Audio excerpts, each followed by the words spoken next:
Masks are... Smoking! Be smoking! Wear a f***ing mask. Celebrity voices impersonated. Poorly.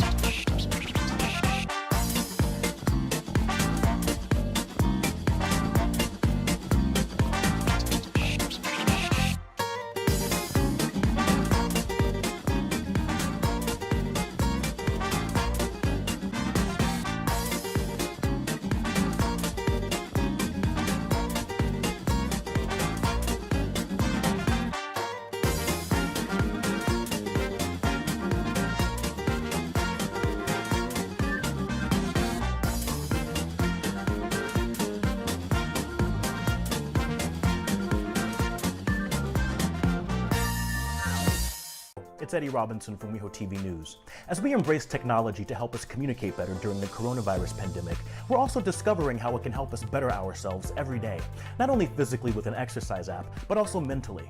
As a part of Los Angeles County, West Hollywood residents can download a free Plus subscription to the Headspace app to help us be mindful and active during the COVID-19 pandemic. Headspace will guide you through meditations in English and Spanish, help you work out and sleep. Through a partnership between the Los Angeles County Department of Mental Health and Headspace, the Plus subscription is free through the end of 2020 for all Los Angeles County residents and new subscriptions. Go to headspace.com/LA County to register and download the subscription. And visit weho.org/coronavirus for additional tips and resources to keep you mentally WeHo strong.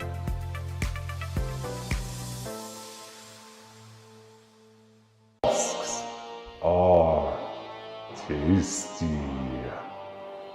Be tasty. Wear a mask. It's Eddie Robinson from WehoTV News. Maintaining your well-being and reducing stress during the coronavirus pandemic can present unique challenges. Go to weho.org/coronavirus where you can find tips to help you stay well while at home. Tips include reaching out to your loved ones. This doesn't have to be in person, of course. A phone call, video chat, or text can help maintain healthy relationships and create plans to look forward to in the future. You can also exercise to relieve stress and wipe away those blues. And with all of our adjusted schedules, make sure you're eating well and getting enough sleep. If you're feeling sad or depressed, that's another time to connect with others. If you're not comfortable talking to a friend or family member, call one of the hotline numbers available at weho.org/coronavirus for mental health support. You may also want to consider relaxation techniques such as meditation or deep breathing. Be sure and take time for yourself. And while you're at it, share these tips and follow at WehoCity on all social media for the latest updates from the city of West Hollywood.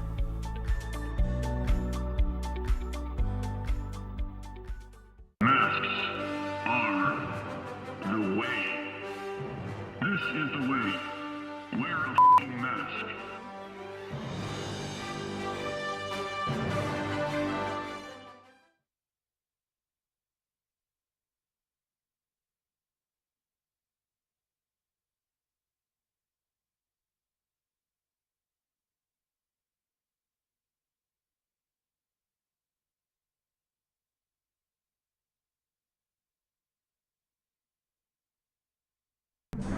Hoy hoy, I'm Nick Catelli for WehoTV News, and hey, did you guys know that we have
If everyone will please take their seats.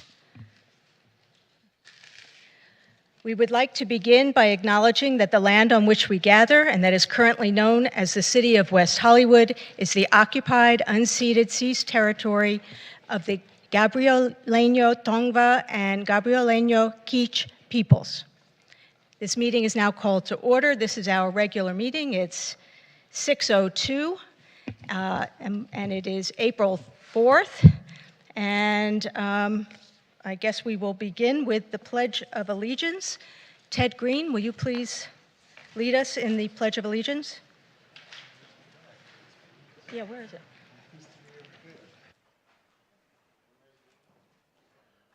Thank you very much. Please stand if you can and say the pledge along with me. I pledge allegiance to the flag of the United States of America and to the republic for which it stands, one nation, indivisible, with liberty and justice for all. Thank you. Thank you very much, Mr. Green. Roll call, please. Councilmember D'Amico. Yes. Councilmember Erickson. Present. Councilmember Horvath. Here. Mayor Pro Tem Shine. Present. Mayor Meister. I'm here. We have a quorum.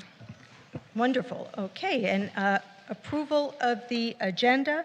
I'd like to maybe throw some items out there and see what shakes. If we can move to consent, item 5A, which is the 2022 fundraiser for Ukraine, 5B, which is the Safe Cannabis Use Public Education Campaign, 5C, which is the Mid-City Street Lanterns, 5E, which is the Bicycle Infrastructure Tour, and 6A, the ordinance regarding the living wage, assuming Melissa can read it into the record. Anyone? I can. 5A, the 2022 fundraiser for Ukraine. 5B. Mayor, that item Yes. is on consent. It's 2-0, I believe. No, 5A is the, I thought 5A was the 2022. Hang on.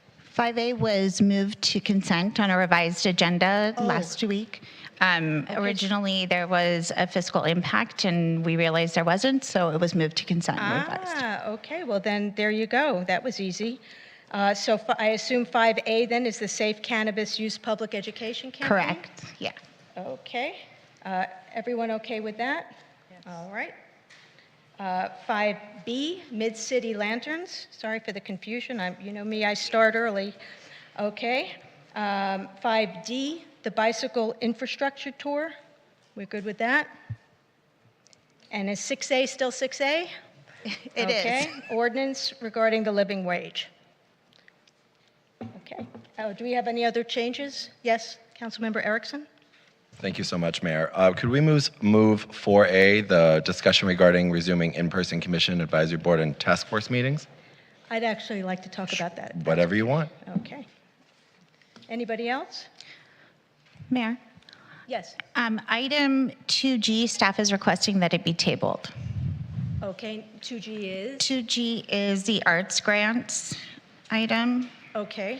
Hold on, let me pull up my agenda. I'll read it for the public. It was approval of 2023 arts grant program. Okay. So we're going to move arts grant, we're going to table that. Mayor, Yes. since I have, just trying to, okay, go on. I have to open this and I can't get it to open. Okay, then can we get a motion for approval of the agenda? but it was about the wait. agenda. Hang on. Hang on, everyone. Just give me one second. No problem. We got all night. Well, while I'm doing the one I'm doing now, I was wondering if we could move item 5C, which is the residential and commercial vacancy tax. It's a study. We're not actually passing the tax. We're passing the dollars to do the study. I don't know if we need to talk about studying it. I will be voting no on that item if you're moving it to consent, so I'm happy to move it to consent, but I'll be voting no for the record. Okay, well, I think three of us are okay with it, so we'll move that to consent. Okay. Okay, great. All righty. So now, can we get a motion for approval of the agenda? So moved, Madam Mayor. Thank you. Do we have a second? Second. Thank you. We have a motion and a second. Madam City Clerk? Mayor, point of order. Are we going to be using our screens to make motions or doing that verbally? I think we should use our screens. Yeah. So we'll So use our currently I screen. have the motion by Councilmember Erickson and seconded by Mayor Pro Tem Shine. Yes, that is correct.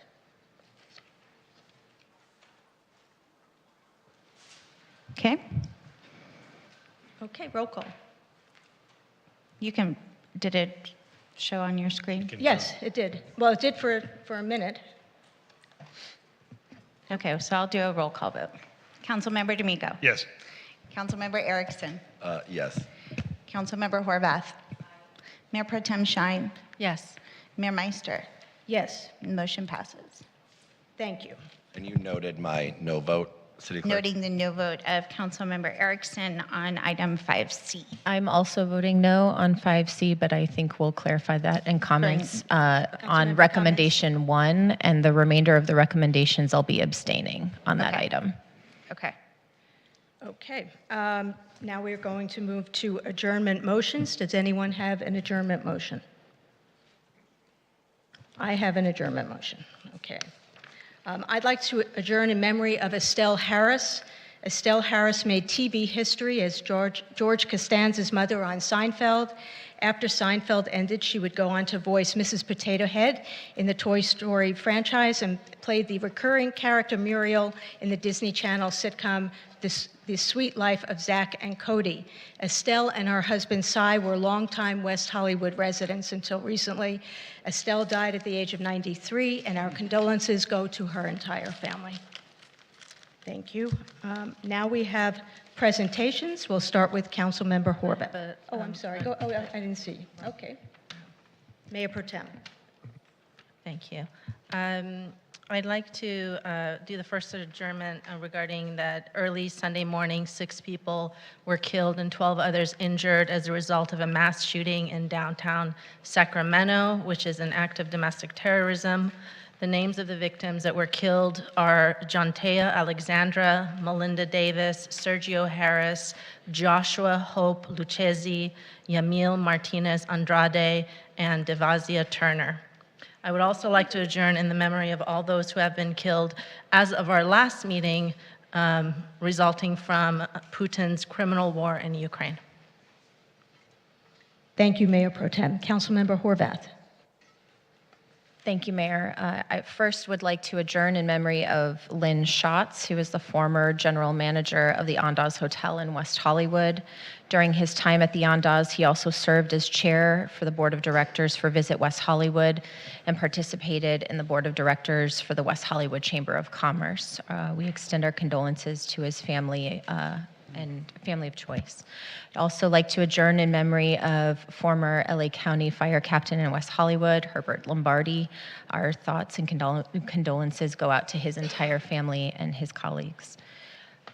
I'd like to adjourn in memory of Tony Vincent Zaheny, arriving on the Sunset Strip in West Hollywood in the late 1950s as a young man. Anthony Vincent Zaheny, better known as Tony Vincent, drove Route 66 in his Skylark with just shy of $100 in his pocket to build his life from nothing. Ever restless for new challenges, in 1962, he opened Aladdin Developers in West Hollywood on the Strip, just past Mel's Diner, sharing the building with Abbott and Costello for a few years before purchasing and renovating 9145 Sunset Boulevard. He designed and built homes and commercial buildings in West Hollywood and the surrounding areas, always with a smile and a joke to be shared with anyone within handshake of him. Tony Vincent loved people and loved West Hollywood for our history and dynamic character. Although he lived a storied life, there are a great many remembrances of his parties with innumerable well-known figures of business, film, and music. His life always revolved around family and friends. Tony Vincent has been an active part of the history, growth, and character of West Hollywood for almost 70 years, and he will be remembered and sorely missed. And Mayor, did you also adjourn in memory of Madeleine Albright? No, Okay. please do. Madeleine Albright was the 64th U.S. Secretary of State and the first woman to hold that position. She was a native of Prague and came to the United States as a refugee in 1948. She rose to the heights of American policymaking, receiving the Presidential Medal of Freedom in 2012 and the nation's highest civilian honor. She was a tireless champion of democracy, human rights, and women's rights. We adjourn in her memory as well. Thank you. Thank you very much. And now we'll move to presentations. Councilmember Horvath. So as many of you now know, there was a fire in my building last weekend where one unit was red tagged, two were yellow tagged, but all of my neighbors and residents in our community who experienced that fire were safe because of the first responders in our community. I've heard from countless neighbors both in my building and in the surrounding area who were impacted and who were present for the tragedy, just what professional response we received from our first responders, not only in dealing with the incident itself, but dealing with compassion and grace and care for the people in our community. So I wanted to take a moment today, given that we will have extensive discussion about public safety, recognizing the work that is done in our community and an incident that impacted many in our community and showed exactly what kind of response is possible when everybody shows up to a time of emergency. So I want to thank those who are here today, those who weren't able to make it. I will read your names. If you would like to come forward and be in a photo, you are welcome to do so. If you'd prefer not to, you don't have to. But we'll read your names. Please come forward and the council will join you for a photo all together. From our fire station personnel, Battalion Chief Kevin DeYoung, Fire Captain Kevin Price, Firefighter Orteza, Firefighter Peter Hendricks, Fire Captain Corey Lombard, Firefighter Jeffrey Poster, Firefighter Michael Friedman, Firefighter Ara Moradian, Firefighter Julio Organes, Firefighter Dominic Leon, Firefighter Trevor Williams, Fire Captain Stephen Perkins, Firefighter Michael Willis Jr., Engineer Jose Eustacio, Fire Captain Roy Ortiz, Firefighter Specialist Cole Alness, Firefighter William Miller, Firefighter Kyle Moriello, Firefighter Christopher Roxbury, Firefighter Specialist Rick Freeby Jr., Firefighter Harrison Hill, Firefighter Specialist Jonathan Gutierrez, Fire Captain Gustavo Medina, Firefighter Elijah Muhammad, Firefighter Richard Simpson, Firefighter Richard Jimenez Jr., and Firefighter Michael Rueda. From our Sheriff Station personnel, Deputy Yesenia Olvera, Deputy Brian Ceballos, Deputy Daniel Martinez, Deputy Eric Esando, Deputy Raymond Rose, Deputy Gerson Vasquez, Deputy Lorena Foster, Deputy Byron Holloway, Deputy Gregory Takashita, Sergeant Joanna Warren, Lieutenant Nick Aguirre. Your swift action saved the lives of people in our community, and we're grateful for your service on that day and every day. Thank you. I'd ask my colleagues to join us.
Okay, now we have a presentation from Councilmember D'Amico. Thank you, Mayor. So, April is National Poetry Month. And, poetry has kind of, in some ways, fallen out of favor in the American sort of cultural diaspora, but it bubbles along, it heats up the culture in ways many of us can never really imagine. It's vital, and since it was inaugurated by the Academy of American Poets in 1996, National Poetry Month has always been recognized by this city. In 2014, the city celebrated National Poetry Month by hanging street pole banners honoring living poets, with the current city poet laureate choosing 2 new people to honor each year. This year's honorees are presidential inauguration poet Amanda Gorman. We all certainly remember her and her exquisite reading of her poem for the Biden administration, and the Poetry Lounge's Shehan Van Cleef. In 2020, Brian Sonia Wallace was inaugurated as the 4th West Hollywood City Poet Laureate, and he is here tonight to share more about the city's official National Poetry Month activities. Hi, Brian. Hi, good to see you all, Council. Gonna do the microphone thing. You can, but you need to put it so we can hear you. How's that? There we And go. I don't think it's on. Maybe that's the... It may not be. How's that? Yes? No? All right. Plan B. So thank you for acknowledging Amanda Gorman and Shehan Van Cleef. Shehan's been a poetry advocate in the city of Los Angeles and within the neighborhood for the last 25 years. And Amanda, as folks may or may not know, was a LA youth poet before becoming extremely famous. We also have an event coming up on April 6th, which is a virtual event through the city called Trans Future Poetics, a celebration of trans poets dipping into sci-fi, which should be a fun and interesting conversation. And I'm also excited to make the council debut of the Poet Laureate Sash. Thank you so much for approving it. It was a big hit at the AWP Writers Conference, and will be passed down to subsequent poet laureates. And I've been in conversations with the Poet Laureate of LA who wants a scepter. I'm here today to share with you the poem for National Poetry Month. Last year, we did a survey of 56 residents asking them to share favorite memories of West Hollywood. And I've compiled those memories today into a shameless knockoff of Allen Ginsberg's Howl, which was a central poem at the heart of many of the free speech conversations in this country today for obscenity and other things. And so I am pleased to present to you for the first time a performance of the poem We Howl. I saw the fashionistas and go-go dancers of my generation emerge after being driven indoors by plague, their ravenous bread-making fulfilled, dragging themselves past OnlyFans at dawn, looking for their rent, buying standing desks, folding in their loneliness, bed-headed scenesters burning for each other on dog walks, through Zooms, finally unmasked, who went to Mickey's just days before the world shut down, broke the white picket fence with Britney Spears, nursed hangovers in the French market, who became fast friends, watching season 1 of The L Word, walked into a now-defunct lesbian bar, embraced their sexual orientation, who are still here, though the standard is not, who saw the sky and wandered through, in between sweaty skin and spilled well drinks that stuck their pineapple to the floor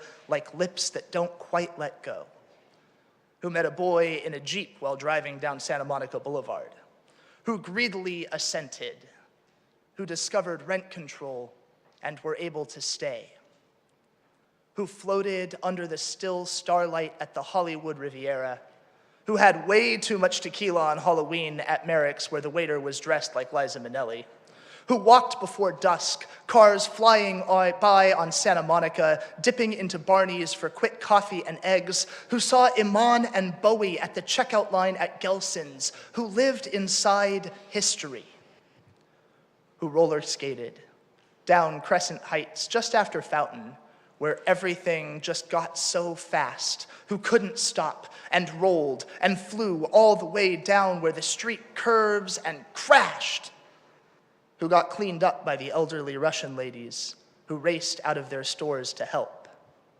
who can't share, this is a PG poem, who were too drunk to remember, who can't tell you because they'd blush.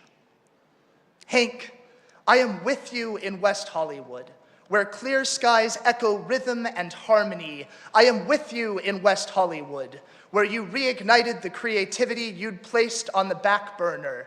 I am with you in West Hollywood, where you showed up to Pride as Lady Godiva in 6-inch heels and a white cord dress with nothing underneath.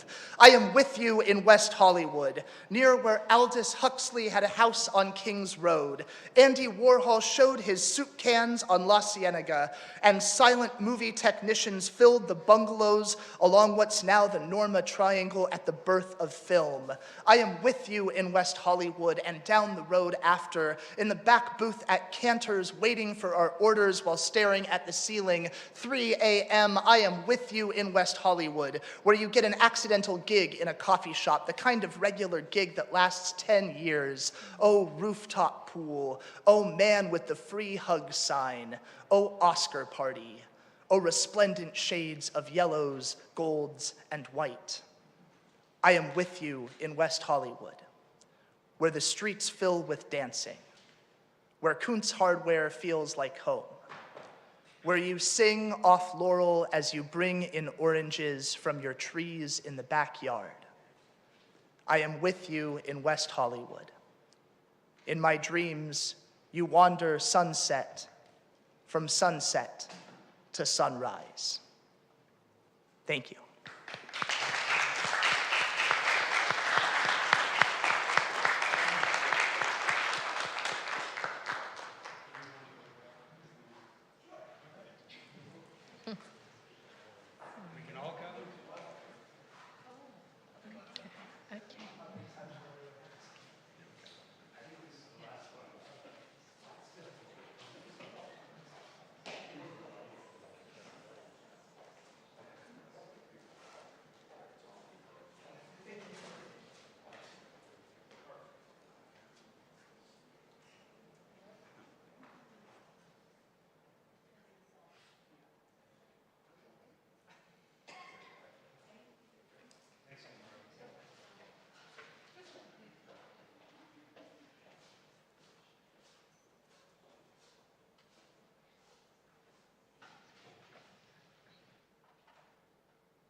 And our final presentation is for someone very special, Commander Ed Ramirez. Commander Edward Ed Ramirez has been an active member of the Los Angeles County Sheriff's Department since 1990. Towards the beginning of his career, Commander Ramirez worked patrol at the Temple City, Crescenta Valley, and Altadena stations before transferring to the Sheriff's Information Bureau and later to the Office of the Sheriff as part of the Sheriff's Detail.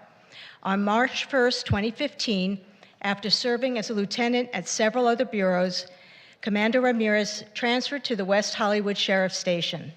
Because of his exemplary leadership skills and longstanding commitment to building and maintaining trust between the West Hollywood Sheriff's Station and residents and community members, Ed was promoted to captain after serving 3 years as lieutenant. Throughout his tenure with West Hollywood, Commander Ramirez has assisted in the creation and implementation of 2 bureaus, the Education-Based Incarceration Bureau and the Population Management Bureau, and has been instrumental in the forming of the Community Reentry and Resource Center at the Inmate Reception Center. Ed's love for serving West Hollywood and commitment to improving the quality of life for residents, community members, business owners, and visitors has been an asset to the city and all who call West Hollywood home. We would like to take this opportunity to recognize Commander Ramirez for his years of service and ongoing dedication to protect the West Hollywood community, and we congratulate him on his recent promotion to Commander of the North Patrol Division. If you'll please come up, Commander.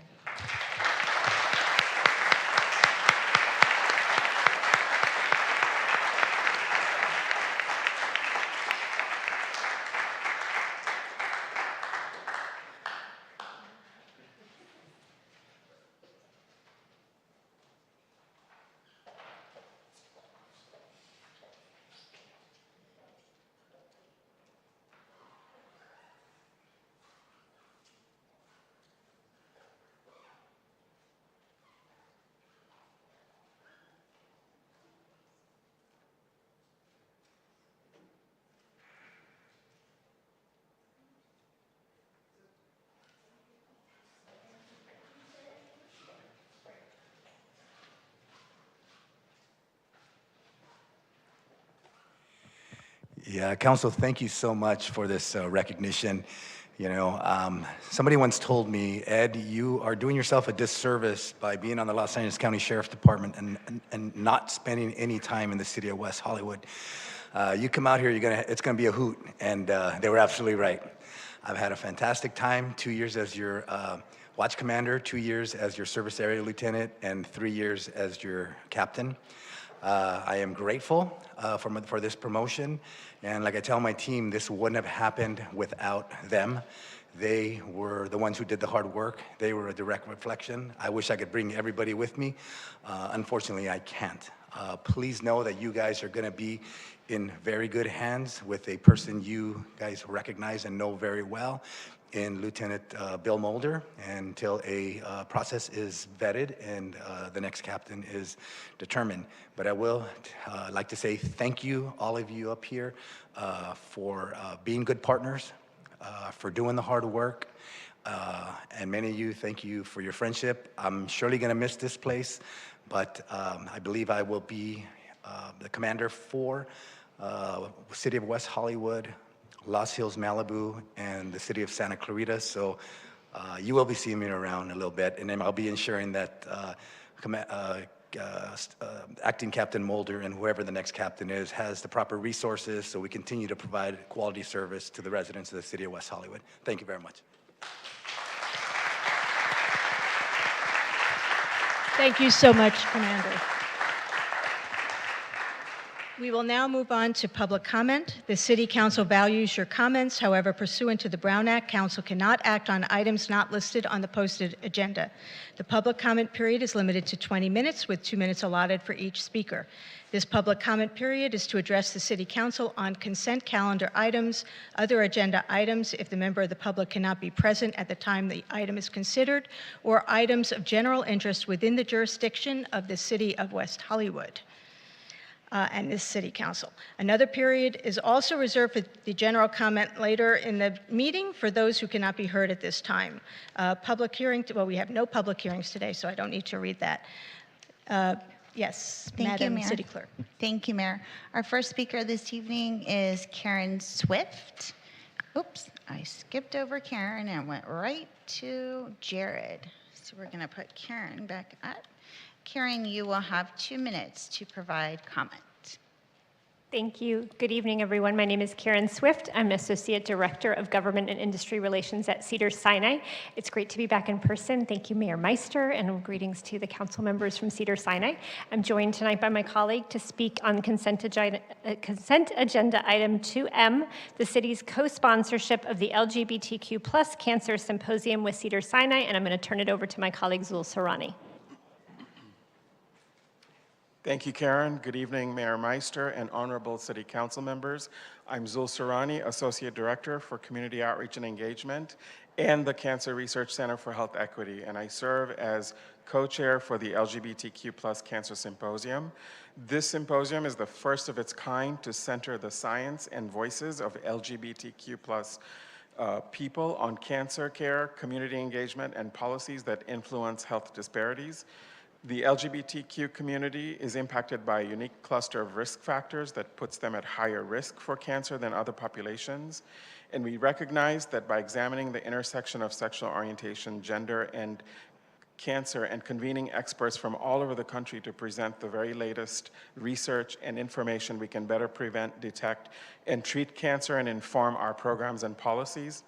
West Hollywood sponsorship will enable Cedars-Sinai to bring visibility to the issue of cancer in this community and encourage attendance from a wide range of stakeholders, including policymakers, cancer survivors, cancer patients, social service providers, medical and clinical staff, and the community at large. The symposium aligns with West Hollywood's mission and your core values of support and inclusion for all individuals, and Cedars-Sinai greatly appreciates the Council's consideration and support of our efforts. Thank you. Thank you so much. Melissa, could you just give us 2 minutes before, oh, I'm sorry, did you want to say something? Melissa, give us 2 minutes. Okay. Before the next.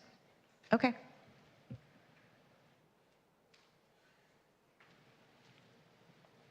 I spilled a big glass of water, so we need to clean it up. Apparently it's good luck, and we all need it, so that's good. Getting back to being in person.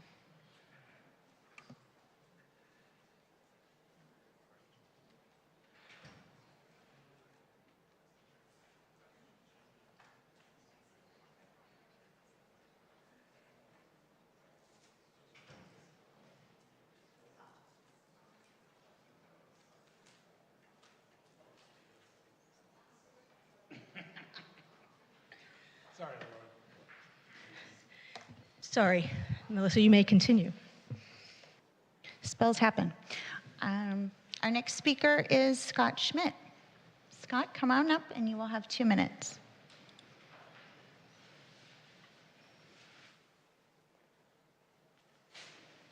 Hi, good evening. My name is Scott Schmidt, a resident of West Hollywood and executive director of Emerald Village West Hollywood, the official tourism marketing organization for the licensed cannabis businesses in West Hollywood. I'd like to address items 2F and 5A, which are both on the consent calendar.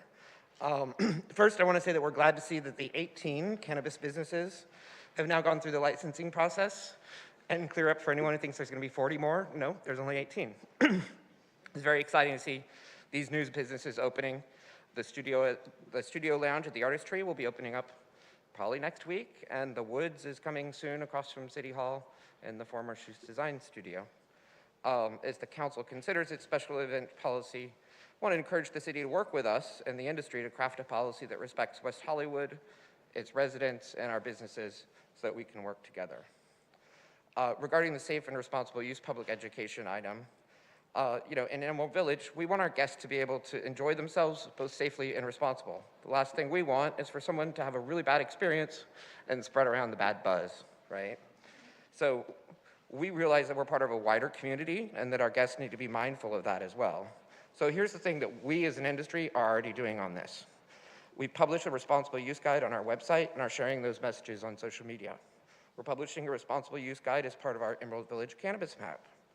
We're working with a local artist to develop signage, asking guests to respect our neighbors and remember that public consumption is prohibited. We're following the dozens of conditions imposed by the Business License Commission on each of these businesses to promote public safety and being good neighbors. We want to do more and hope the city will work with us to develop and amplify these messages. Jason Beck, I think, might be next, but he's still in his car, so if you can put him later in public comments, that would be great. Thank you and have a great evening.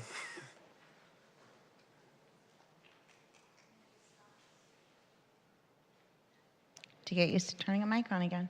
Our next speaker is Jared Jukovic.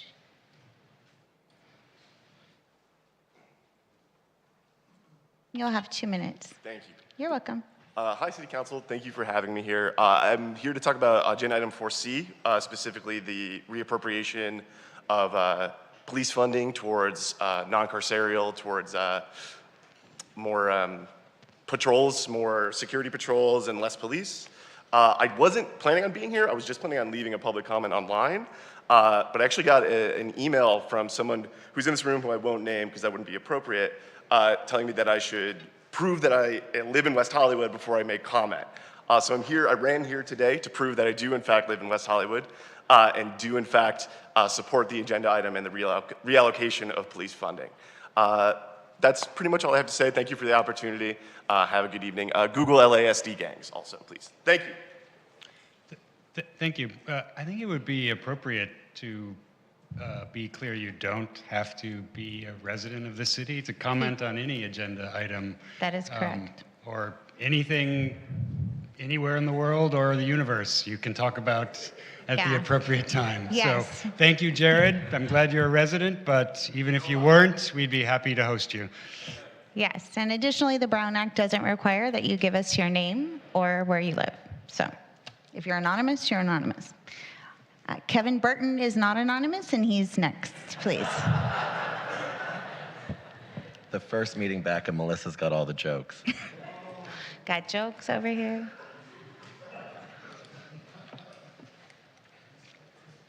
Thank you, Melissa, for that introduction. Good evening, council members. It's nice to see everybody in person again. I'm Kevin Burton, a resident of West Hollywood, and I'm speaking tonight on behalf of the West Hollywood Bicycle Coalition in strong support of item 5D, the Bicycle Infrastructure Tour. And the Bicycle Coalition thanks Councilmember Erickson for bringing this item forward. We expect that the Bicycle Infrastructure Tour will provide council members and others with a first-hand experience of what bicyclists and other users of the city's streets, like scooter users, face when they are riding on the streets.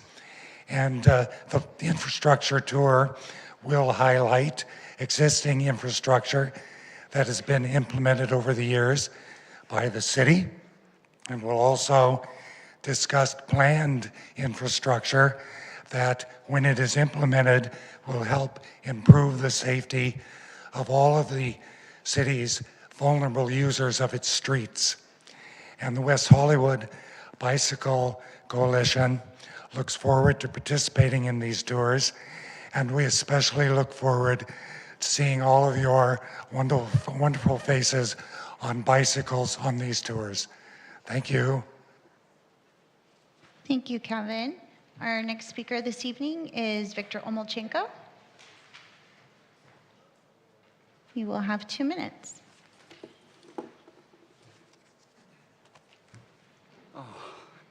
It's good to be back in chambers. My name is Victor Omolchenko. I'm a longtime West Hollywood resident. I want to thank Council Member John Erickson for initiating the item on the bicycle infrastructure tours. I'm ready to go on one of these tours, or even several of them. So thank you for doing that as we enhance bicycle safety in our fine city. Regarding item 2.0, which was originally item 5 item and it changed, that's on the West Hollywood fundraiser for refugees from Ukraine. I applaud the Russian Advisory Board for addressing the current tragic situation in Ukraine by recommending that May 22 be observed as the West Hollywood fundraiser for refugees from Ukraine in place of its annual Russian Arts and Cultural Festival programming on that day. But what about the rest of that month and its planned festivities? The city expects to spend $80,000 upfront on the month's events, and it will be interesting to see how much money is ultimately raised in contributions and donations for refugees from Ukraine.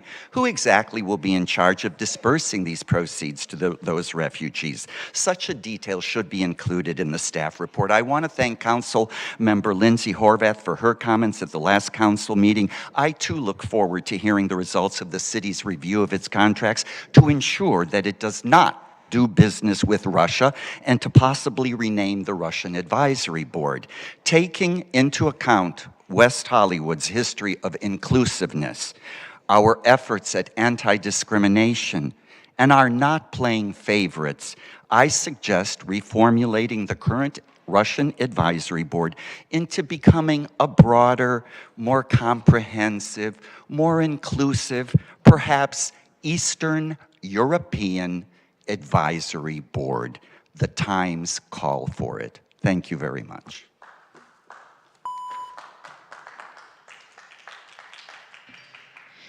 Thank you, Victor. Our final in-person speaker this evening is Jason Beck.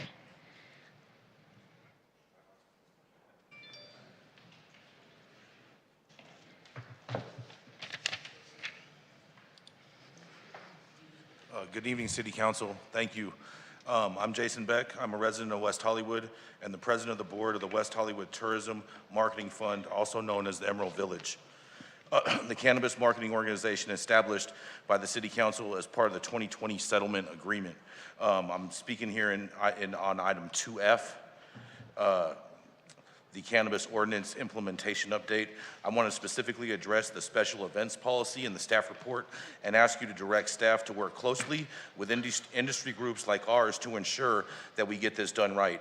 We encourage the city to ensure that the Emerald Village and its members are involved in any cannabis special events within the city, because ultimately we are the ones who understand West Hollywood better and will have to live with the outcomes if outside groups come and host events and things go wrong. Emerald Village would like to help the city with safe and secure consumption spaces at Pride, Halloween, and all of the other events that involve within the city of West Hollywood in the future. Events that reflect the values of West Hollywood can include cannabis consumption. They will whether or not we provide a safe and secure space. So perhaps the solution is to start low and go slow for major events for the next year or two, and reassess the policy once we've learned what works, and to minimize impacts of such events on our neighbors. And in regards with item 5A, I have some messages on that as well, but I'll save those for a later date because I know you guys aren't taking action on those this evening. So thank you very much for your time. Thank you, Jason. We actually have one additional person to speak under public comment, and then we have a few individuals on Zoom. Our next speaker is Ambrose Brooks, and you will have 2 minutes. Thank you so much. Hi, my name is Ambrose Brooks, and I'm the coalition coordinator for the Justice LA Coalition.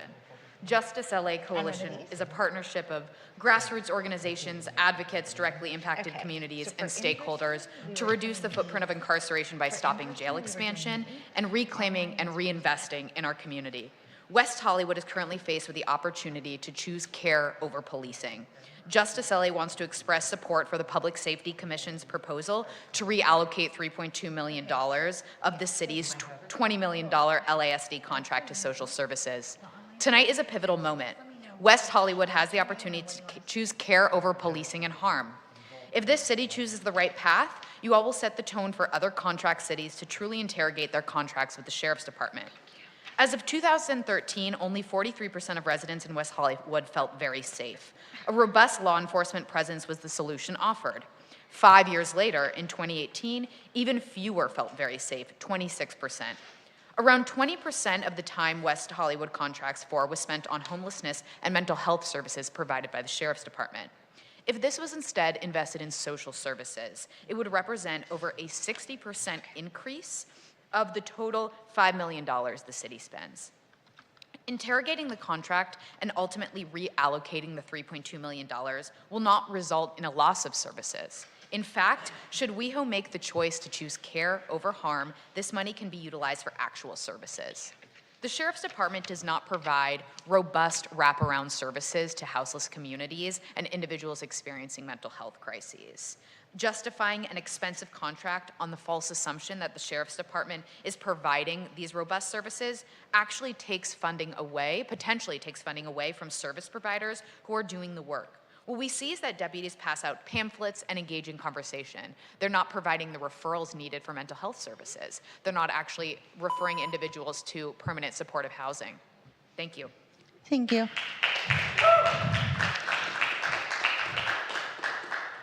For the public, I'd like to clarify that item 4C is still on tonight's agenda.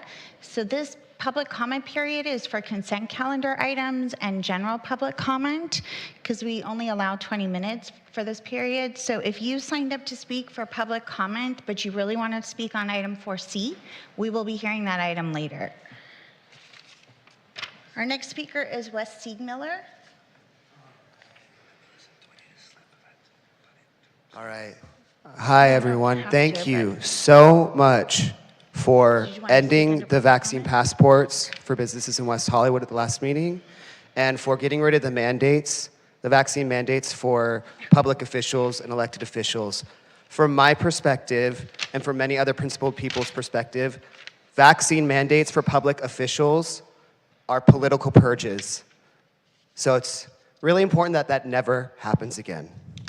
But what about the city staff? What about the city contracted staff? What about city volunteers?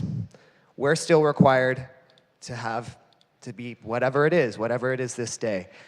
And that's wrong. So you need to rescind the mandates for city staff, for city volunteers especially. I mean, I can't do the homeless count because I'm not willing to disclose my personal health information to any of you lovely people up there. And I wouldn't want any of you to have to disclose your personal health information to do the work that you want to do. Thank you so much. Thank you. Our next speaker is Yuval Kramer. And you will have 2 minutes. Hello. This is regarding the, it took me a while to get out here, but you guys were speaking about the naming of the library. To me, I would like the library to be named after Alan Turing. You may have seen the movie with Benedict Cumberbatch about him. He was a gay British mathematician who broke the Nazi code and basically won the war for us in World War II. There are buildings named after him in Britain, but as far as I can tell, not in the United States.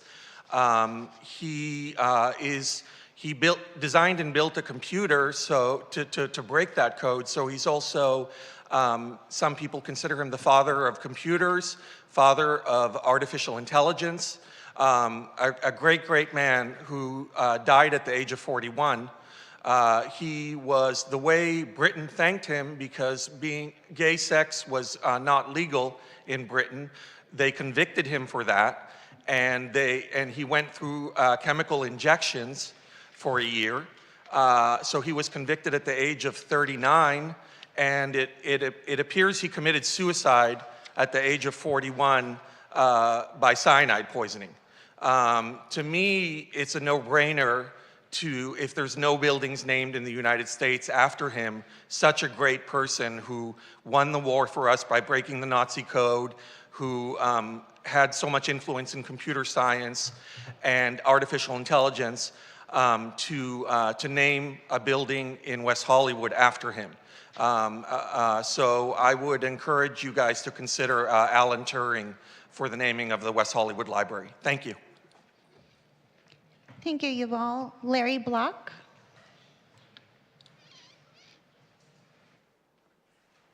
Hi, Larry Block, West Hollywood. I didn't plan on speaking tonight. I'm speaking as a resident, and I'm speaking as a local business owner.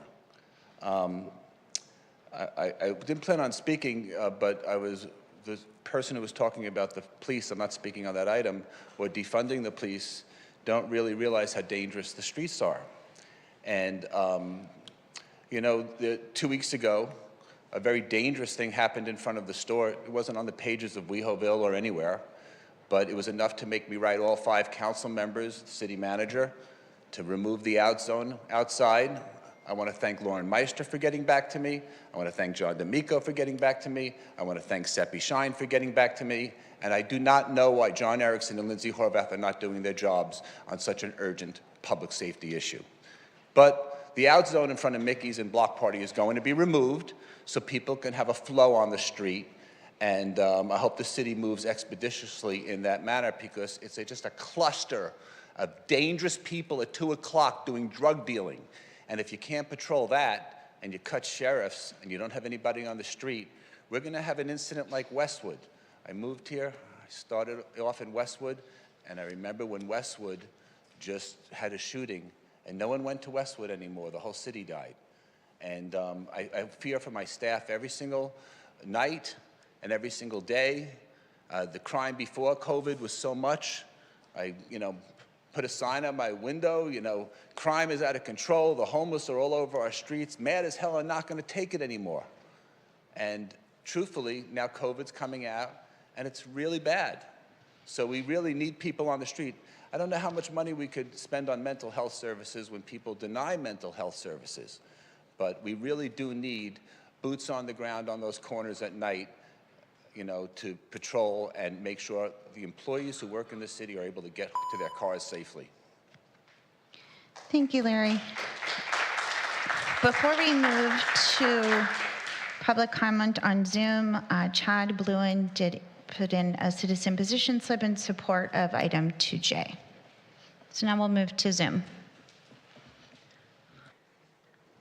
Thank you. Our first speaker on Zoom tonight is Adam Darvish. Adam, you will have 2 minutes to speak. Please press *6 to unmute yourself.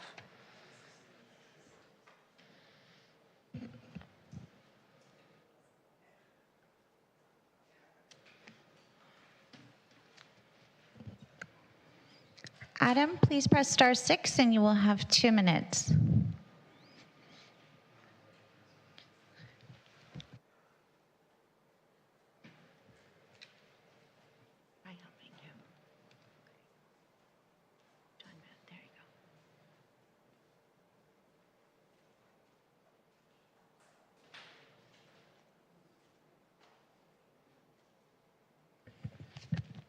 Adam, go ahead. You'll have 2 minutes.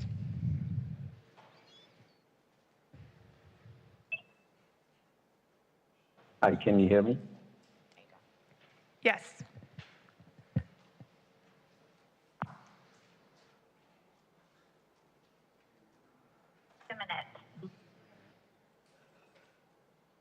Adam, go ahead. Can you hear me now? Yes.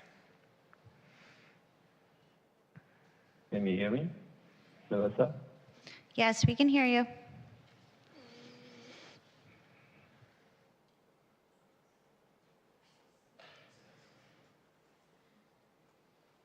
Melissa, can you hear me? Go ahead, Adam.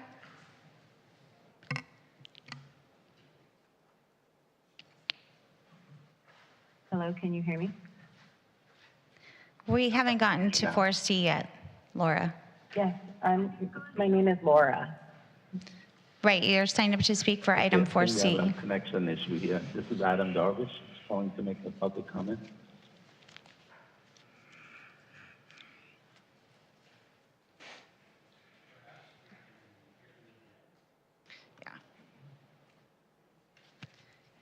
We'll move everyone to the second public comment period so we can move to council member comments.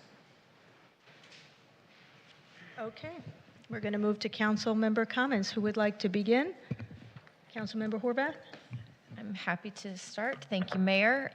I'd also like to add one more adjournment with the approval of my colleagues in memory of Elizabeth Ann Wick Sear, mother of West Hollywood resident Austin Sear. Many of you know him, but his mother passed away on Friday, and we want to extend our sincere condolences to Austin and his entire family in this very difficult and tragic time. Regarding our agenda items tonight, I know that our one of the members of the public addressed item 2F, that there are now 18 cannabis businesses in the city. I am told by staff and would like to be corrected by our city manager tonight. Hi, Oscar. Nice to have you. If we don't have it correctly, that at most we will expect 20 businesses with the proposed totals on tonight's report. Is that correct? That is correct. Okay, so just for in case you couldn't hear through the speaker's mask, it is not 40 businesses that will be in the city, and so I know that's been a question in the public. I wanted to make sure that was clarified tonight. There's also, regarding item 2.0, I want to thank Victor for your comments and our staff and our advisory board members for bringing this forward. There's another opportunity for the city to partner with cultural events that will support people on the ground. I know that Yana from the Russian Chabad has been in touch with some of our staff to see if the city can also partner in that event, and that can be included in item 2.0.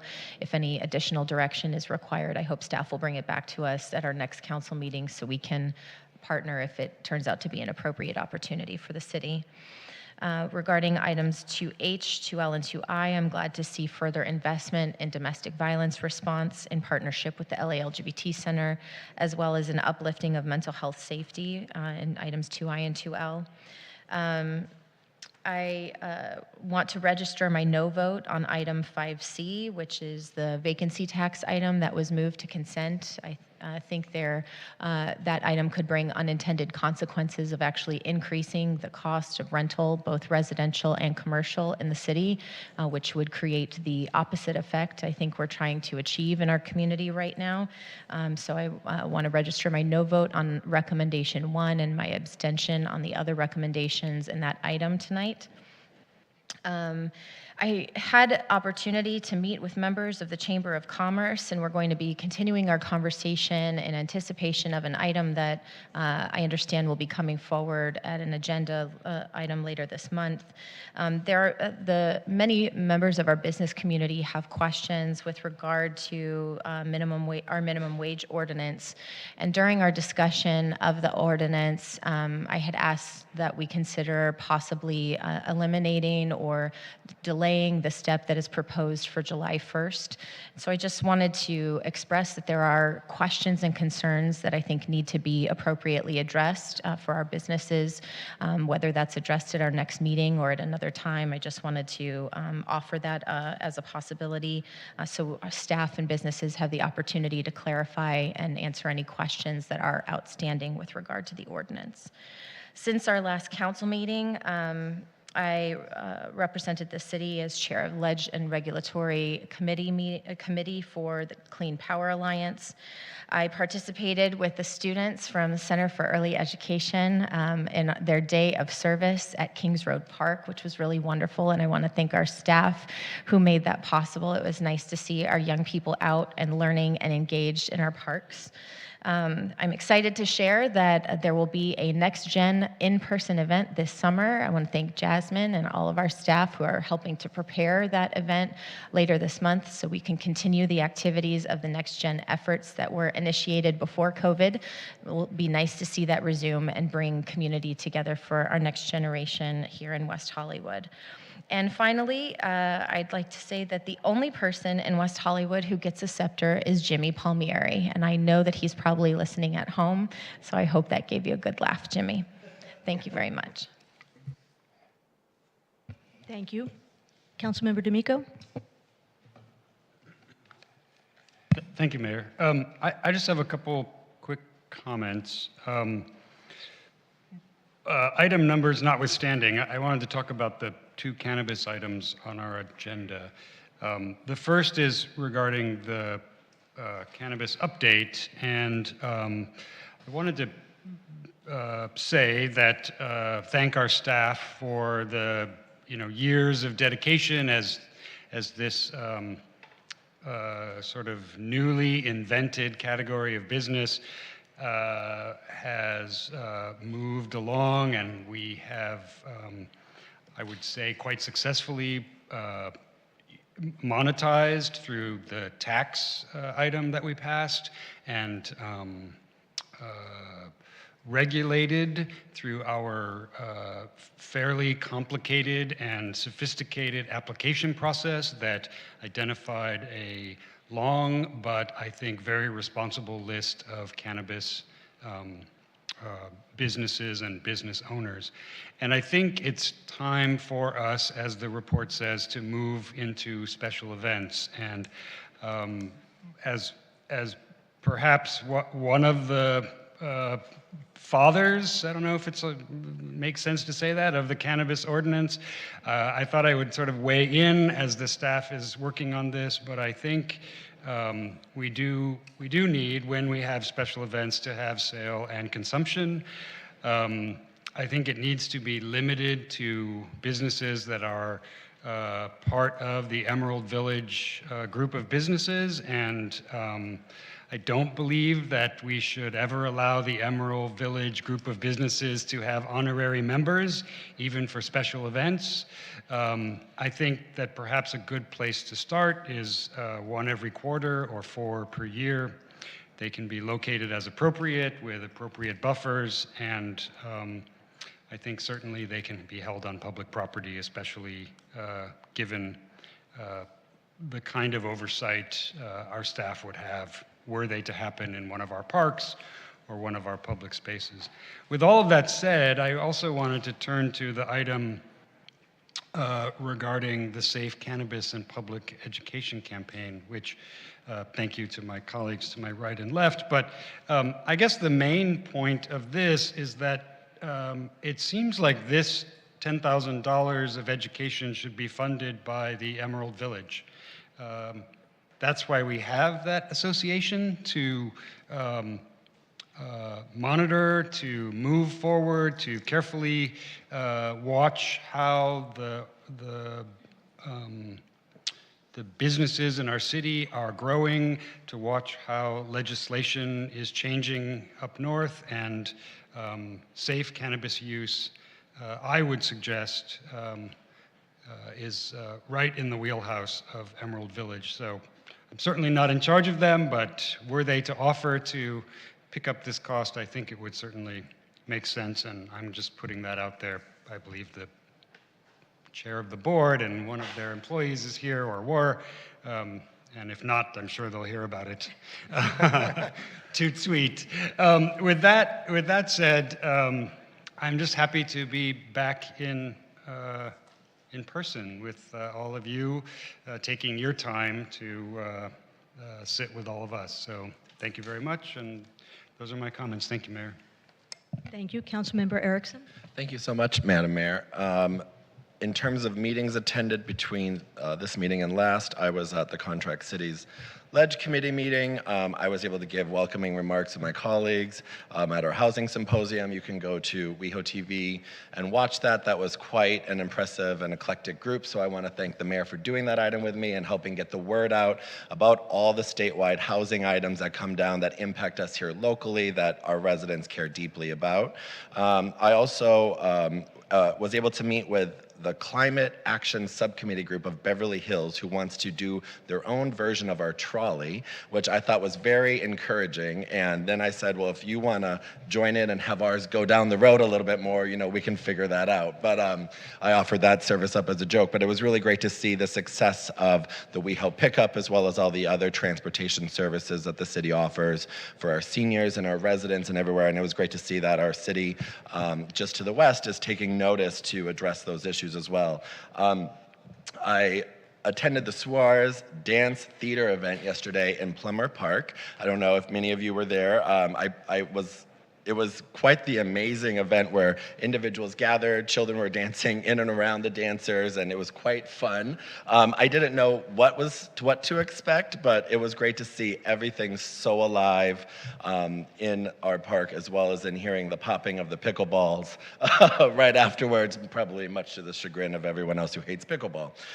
Nevertheless, I also then attended the screening of The Manifest of Mallory, who is a transgender advisory board member. She has an amazing short film that just came out. Congratulations to Mallory on that amazing film. It's great to see your story in such an amazing and empowering way. On items on the consent calendar, I want to thank the mayor for bringing forth the item with Cedars Sinai on the LGBTQ Cancer Symposium. That is an important event. I want to thank our colleagues from Cedars Sinai for being here. I want to also thank my colleagues for supporting 2L with NAMI West Side. Mental health illness and awareness has obviously taken a toll on all of us, and the more that we can do to increase mental health opportunities and awareness for everyone will be very helpful. I want to thank Councilmember D'Amico for bringing forward the AIDS Life Cycle event. I can't wait to go down and welcome them in as they ride through the city. And then as well as I want to share with what my colleagues have said regarding the recognition from the Russian Advisory Board about refugees from Ukraine, and I want to thank Victor for his longtime advocacy and always sounding the alarm and making sure we're doing the right thing. Thank you, Victor, for all of your work. I also want to thank my colleagues for the support of the bicycle infrastructure tour. I ride a bike. I have an e-bike and a regular bike. I don't know how I fit them both in my one-bedroom apartment, but it is extremely dangerous to ride on our streets. But again, Victor has taken me out multiple times from here to the beach and shown me how and why and how critical this infrastructure is. And I'm really excited we're working with our amazing WeHo Bike Coalition to really chart this out. It's community, it's homegrown, and we're gonna all be up there on a bike sometime soon and making sure we experience it for ourselves. In terms of comments, happy Ramadan to everyone who will be celebrating this month. I also want to congratulate Angel Rincon, who won Mr. Leather 2022. And it would be great if the city could send him a proclamation. I know during Pride, we've oftentimes honored individuals like that, but they just had the event this last weekend. I did not go, but I did see it on social media, and it would be great if we could send him a congratulatory proclamation. Happy National Poetry Month. I want to ask if the city attorney could give us an update and the public around the eviction protection updates that have been coming down. As some of you may or may not know, there was a state law that was recently passed that circumvents local eviction moratoriums, and it's quite confusing for some people, and the implications, as we know, as people are coming out of COVID, it's far-reaching. So if you wouldn't mind talking about that. I believe John Leonard is here, but if he could answer one of the public commenters' questions regarding working with the Emerald Village, I want to share in my commentary with Councilmember D'Amico, and it would be great to make sure that our city is working with the Emerald Village. They have an ear to the ground, and they're the local business organization that has been doing really great work, in my opinion. I also would like to make sure the public is aware of a community cleanup event on April 10th, this coming Sunday. It's in Mid-City. You can sign up online. I'll be posting an event on all my social media for you to sign up. I also want to thank Ed. Ed welcomed 2 new council members in and taught us a lot. You know, Ed, no question was too small, no question was too big. And for all the conversation that we'll have tonight or that we've had in the past, present, or future, Ed takes it with grace. And Ed's forward service to the community is exemplary.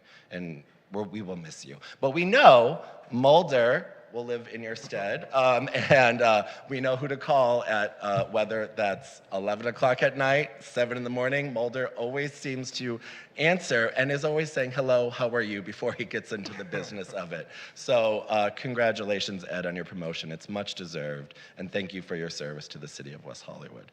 Additionally, I want to thank Mikey and Adam from V Wine Room. This is Mikey's last night bartending at V Wine Room. Many of you may or may not know that's kind of where I go to read my agenda packet on a Friday after work, because let's be honest, 4,000 pages sometimes requires a glass of wine or some water. And they are moving to Nebraska, and they have been local small town business owners who made their way through COVID by selling and doing candles and everything, and they're just the true gumption of this city. We will miss them. I will miss them. The new owners are incredible. They actually live here in West Hollywood, so that's amazing. So if, and I'll work with staff, but if we could send Mikey and Adam a certificate from the city thanking them for their local business here in the city. It's still going to be V Wine Room, thank God, but I'm really thankful to all of the work that they've done. It shows the true blue spirit of the small business community here in West Hollywood. And then last but certainly not least, I also want to make sure our public is aware of the low-cost vaccine clinic on April 16th and April 30th from 10 to 12 in Plummer Park. I saw many residents come out and take advantage of this the last time I was there at my Plummer Park event that I do every month, and it was great to see all the dogs, but also understand how difficult it is to even obtain vaccines right now as we're still in the pandemic. So thank you, Danny. Pets, and yeah, pets, cats. I don't know if you can bring a parrot, maybe not. But thank you, Danny, who I think organized that again, and the city staff, because that was a really well-received event, and I know people will be going to it, but it was really great. And you don't have to be a resident, much like you don't have to be a resident to give public comment, and to do that as well, but I hope people will take advantage of that. That's all. Thank you, Mayor. Mayor Pro Tem. Thank you, Mayor. Welcome back to in-person meetings, everyone. It is wonderful to see all of you in person and to hear all of you in person. Well, since this is National Poetry Month, I thought I would like to share a poem that I wrote years ago. I do write poetry, and this is called Third Eye Speaks. Round and round, these times are bound for uplifting vibrations within crescent sound. Round and round, life brings what we seek, and from our third eye we speak to other dimensions that our eyes cannot yet see, yet a part of us always knows there's so much more than just you and me. Supporting flux and motion, our gaze is able to widen or narrow worlds. Have you ever pondered that notion? What if a single drop of thought could bring you closer to what you always sought? This is a world in which I swim, always seeking some deeper meaning in introspective reflection. My reflection is a kaleidoscope made up of your vibration. Our collectiveness brings a heart of the one toward hyper-expansion. It is in this moment that we have the choices spun at our feet. Tell me, are you starving your soul, or are you prepared to eat? I wonder how many will consciously understand me. It doesn't really matter if subconsciously we are all heading toward the place where all energies meet. Third eye speaks, third eye speaks. Encapsulate and walk with me, please. So, thank you. Thank you. I want to follow that up with thanking Captain Ramirez. You have always picked up the phone. Like Councilmember Erickson said, explained all the questions, answered all the questions. We really, really appreciate your service and wish you good luck, Commander Ramirez. And glad you're still going to be Commander for West Hollywood. Since our last meeting, I attended the Westwood Nowruz Festival, which was lots of fun. I also attended the Elton John AIDS Foundation viewing after party. It was very chill, and I was impressed with the transformation of the park that the producers created. They raised $8 million for the foundation, which was amazing. I moderated our human rights speaker series, women's rights violations in Iran. We had 60 people who had signed up for the event, and we got great feedback about it. This Saturday was the start of Ramadan, which is the 9th month of the Islamic calendar and observed by Muslims worldwide as a month of fasting, prayer, reflection, forgiveness, and community. I want to wish all our Muslim residents and community members a joy-filled and peaceful Ramadan. On Sunday, I also attended the VGL Women's Kickball League kickoff, which was a lot of fun and gave them a proclamation. They are 18 teams now and about 300 women and women-identifying people who are playing. My next Sips with Seppi community gathering is in Tri-West at SOL Strings of Life Coffee Shop on April 24th of this month. I encourage all residents, and especially those in the Tri-West, to join me so we can get to know one another better. So far, these events have been lovely, and I'm grateful to hear from our residents. It was at my East Side Sips with Seppi event that a resident was wondering about a community cleanup event. So Councilmember John Erickson and I chatted with her and brought forward the item to create them. And speaking of our community cleanup events, we have 3 scheduled. These events will allow residents and community members, business owners, city staff, appointed and elected elected officials the opportunity to come together to beautify our community. Councilmember Erickson already said the first one is Sunday, April 10th in Mid-City, with a check-in at City Hall at 9, and it'll go till noon. The second one is Saturday, May 7th on the east side at Plummer Park, same hours. And the third is on Saturday, May 21st on the west side at West Hollywood Park. All supplies will be provided as well as water. For more info, you can contact Jasmine Duckworth at jduckworth@weho.org. I do have a question for our city manager. The mayor and I had passed an item to create a business recovery task force December 7th to 2020 when I was sworn in. It is now 2022. So I had asked when this was going to be put together a few months ago. So I really would like an actual timeline brought forward to us so we have an idea of when this task force is going to be coming together now that things are opening up. It's going to be crucial for the business and business recovery for this to happen. I want to thank Councilmember Horvath for working together on the Mid-City Lanterns item and for our colleagues for supporting. Our Mid-City neighbors are looking forward to this. And thank you to Mayor Meister for working together on the vacancy tax item. Residents have been wanting our vacant small business spaces filled for safety and community reasons. And as far as residential vacancies, this item could be another tool for us to study to see if it can help our housing crisis as well as the issues with small business vacancies. Again, this is going to be a study and potentially get on the ballot, and then it would have to pass. I also would like us to look at our business approvals processes to see if we can remove extra burdens where we can for small businesses wanting to open up in our city.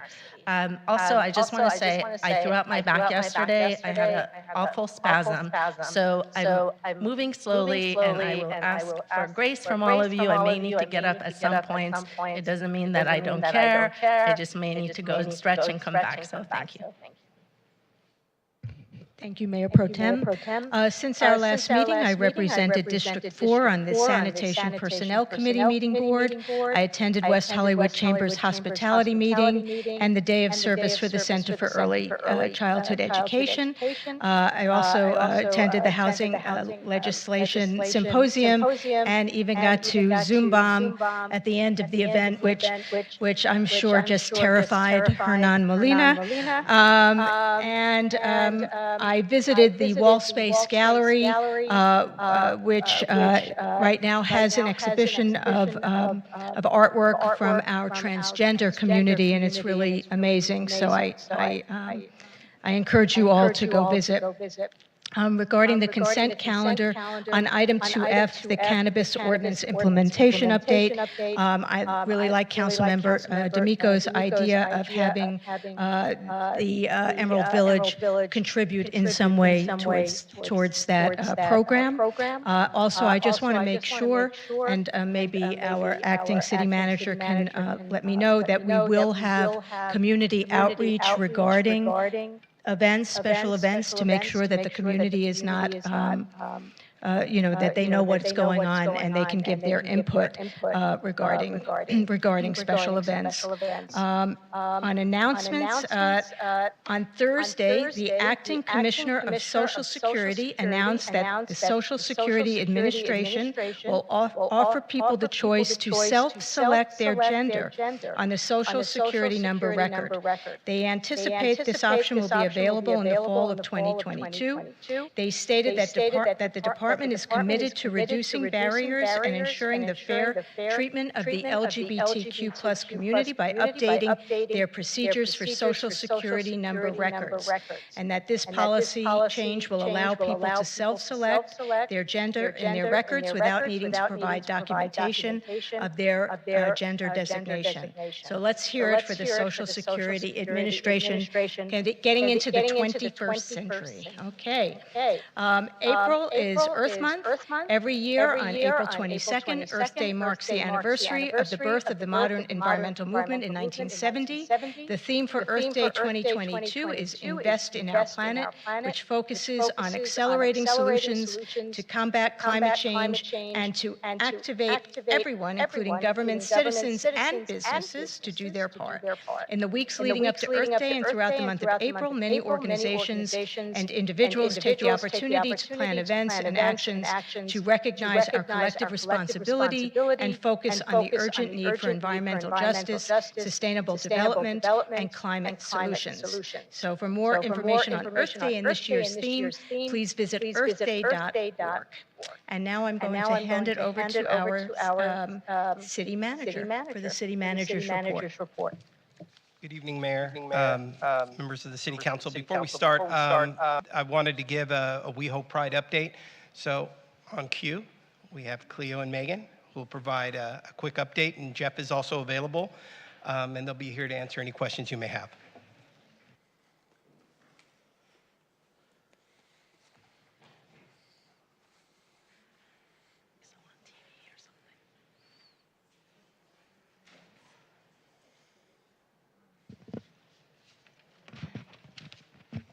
Good evening, Mayor, Mayor Pro Tem, and Council. We're happy to be here tonight to provide you with a planning update for the inaugural WeHo Pride, and in particular, a planning update for WeHo Pride weekend, which will take place June 3rd through 5th. The weekend will include a free street fair with activations from community groups, JJLA's Out Loud Raising Voices, a 3-day award-winning ticketed concert celebrating LGBTQ artistry, and the inaugural WeHo Pride Parade on Sunday. Staff facilitated an application process to provide community groups an opportunity to participate in WeHo Pride. The application period ended this past Thursday, and we received 65 applications. A group of city staff across multiple departments is reviewing the submitted proposals, and Council will receive another update on this process at its meeting on April 18th. JJLA is in the process of procuring sponsorships for both the street fair and the parade, and applications are currently being accepted to participate in the WeHo Pride Parade. Event services staff has been working with JJLA and Public Safety to finalize the event footprint and layout. And in an effort to allow for maximum participation from community groups, event sponsors, and Pride goers alike, JJLA and staff have worked together on a site plan that would include programming on Robertson as well as on San Vicente and in West Hollywood Park. This addition would allow community activations, such as the Women's Freedom Festival and Dyke March, among others, a visible and accessible space for participation in the heart of the Pride festivities.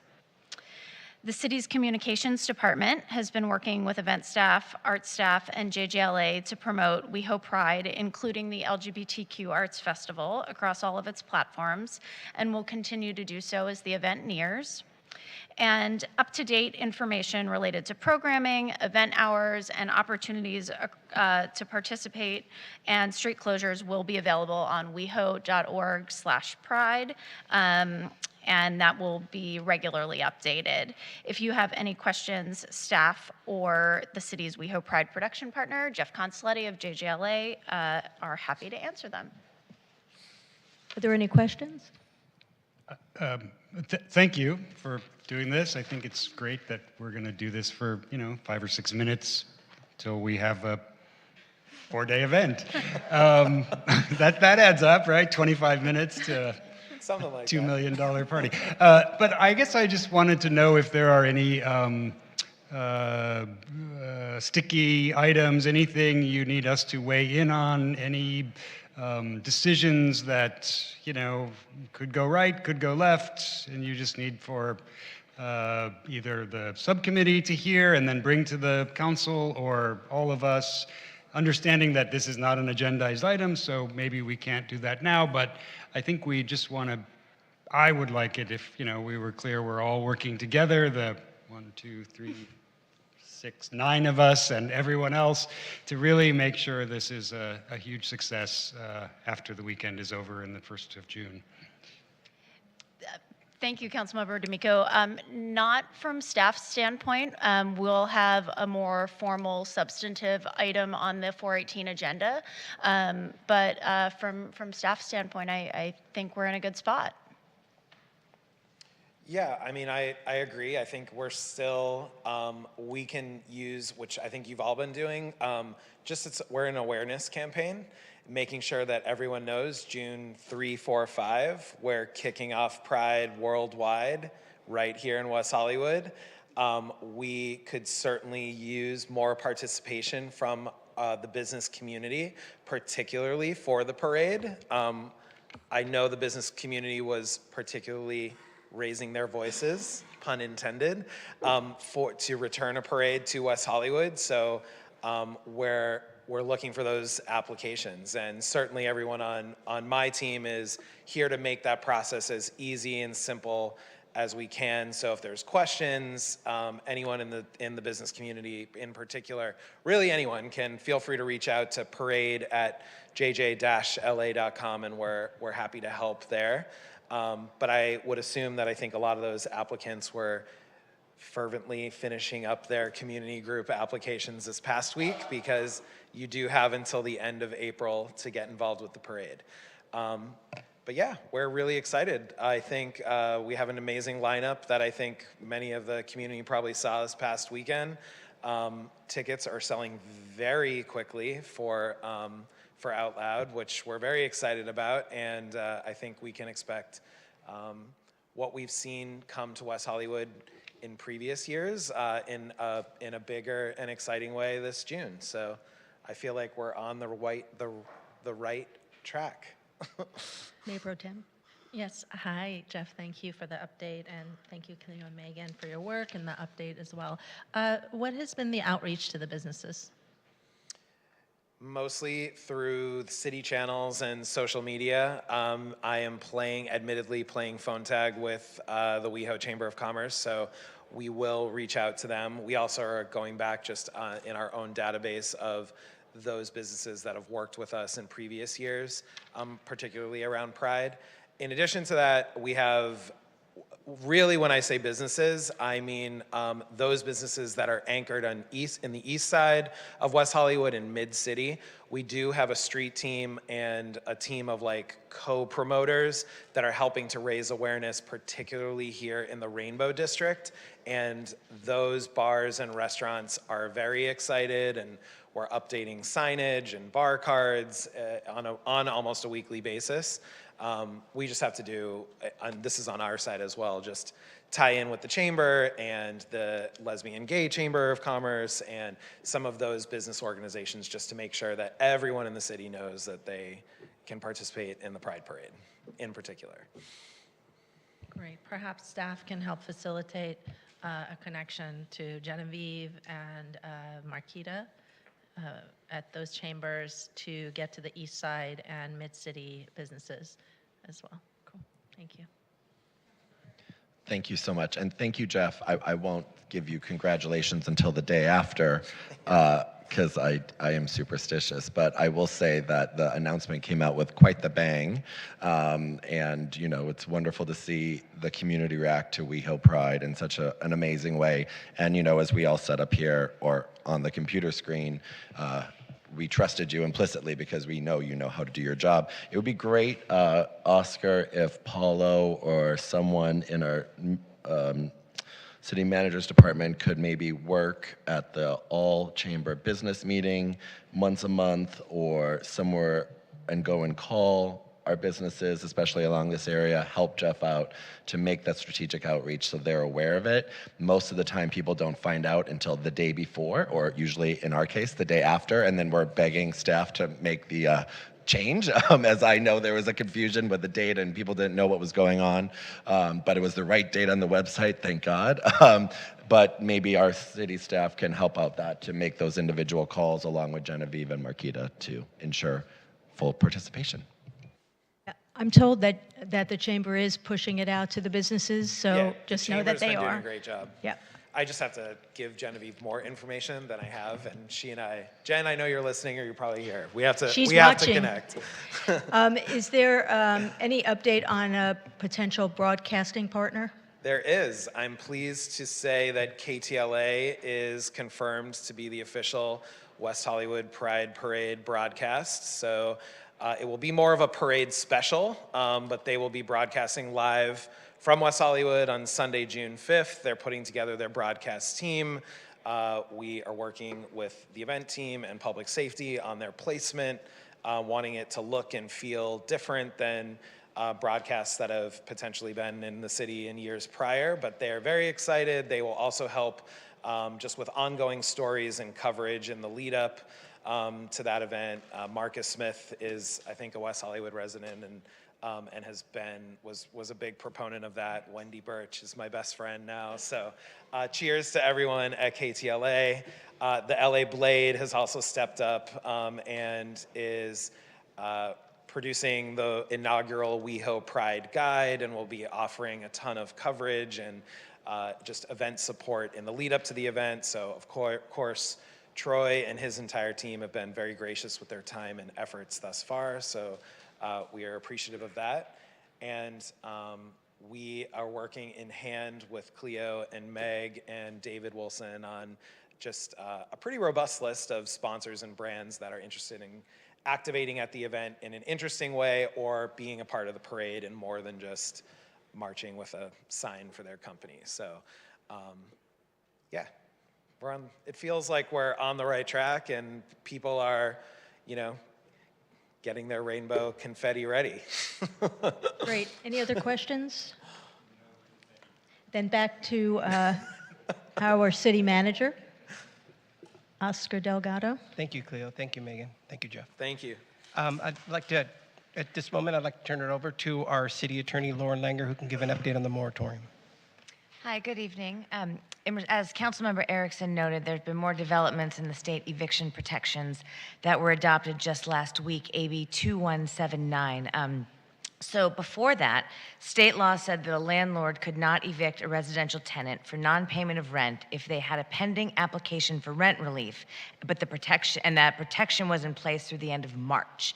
So since the state rent relief program has been very slow to get all of the funds out, the state extended those protections through the end of June.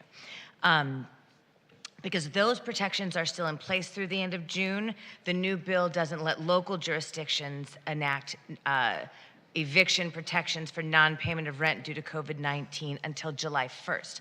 So you'll remember a few months ago, we talked about the county had adopted some new protections that were going to go in place county-wide beginning April 1st, and that piece of the county's ordinance is going to be preempted by the state law and won't go into effect. However, the just cause eviction protections from the county are not covered by the state law, and those will still be in place. So I know it's hard to keep track of, it's hard to keep up with all the new bills, but the rent stabilization department has all the information. The city issued a press release on AB 2179 last week, and they have any information. So if any renters have any questions, they can reach out to the rent stabilization department for more information.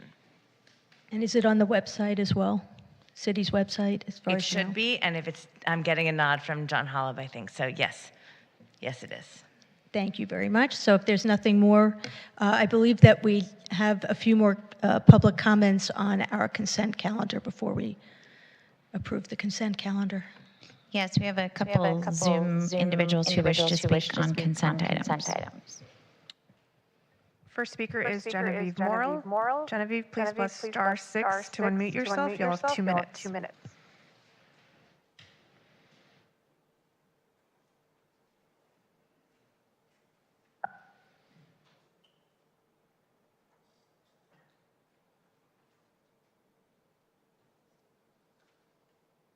Genevieve, go ahead. You'll have 2 minutes.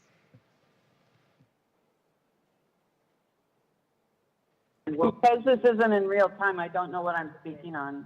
Just cause eviction protections from the county are not. Item 5C. Oh, on consent? Oh, on public Yes. safety? No, Okay, 5C, I'm sorry. consent. Because it's not on real time, so hold on. I gotta stop this. Okay, I apologize. Thank you. Good evening, Mayor, Mayor Pro Tem, and City Council members. Genevieve Morrill, President and CEO for the West Hollywood Chamber of Commerce, speaking on behalf of our West Hollywood community, business community. First, congratulations to Commander Ramirez and Acting Captain Mulder. We must always have the creme de la creme, because in my 22 years, almost every captain we have had quickly gets promoted. So we're grateful to you and glad you still have an eye to West Hollywood. Your work here, especially during the pandemic, is bar none the finest I've seen in my 23 years in WeHo. Council, we are here to seek your help to get more of the amazing deputies we have under this type of leadership, and grateful for your consideration of adding more deputies to our sheriff's force. We understand that there needs to be real change in policing across the nation. I know that there are many communities and individuals who experience bias in law enforcement or lack of significant community policing. And West Hollywood is not immune to having its own community members have this same perception or experience. But it is also my experience that West Hollywood makes certain that our contracted partners clearly understand our core values, and the council makes certain that they understand the community engagement that is forward-thinking and creative beyond any other city. So while our sheriffs are ultimately under the leadership of the county sheriff at large, let's not sweep them all into this negative and harmful brush. Instead, part of a thoughtful conversation, not lumped in with the big national conversation of defund the police. First, my opinion is that it's a horrible, misunderstood term. However, it is delivered in need of the national message to reallocate funds in a meaningful way to do community policing. But see, here's where those who may not have been around WeHo long enough understand that West Hollywood has been way ahead of the nation. We knew and implemented community policing long before it became part of a defund campaign. We know how to do this. Give us the proper needs in all areas of public safety. It's not about one or the other. Let's re-envision what we need for our community to keep us safe, whether perception or otherwise, so that we can all feel safe and supportive of our local policing and the individuals who serve us daily. Thank you so much for your time. Thank you, Genevieve. Our next speaker is Jared Knowles. I apologize. Sorry. Jared Wright. Jared, you'll have 2 minutes. Press star 6 to unmute. All right. Good evening. Can everyone hear me? I'm not getting any feedback, but I'll give it a try again. Yes, we can hear you.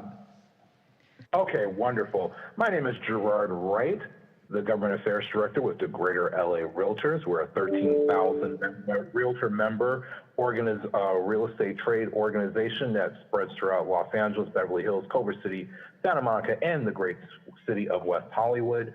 We're just voicing, thank you for at least looking into working with the business community on the vacancy tax idea, but we have some concerns about how this will be implemented, as well as the whole idea of a vacancy tax. I believe the timing of it is, and the optics of such an idea would not work, given we're all recovering back from COVID, from both the commercial and the residential side.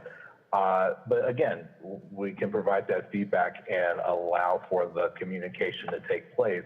Again, we just expressing some concerns about what this vacancy tax will do to, really providing, it will depress the vibrancy of the areas, because it's already one of the highest tax areas in Los Angeles County, and much like in Oakland, which are having trouble with the vacancy tax idea, Vancouver, which is already a really high real estate fee location, that it didn't see much change with the vacancy tax, and San Francisco, which is pursuing it, that kind of gives you an idea of the level of the lack of affordability, but also the lack of the vibrancy that it will not create with an increased fee and tax. If you couple that with so many other things from the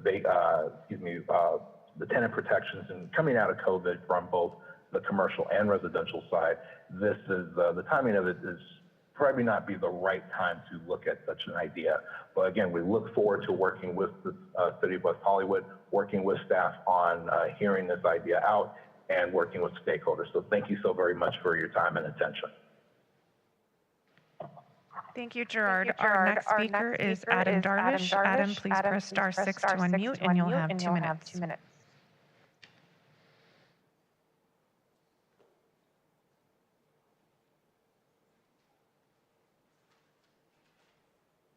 Good evening, Mayor Meister, Mayor Pro Temp Shine, and Council. Sorry that I had technical issues earlier. I wanted to, as a resident, wanted to share my feedback on, I think, item 2F, the cannabis related item for approval for new licenses that are moving forward. I was surprised to see total of 11 on the list that are in the 800 block of Santa Monica, and then a few just above in the 700, 800 block of Sunset. So for the residents that are sandwiched in between the two streets in those blocks, we have been concerned about activities at 2 a.m. I think Larry Block mentioned something about Santa Monica in front of the stores, but that crowd comes to our neighborhood. I've voiced that several times. So I would like to hear, as a resident, not just the speaker that talked about his business. I give him credit for coming on and speaking publicly and saying that they're part of the community and that they care about residents, but we all need to hear what the details are, how those guidelines are set, and who's going to monitor those. I myself played as a secret shopper and went to two of the stores last year and asked pointing questions that are in the guidelines of the staff, and they just gave me this blank look.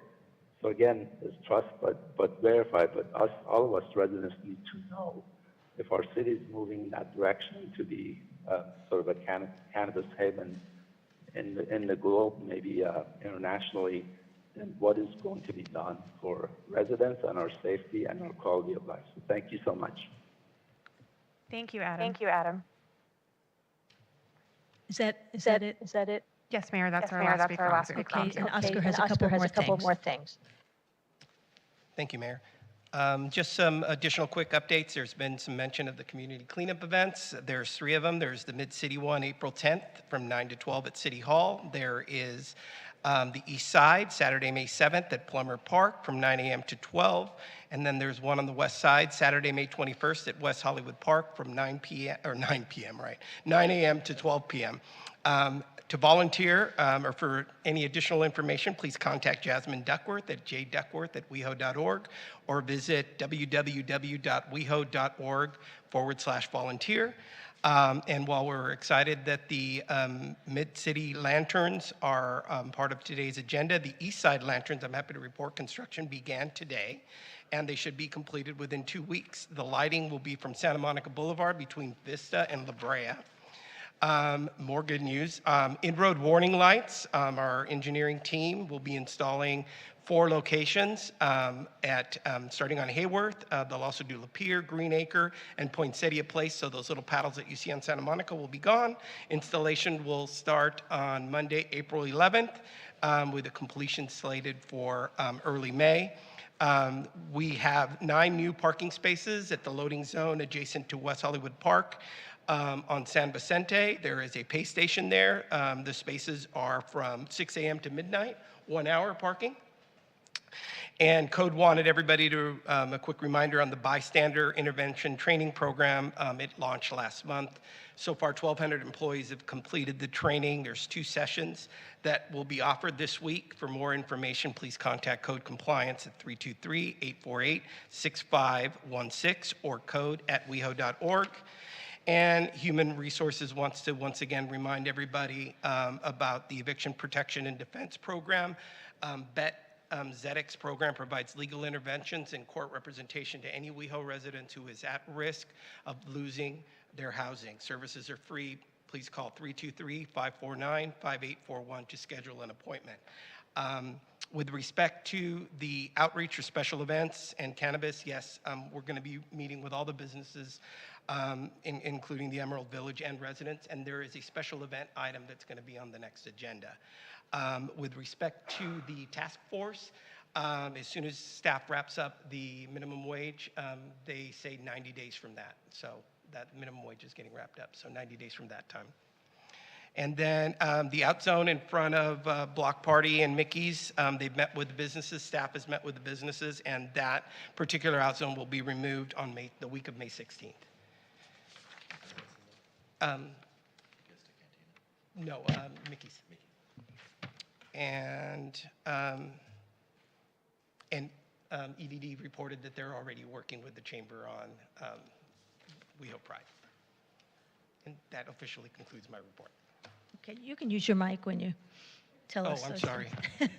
Between the mask and the mic, yeah. Madam City Clerk, what is the fiscal impact with the addition of items 5A, 5B, 5C, 5D, and 6A, and the removal of item 2G?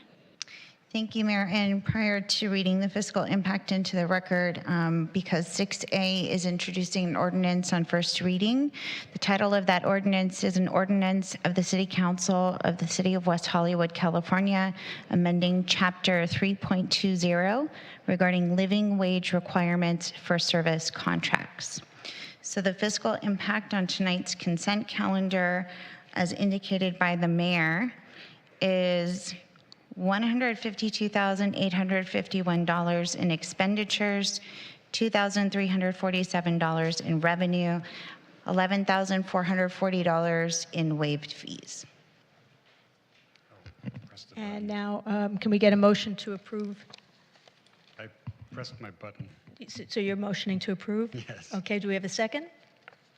I pressed it. Oh, okay, there we go. We have a second. Okay, we have Mayor Pro Tem Shine and Councilmember D'Amico. Can we get a roll call? Or just show it on the screen? Or Councilmember D'Amico. Yes. Councilmember Erickson. Yes. Councilmember Horvath. I noting my no vote and abstention regarding item 5C. Thank you. Mayor Pro Tem Shine. Yes. Mayor Meister. Yes. The motion passes, noting the no vote of Councilmember Horvath and her abstention on item 5C. And also Councilmember Erickson's no vote. And Councilmember Erickson's no vote. Okay. Thank you. Great. So now we get to move on. We don't have any public hearings today, so we're going to move on to unfinished business. Item 4A, discussion regarding resuming in-person Commission Advisory Board and Task Force meetings. Do we have staff coming up, or? That's me. Oh, that's you. Well, there you are. Thank Can you just give us a very brief recap, and then we can go over any questions or concerns? Yeah, thank you. Good evening, council members, Mayor Pro Tem Shine and Mayor Meister. The item before you this evening was direction giving at the last city council meeting to bring all of our commissions and advisory boards and task forces back to in-person meetings. At the council's direction, it was to have all city commissions resume meeting in person in May of this year, all of our advisory boards to resume in June, as well as task forces. The one exception to this item is the Public Safety Commission. They will have their May meeting in Plummer Park, rooms 5 and 6, and then they will come to council chambers beginning in June. It will give an opportunity for us to do some outreach to the community, since they've been at that location for quite some time at the request of the community, and also to allow the commission to discuss and vote on their bylaws. So will they be rotating so that we do have east side meetings and we have west side meetings for the Public Safety Commission? So if we were to amend their bylaws to come in council chambers, if they were to move locations for various reasons, it would be a special meeting. Okay, and then I asked to not put this on consent because my only concern is, have we reached out to all of the commissions and boards to make sure that they're comfortable with this schedule? And if they're not comfortable with the schedule, or if there's like a majority of members who aren't comfortable with the schedule, if they could delay their in person if that's an option. So what my plan was, if the item was passed this evening, then I was going to reach out to the commission liaisons and secretaries so that they could start informing their respective commissions and advisory boards. And if needed, I would attend the meetings just to provide an update on how we're proceeding. We've also worked with recreation staff to move all of those bodies that met in the EOC in City Hall, to move them to Plummer Park rooms 5 and 6, just to give more space in those rooms. And we've already added those to the calendar. So I think I've talked to the liaisons for Planning Commission, rent stabilization, business license, so they know they're coming back in May. And public safety is aware that they'll meet in May at Plummer Park and then come here in June. And the advisory boards have a little bit more time. Yeah, I'm just, I'm concerned about the senior advisory board and the disabilities advisory board, that I don't want to put them in a position that they don't want to be in. Yeah, they typically have their televised meeting of the Disability Advisory Board, and they're going to just do a Zoom to YouTube for this year, just to allow them a little more time. The item also indicates that should the new variant cause a positivity rate to spike, that the city manager has the discretion to move us back to teleconference. And as long as we're in a state of a local emergency and AB 361 is still in place, we still have that option as well. Okay, great. Anybody else have any questions or comments? So can we then get a motion to, there you go. We have a Councilmember Erickson and second by Mayor Pro Tem Shine. And can we move to a vote? Councilmember D'Amico. Yes. Councilmember Erickson. Yes. Councilmember Horvath. Aye. Mayor Pro Tem Shine. Yes. Mayor Meister. Yes. The motion passes. Okay, thank you very much. Now we're on to 4B, appointment to the Women's Advisory Board. Councilmember D'Amico will make his direct appointment to the Women's Advisory Board. Yeah, I'll be appointing Mallory Jenna Robinson to the Women's Advisory Board, and I spoke with her. She's excited, and I know the city clerk will reach out to her. Thank you so much. Thank you. Congratulations. Mallory Robinson is our new Women's Advisory Board member. Congratulations, Mallory. Okay, now we can move on to item 4C, public safety update. We can take, let us take a 10-minute break. Okay, we're going to just take a quick 10-minute break as staff comes up. Thank you very much.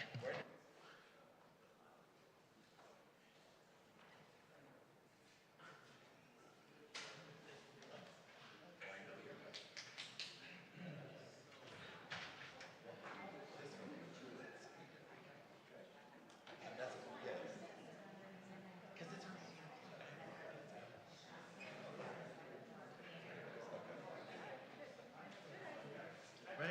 I try once in a while.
Let me know it's on.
Bang that gap.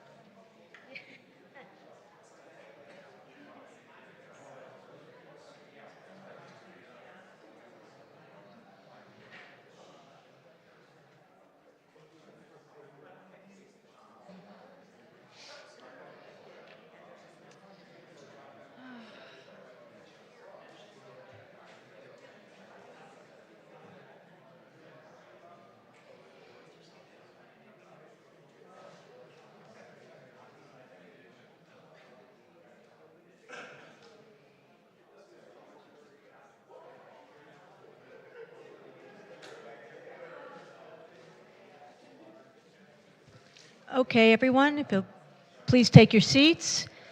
And we are now going to item 4C. We're now going to item 4C, Public Safety Update, and I'm going to turn this over to Kristen Cook. Good evening, everyone. I think our city manager may kick us off this evening.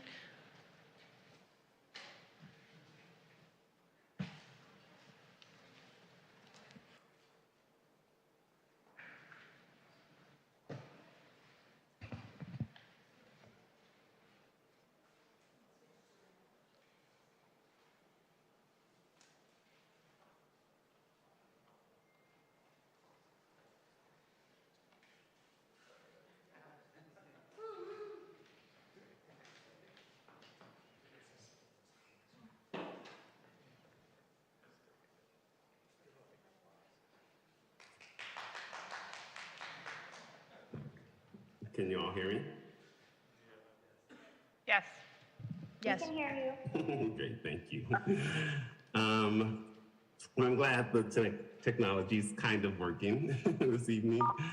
I did want to kick off the public safety discussion, but before we do that, I just wanted to add my congratulations to Ed Ramirez on his promotion to commander, and thank him for all the work he's done for the city of West Hollywood, and hopefully for all the work he'll continue to do to help the city of West Hollywood in providing the resources we need as the commander of the North Division. So thank you, Ed, and I also want to thank Lieutenant Bill Mulder for stepping in as acting captain during this time. So I just want to give a brief overview of the item on tonight's agenda. This is the semi-annual public safety update. This is the item that was tabled at the March 21st meeting. There was confusion regarding the purpose of the item, so we tried to clarify that this is a routine update in the statement on the subject and the recommendations, what things are being updated. So it does include the crime statistics from July to December, the new initiatives and directives that the council provided during this period, including the block-by-block kiosk on the east side, taking criminal reports, and we also added the sheriff's contract, the audit of the sheriff's contract at the request of a council member. That was something that was requested around June of last year, so that update's provided as well. And then also just the collaboration of other departments and law enforcement, such as social services, strategic initiatives, and code compliance. There was also discussion regarding inaccurate data during the March 21st meeting. I believe it was related to what is now attachment B in tonight's item 4C. There was a council member request for some of the historic crime and sheriff personnel data, which was provided to the city council along with budget data. That budget data did not directly, it was not a direct comparison to the personnel numbers. So I wasn't comfortable providing that to the community and providing more confusion. So we've updated that table in tonight's item to show what's on our 575 report, which is the actual cost that we pay to LA County for the sheriff's personnel. So there's a direct connection between the personnel itself and the cost for the personnel. And so that's attachment B in tonight's agenda, and there was actually a typo in the item itself at some point where it's called attachment D, but it's attachment B. All the other crime data in attachment A that was in the March 21st report was correct. None of that has been changed. That information is still in tonight's report as it was. We've also included some of the Public Safety Commission actions from their recent meetings. That's not typically in the update, but because there's been so much public discussion about that, we felt it was important to include it in the staff report, but we are not asking the council to take any action on the Public Safety Commission's actions at this time. And then lastly, we included the analysis from Civilytics. That was at the request of one of the council members at the last meeting. So we've provided their analysis and the response from the Sheriff's Department, and we have representatives from Civilytics and the Sheriff's Contract Law Bureau here tonight to can answer any questions regarding those documents. So with that, I will turn it over to Kristen Cook and the Public Safety team to give their update.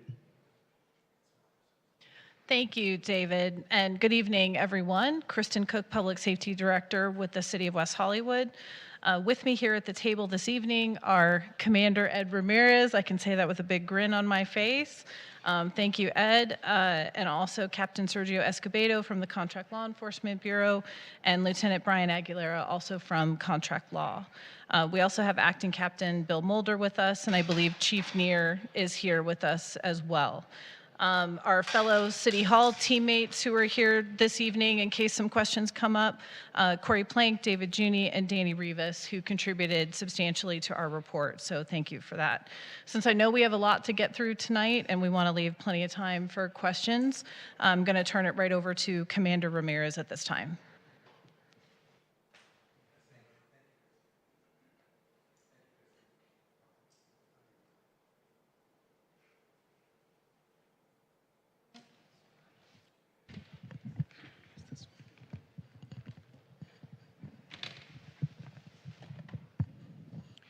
Yes, thank you, Kristen. Good evening, Mayor, Mayor Pro Tem, Council, residents, and city staff. It is wonderful to finally see everyone in person. As your station captain in West Hollywood for the past 3 years, I join you here this evening as the new Sheriff Department's commander for North Patrol Division, which includes the city of West Hollywood. Please rest assured that the department is leaving you in extremely capable hands by naming Service Area Lieutenant Bill Mulder as an acting captain until a new captain is named. Tonight, I will discuss the 6-month report for July through December 2021 versus July through December 2020. As importantly, to discuss recent actions and recommendations taken by our Public Safety Commission. During this time period, Part 1 crime increased 51%. Consequently, this increase and the other significant increases across all crime categories are somewhat skewed because July-December 2020 produced the lowest Part 1 crime totals for that time period in the city's history due to pandemic-related businesses and club closures.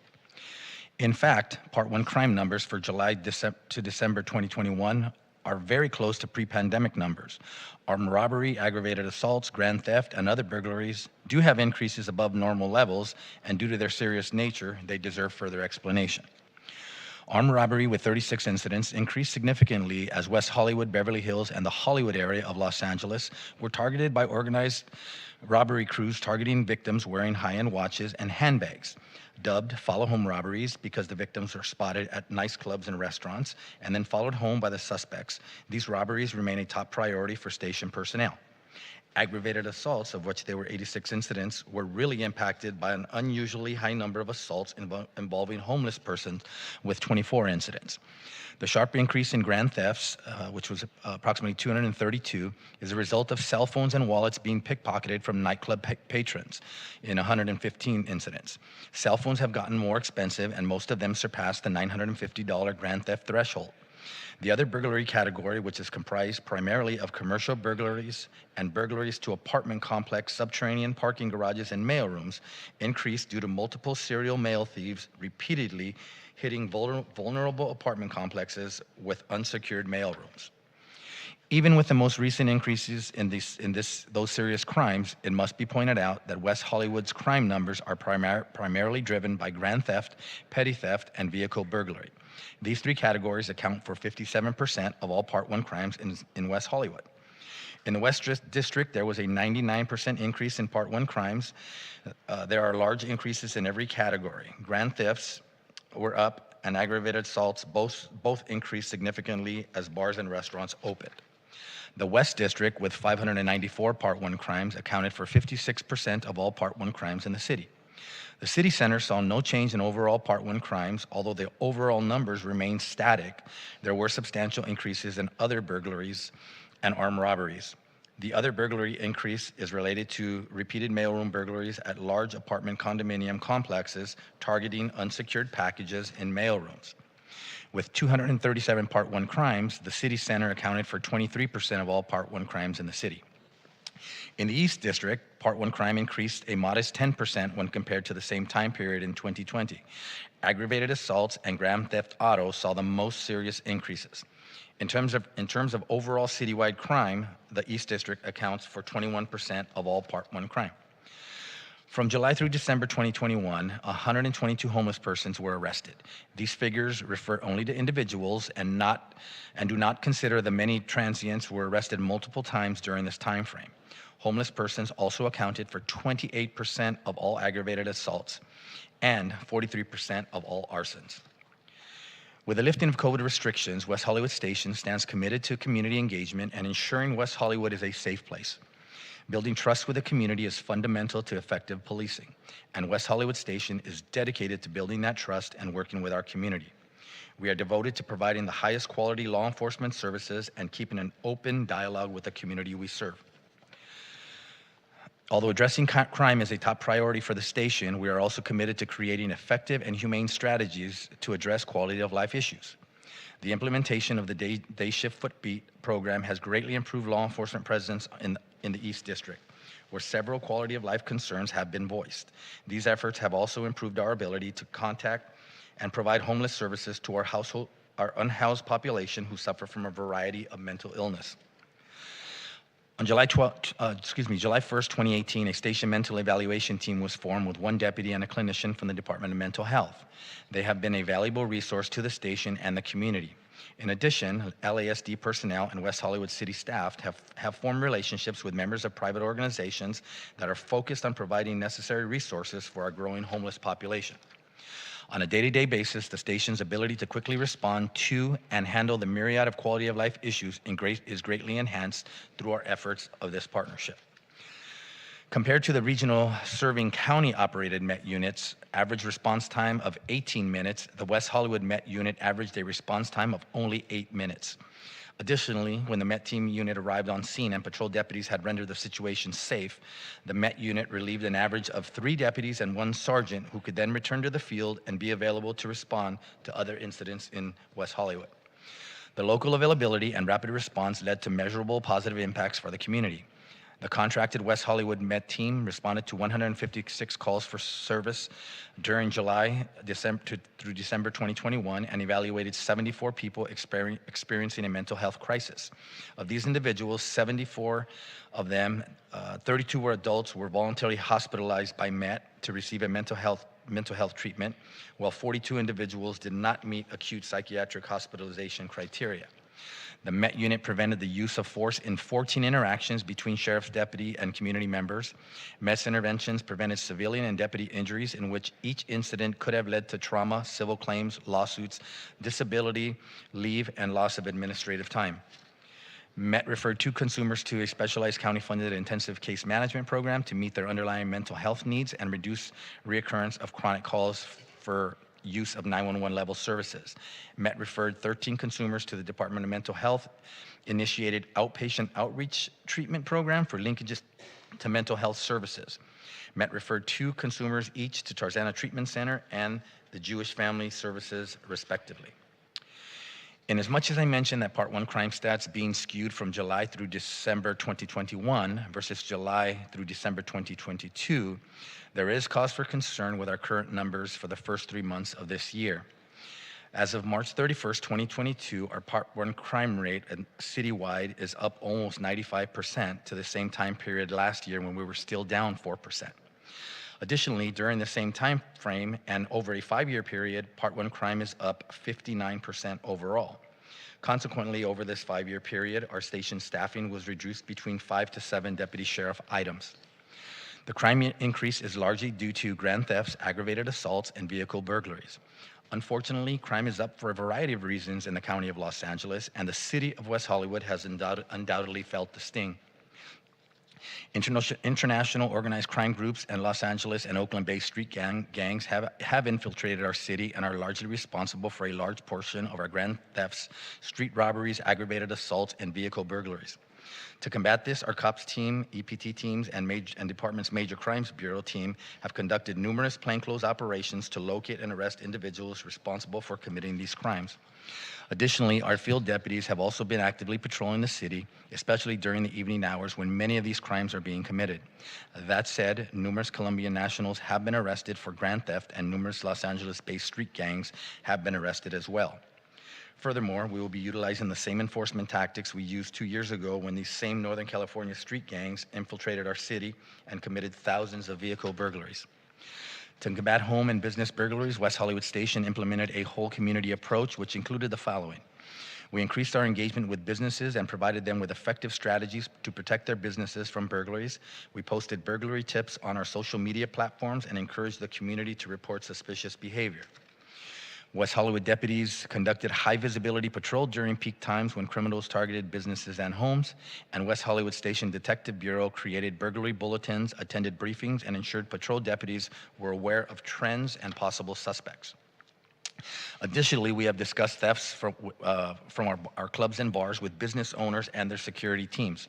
Our discussions centered around the sharing of suspect information and their methods of operation, the hiring of additional security staff, and the posting of warning signage throughout their businesses and via their television monitors. During this reporting period, all West Hollywood Station personnel received body-worn cameras and training, and the program is fully functional. The new program has been running smoothly, and deputies have seamlessly incorporated the body cameras into their duties, which promote deputy accountability and transparency. The cameras have also assisted with resolving public complaints and incidents which could lead to administrative investigations and deterred uncooperative behavior during law enforcement interactions with the public. It is also providing additional information for deputy evaluation, training, and areas of improvement needed. As we well know, the City of West Hollywood has a long history of promoting justice and equality by utilizing creative solutions. As a result, and at the City Council's direction, city staff and my personnel have finalized a study with the Center of Policing Equity to conduct a study of West Hollywood Sheriff Station's data. The primary areas of study by CPE include use of force, vehicle stops, and pedestrian stops. This is the first project of its kind at any station within the jurisdiction of the Los Angeles County Sheriff's Department, and we expect to begin hearing preliminary results of the study within the year. The study will provide a snapshot of how we are doing and pinpoint things that we could conceivably be doing better. In regards to the current total crime numbers citywide, unfortunately, due to a change in the California Penal Code, which reduced many prior felonies to misdemeanors, and a district attorney who will not file any misdemeanor cases, such as trespassing, disturbing the peace, driving without a license, driving with a suspended license, making criminal threats, drug and paraphernalia possession, being under the influence of a controlled substance, public intoxication, loitering to commit prostitution, and resisting arrest, people are simply not being held accountable. Furthermore, many criminals arrested for violent crimes like robbery and assault are being allowed to plead guilty to a lesser charge like receiving stolen property, disturbing the peace, and battery with minimal jail time, if any. This, unfortunately, has led to criminals becoming emboldened and has created a system of lawlessness where the good people of our community are being victimized at record levels. That said, we have been trying to do a lot more with less over the past several years at West Hollywood Station. From 2007 to 2013, we had 67 deputies assigned. Those numbers dropped to between 63 and 61 for the years 2014 to 2020, and over the last 2 years, the number of deputies assigned to West Hollywood Station has dropped to 60. Consequently, with crime hitting record numbers, the West Hollywood Public Safety Commission has authored a motion to cut an additional 10 more deputy sheriff items, which will take us down to 50 deputy sheriff's positions in order to fund a new behavioral health unit. Before I go on, please let me say that I am a huge proponent of the behavioral health unit concept. And with the successes of our MET teams, these programs provide plenty of value to our community, my personnel, and to the individual experiencing a mental health crisis. And I look forward to working with city leaders on its design. However, to balance this on the backs of the Sheriff's Department contract is ill-advised. Sometime last year, I was asked how much our law enforcement time was spent on dealing with issues pertaining to homelessness. That number I gave was roughly 18%. So without consulting me or the department, the Public Safety Commission, through an inaccurate and false report regarding the city sheriff's contract, put out by a group called Civilytics Consulting, decided that 18% amounted to approximately $3.5 million and 10 deputy sheriff positions. The Civilytics report indicated WeHo has alternative programs already operating which could make use of this funding to provide care and treatment and prevent the need for law enforcement in the first place. That statement and the corresponding percentage numbers unfairly assumes that if 18% of a deputy sheriff's calls for homeless services are now handled by a behavioral health specialist, the deputy would now be standing around with his hands in his pockets with nothing left to do. That is not how law enforcement works, as we do not wait in the station parking lot for a call to come out. Law enforcement is a proactive business, and actively patrolling the streets is a large part of keeping our community safe by attempting to stop crime before it happens. In a perfect world, what 18% means is that my deputies would now be available to provide more proactive law enforcement than is currently being provided. Their time could be better spent patrolling our streets and looking for mail thieves, vehicle burglary suspects, street robbery suspects, and criminals who are assaulting our residents and visitors. Recent studies have found that serious crimes fall after small to average cities expand their police force. These experts also found that arrests for serious crimes also fall. The simultaneous reduction of both serious crime and arrests for serious crime suggests it's not arrests that are driving the reduction. Instead, it suggests merely having more police officers around drives it. These findings are consistent with other research that finds concentrating police in hotspot crime areas appears to be an effective way to reduce crime. When looking at our homeless population and their related issues, the truth of the matter is many of the 18% of their homeless calls for service deal with individuals who are violent, mentally ill, drug and alcohol addicted, and even the most basic call has the potential to become violent within seconds. Consequently, although the behavioral health team concept is still being designed, for the sake of safety, I do not foresee many calls where a specialist would be sent out to a call by themselves. Although we would not intervene unless we were absolutely needed, a deputy sheriff's presence would still be necessary for reasons pertaining to a mentally ill person's unpredictability. In this case, if the Public Safety Commission's recommendation were to be acted upon, our deputy personnel's availability to provide proactive policing is further reduced. A reduction in 10 personnel would be the demise of the city's effective and efficient community impact teams, which includes the community-oriented policing team and our entertainment policing teams. These SIT teams are led by your current acting captain, Lieutenant Bill Mulder, whose teams collectively manage community concerns and promote crime prevention through a variety of intervention and enforcement techniques. Without these teams, the city will be severely impacted, as their loss would affect our ability to be actively involved in vacant property meetings, homeless meetings, neighborhood watch meetings, park security meetings, and senior safety meetings. Further losses include proactive enforcement of the multitude of problems surrounding the Los Angeles-based business Cookies marijuana dispensary, which borders West Hollywood. Tobacco grant enforcement, care outreach for the homeless, parole and probation compliance searches, alcohol beverage training with our bars and clubs, the alcohol liaison officer position, crime suppression operations, narcotics operations, engagement with local businesses, footbeats, bicycle patrols, plainclothes operations, coordinating and networking with nightlife businesses such as bars, clubs, restaurants, hotels, and their management and security. Our ability to respond rapidly to emails, text, or personal telephone calls, requests from this council, city staff, residents, and our businesses. Furthermore, our ability to immediately assist in code compliance issues would be severely hampered. More importantly, and undoubtedly, our biggest loss would be the demise of SIT's 5 two-person rover cars, who are not only available to proactively patrol the city, but on hand to respond to any and all emergency, priority, or routine calls citywide. Suffice to say, with the uptick in crime in West Hollywood, now is not the time to be removing deputy sheriffs from our community. Cities like Los Angeles, Chicago, Minneapolis, Portland, and Seattle, who all initially sought to defund their police in order to implement the same type of mental health type programs, reconsidered their decisions based on the uptick in violent crime. Removing police officers from the street has and will never make a city safer. In fact, many of these cities provided additional funding for more law enforcement officers. President Biden recently said to New York City community and their local criminal justice leaders, the answer is not to defund the police. It is to give you the tools, the training, the funding to be partners, to be protectors, and the community needs you. In dialogue with West Hollywood residents, they have asked time and time again for more footbeats and bike patrols throughout the city, but especially on our West Side's entertainment district, and I unconditionally agree with them. A police omnipresence plays a large part in crime reduction, and more visible police officers patrolling our streets and sidewalks discourages criminals due to their perceived chances of being caught. I would like nothing more than to provide those additional services. However, with only 60 personnel assigned, it is virtually impossible to accomplish. That would require additional funding, not less. I've always said that problems like homelessness land at the feet of patrol officers, and they are not always the best entity to handle them. But we are currently the only alternative until local, state, and federal leaders address the issues surrounding the problems associated with mental health treatment and housing. Just as we welcome the MET team, we will welcome the behavioral response team, and the department looks closely to working with them.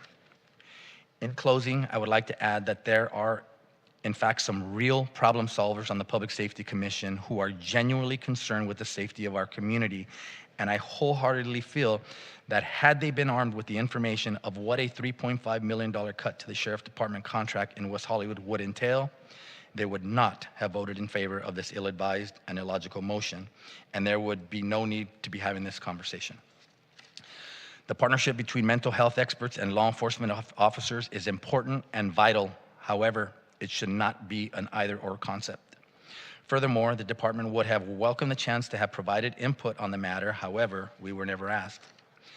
That said, whenever the budget conversation is had regarding this matter, I strongly and respectfully ask this city council to please fund the behavioral response team with additional funding, not by considering a haphazard motion by our Public Safety Commission to defund the sheriff's contract by 10 deputies.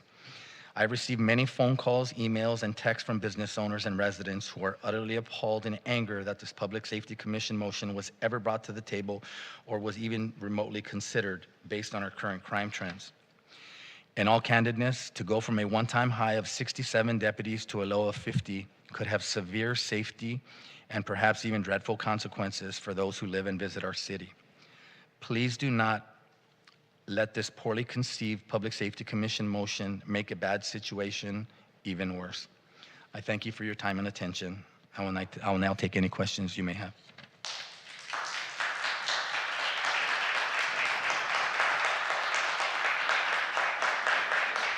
Thank you. Do we want to have questions now, or do we want to let them go through the whole presentation? Any thoughts?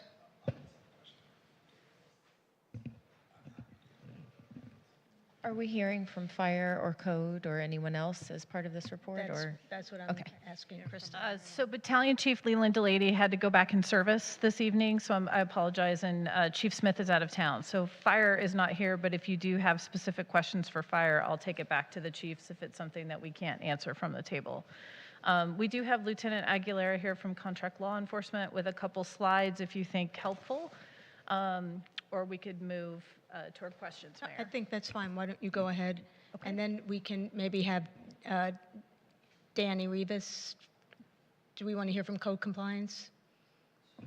So that would be nice. So we'll start with Lieutenant. Thank you.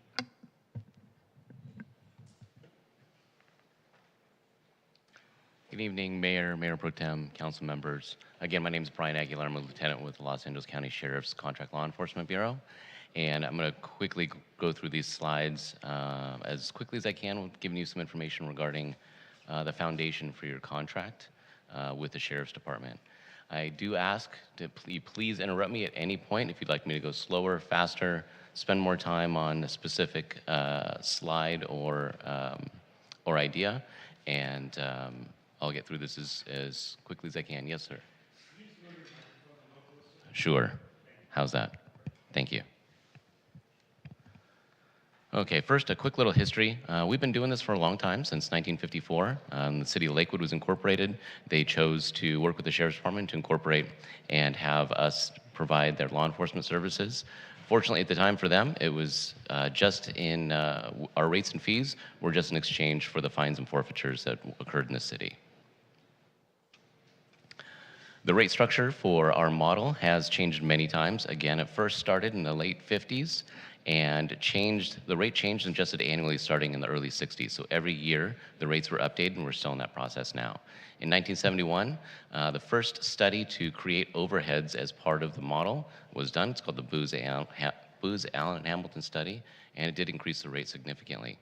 In 1973, California Government Code 51350 was codified as the Gonsalves Law, which defines what what counties can charge contract cities as providing service.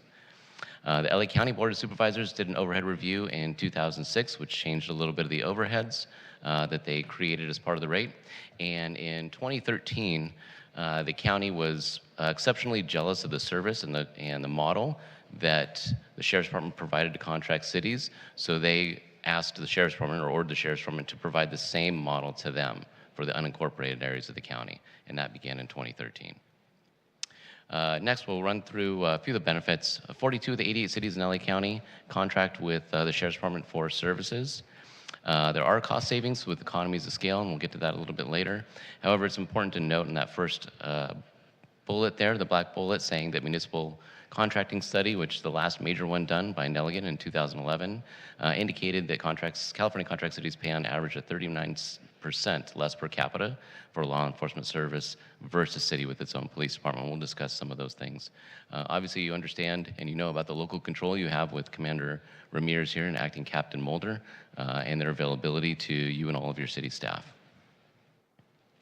We'll jump back to the California Government Codes, Gonsalves Law, and essentially there are 3 litmus tests that are used to determine whether a cost to the county can indeed be passed on to the city. The first being, the county shall charge the city all the costs which are incurred in providing services so contracted or authorized. The second, the department shall not charge any portion of those costs which are attributable to services made available to all portions of the county. And thirdly, the department or county shall not charge costs which a county would incur regardless of whether whether or not it provided a service under contract to a city. Next, per Gonsalves, the county by law shall charge the city all those costs which are incurred in providing services to contract city. And again, the goal is to determine what it costs the Sheriff's Department to staff a particular deputy sheriff service unit with a deputy sheriff in a radio car for patrol. And the auditor for the county, the Department of Auditor Controller for the county is the organizational unit within the county that creates the rates and the costing every year. It's bifurcated on purpose so that another county department other than the sheriff's department develops the annual rates. Again, we're going to look at individual units that the department separated into by the auditor controller, or line countywide charged support and excluded support, and I'll get into that in just a moment. We're going to jump right into the meat and potatoes of what it costs. And again, some of these figures, and I guess I'll answer questions later if brought up, regarding where these numbers fall into concerns that were raised in the Civilytics report. But I'm just going to continue on, and we can always come back to this to answer questions later. We're looking at all averages here. Again, this sheet, along with all the numbers that you've seen today, are provided by the Department of Auditor Controller for the county. A couple numbers that we saw come up in the report were the salaries and wages for Deputy Sheriff Generalists. You'll see that in the top there at $125,219. The sworn employee benefits coming in at $102,220. And there's a difference there between the salary and wage for the deputy. If you add those two together, we'll get $227,439. If we subtract that from the total cost for the Deputy Sheriff Service Unit, the 40-hour non-relief, that bottom number of $297,039, the overhead costs for all those for the Deputy Sheriff Service Unit is $69,600. And you'll see where they're broken down there. So if you look at a line item of what you're actually purchasing, there's very little in supervision, administrative staff, or other station overheads. And because it's all included into that one, it's a single price service unit. You pay one price. Everything that's required to put that deputy sheriff in a patrol car for an entire year is included in that cost. The supervision, you'll see the employee benefits, the clerical admin, the vehicles, the vehicle maintenance, the fuel, the oil, etc. Services and supplies is all the supplies in the station, the paper, the copiers, the printer, the restroom supplies. Administrative support, which is through the captain and through the administration at the Hall of Justice. Patrol support throughout the department. Our bureau that we work for is also included. And one key factor I'm going to touch on for a second from the report that we read from Civilytics was the cost for overtime. So for each of those $297,000 units, only $847 is attributable to overtime that's being charged to the city, and this is for fiscal year 21-22. And the reason it seems so low is because there's such a narrow scope of overtime that's allowed to be included into the model. It's going to be overtime for report writing, shift holdover, late arrest, only functions that are very specific to the shift work that that deputy's doing are allowed to be passed on to the contract city. So again, out of that $297,000 you would pay for a year for a 40-hour non-relief unit, $847 are attributable to overtime. And again, our model is completely cost recovery. We're not allowed to forecast what it would cost us to provide service to you in the future.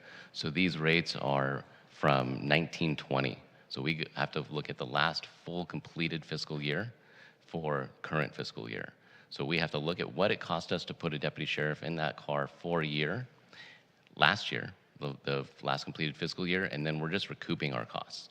So we're not allowed to forecast what it would cost us to provide service in the future. And you see that last $460 there in the bottom. So the auditor controller has to spend a lot of time putting this report together. The county of Department of Human Resources for the county has to provide information and time in managing the employees. So those are the other countywide costs that are outside the sheriff's department that provide. That's that last $460. I'm going to move on here a little quickly. That deputy sheriff service unit, 40-hour non-relief, which is essentially a full-time equivalent. If we're talking about the report, someone's going to be there 8 hours a day, 5 days a week, 52 weeks a year, but for the removal of vacation, other compensated time off for that individual of 40-hour non-relief. And we'll get to other relief units in just a moment, but you can see some of the overheads that are included, the supervision, support throughout the station and the department, equipment, supplies, liability, which is a separate discussion that we can have at another time, and then those small county support costs. Again, some of those benefits that we talked about, because that's a big number, in addition to the salary for each employee. So retirement, disability, insurance, cost of workers' comp, horizons and long-term savings plans for the employee, health, and other bonuses that the employees are given are included as those overhead costs. And again, all calculated by the auditor controller. So these are some of the bureaus and some of the Sheriff's Department units that provide support to all contract cities. And a portion, and some small, some larger portion of all of these bureaus are costed to contract cities. This is the portion that the government code and the county board of supervisors, their policy states that some can be passed on to contract cities. There are also some of the, if we look at that litmus test again, what sort of things would exist whether we had contracts or not? Well, the office of the sheriff, under sheriff, all of these units would exist whether we had contract cities or not, because we have to provide these services. If you see Emergency Operations Bureau, Sheriff's Information Bureau, Detective Communications, we have to provide those to all city or all county residents without cost. So we can't also charge contract cities for those costs if we have to provide them to all county residents without cost. So these are excluded support. These are not passed on to contract cities. So we have kind of those single price service units. That 297 that we were talking about is that top one. A deputy assigned to work 40 hours a week, no relief when the deputy's off work for benefit time. The second that's not, I don't believe you have any of the 40-hour with relief units. So now there's a relief factor. That's specifically for 40 hours a week, 52 weeks a year. You're purchasing that increment of time. So if an employee takes a day off, we have to backfill behind that. We have to put another body there. Which if we're talking about a department with full-time equivalents, you have to have 2 people to fulfill that role. Well, the city only gets charged that amount of time in which you purchase. The county and the department have to pick up the rest of that employee. So we'll move on and it'll be hopefully a little bit clearer. The meat and potatoes of what cities purchase are the 56-hour or 70-hour. The city of West Hollywood focuses on 70-hour units, so we'll jump down there. And it's a unit that's assigned to work 70 hours per week. Obviously, no one works 70 hours a week, 52 weeks a year, I hope not, and our deputies certainly don't. So we assign multiple deputies to perform that level of work to the station. The relief factor is there when the deputy's off for work or benefit time, and those are scheduled for deployment in 10-hour shifts, 7 days a week. So you're paying, I want coverage, if you buy one of those for 10 hours a day, 7 days a week, 365 days a year. And the department and the county is forced to figure out how we're gonna do that. But while doing that, we also show and prove our compliance on how we're meeting those benchmarks that's in our contract with you. And we'll get to that in just a moment. So usually, with the exception of that 40-hour non-relief, the Sheriff's Department does not contract for a specific level of personnel, but again, a level of service. How many cars do you want out in your city during a particular period of time, around the clock, 365 days a year? And the necessary number of personnel is calculated and provided to each station by the county to ensure that the service level that you purchase, that we meet that. And let's say the department or the county has to spend overtime because of a lack of personnel to meet that goals. That's the county problem, the department's problem. That overtime is not passed on. What we call vacancy overtime is not passed on to contract cities. Because you've purchased it, it's up to us to fulfill our side of the obligation. Relief factors are based on productive work hours. So essentially we look at time records for all our employees and we figure out how much do we expect them to show up to work every year. And essentially time record surveys, and our vacancies that are positions not filled that we require to be filled to provide service, those overtimes are not passed on to contract cities because you've already paying for that as revenue offset. There are other methods to reduce overtime, such as the cadre of administrative reassignment of personnel, which is the temporary reassignment of a personnel to fill a patrol position. But we can get into that a little bit later if you'd like. This is kind of we break it down into annual hours and annual minutes for what city purchases for each level. You are specifically down in the 70-hour unit, so for each 70-hour unit, we actually have to provide more than 2 people to fill that gap. And you're purchasing that number of hours and the 219,000 minutes is what you're, 7 days a week, 10 hours a day, 365 days a year, that's how many minutes it is, and that's what we're requiring, that logs be completed, and there's deputies in the field providing patrol service to the city. Just the number of those units is what's adjusted by the city as they purchase items. This is an example of a 575 or a service level agreement, and we'll get into the two kind of contracts that are between the county and the city. And you can see on that top line there, it says Deputy Sheriff Non-Relief, and you scoot all the way over, it says annual service hours per unit. It's kind of under effective date, 1789. And so the form has all of the math is done on here, and it's very easy to depict and to pick apart to see what you're actually purchasing. And of course, you have this one, and a misnomer that we saw in the report is that this contract to adjust your service levels can only be done annually. That's incorrect. At any time during the year, the city council and the city in itself can change the service levels as often as they want to sign a new agreement. Obviously, it's going to be in consultation with the station captain to talk about safety and new deployment of those resources should it change. But these contracts for service levels can be adjusted at any time. Again, the rates, as we talked about in the very beginning, are adjusted annually by the auditor controller based on the cost model that they create. And we have all those rates available to the city and to their public documents, so we're able to provide them to anyone. Lastly, we'll talk about the price for all the types of service units. And you see the non-relief for $297,039, and you can see it incrementally increase as you go down based on the amount of time that's being purchased. Liability this year, which we can discuss if you'd like, or another date, is added, and the total for each type of service unit is on the right. I think it's important to note the 10-year average annual increase is 3.16%. That's excluding the next fiscal year. We have our rates for next fiscal year, and your costs are increasing by 1.43%, which is a very low number, one that we're happy we're able to present. Last year was 1.45. So the last two fiscal years, 2.8% essentially has been the overall increase. So our 10-year average now is down to 3.08, so just about 3%.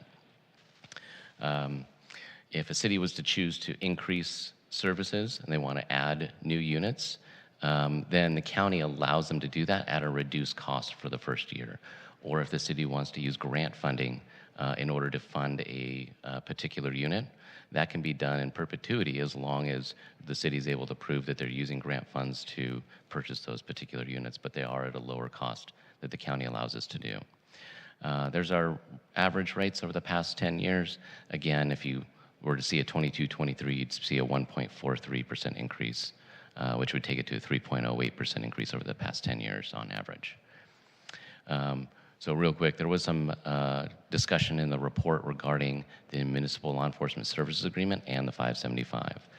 The Municipal Law Enforcement Services Agreement is the overarching 5-year agreement that discusses the services and the type of service, the general law enforcement service, that the county can provide to the city. Signing that agreement is free. It doesn't cost anything. It's just allowing the county and the Sheriff's Department to provide service to the city.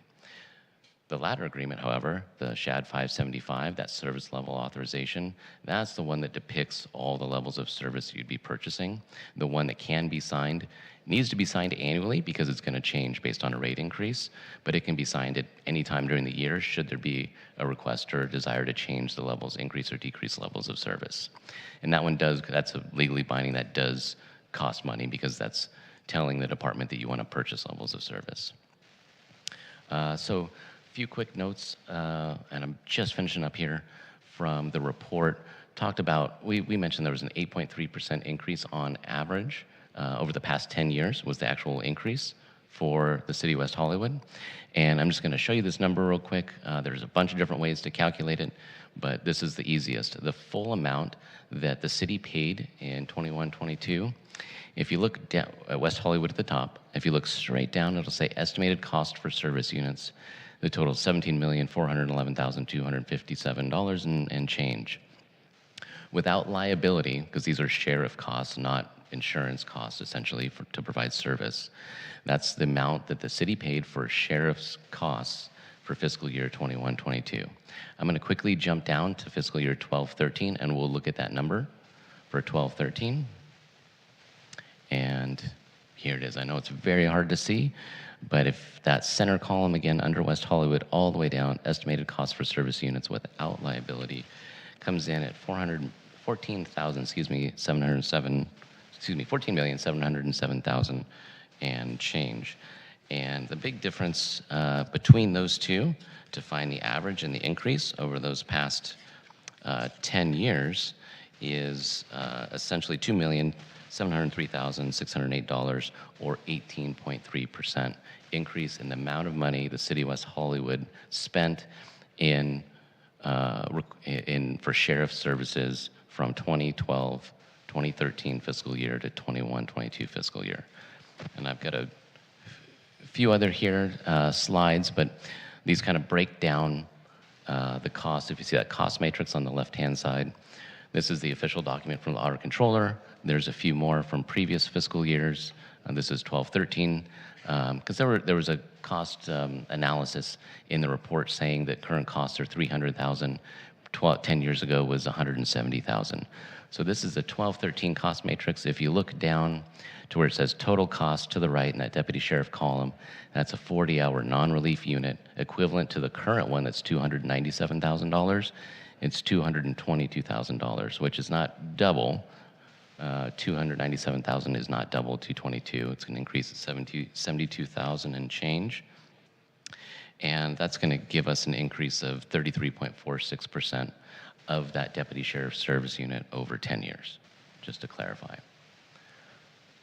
So that concludes the presentation. If there are any questions, I'd be happy to answer them. I believe that Jared Knowles from Civilytics is here, so I actually would like to hear from him and then go to questions and then go to Danny. May I ask one question that was sort of glossed over in the report was the process for carping. Can you explain it? Can you explain who makes that call, how it's accountable, and how you outline that in the contract costs? Yes, ma'am, I'd be more than happy to. So carping is essentially the process of having a vacancy in patrol.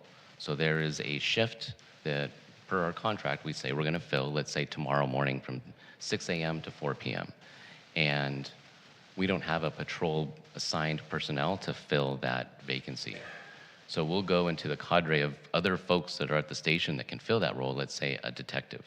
We'll take the detective out of their current role and we'll put them in that car tomorrow so that they can provide the contracted services to the city. However, we do know that that detective is an overhead item. So behind that model, the city's part of that $297,000, there's a portion of that going to that detective salary and that detective's position in the back. So every patrol station for the Sheriff's Department, they keep track of every single CARP that's done every single year. We take all those CARPs and we credit them that dollar amount back into the model. So we turn them into full-time equivalents, essentially. We add up the number of hours that they provide in carping roles. So every 8 hours, we add those all up and we turn them into full-time equivalents. And then we go into the model and we pull those people out of the model so that the cities now are not on the hook for those personnel, that we remove them. So because otherwise we'd be double dipping. Otherwise we'd be collecting revenue that includes these detective salaries, and then we'd be taking these detectives that are already paid for and putting them in another role that you're paying for. So that doesn't work, so we have to back those all out of the model.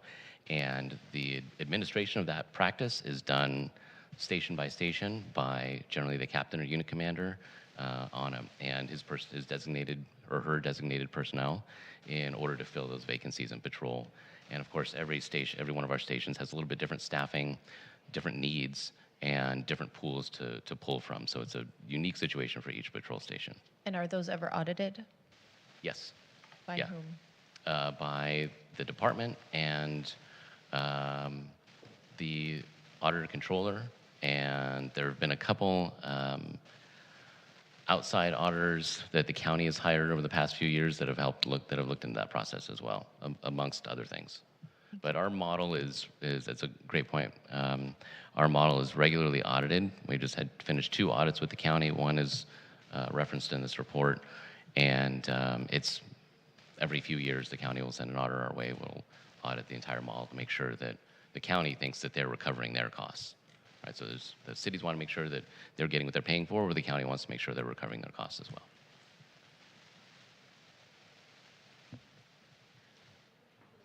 Yes, we will switch to Zoom now so that we can hear from Jared Knowles of Civilytics.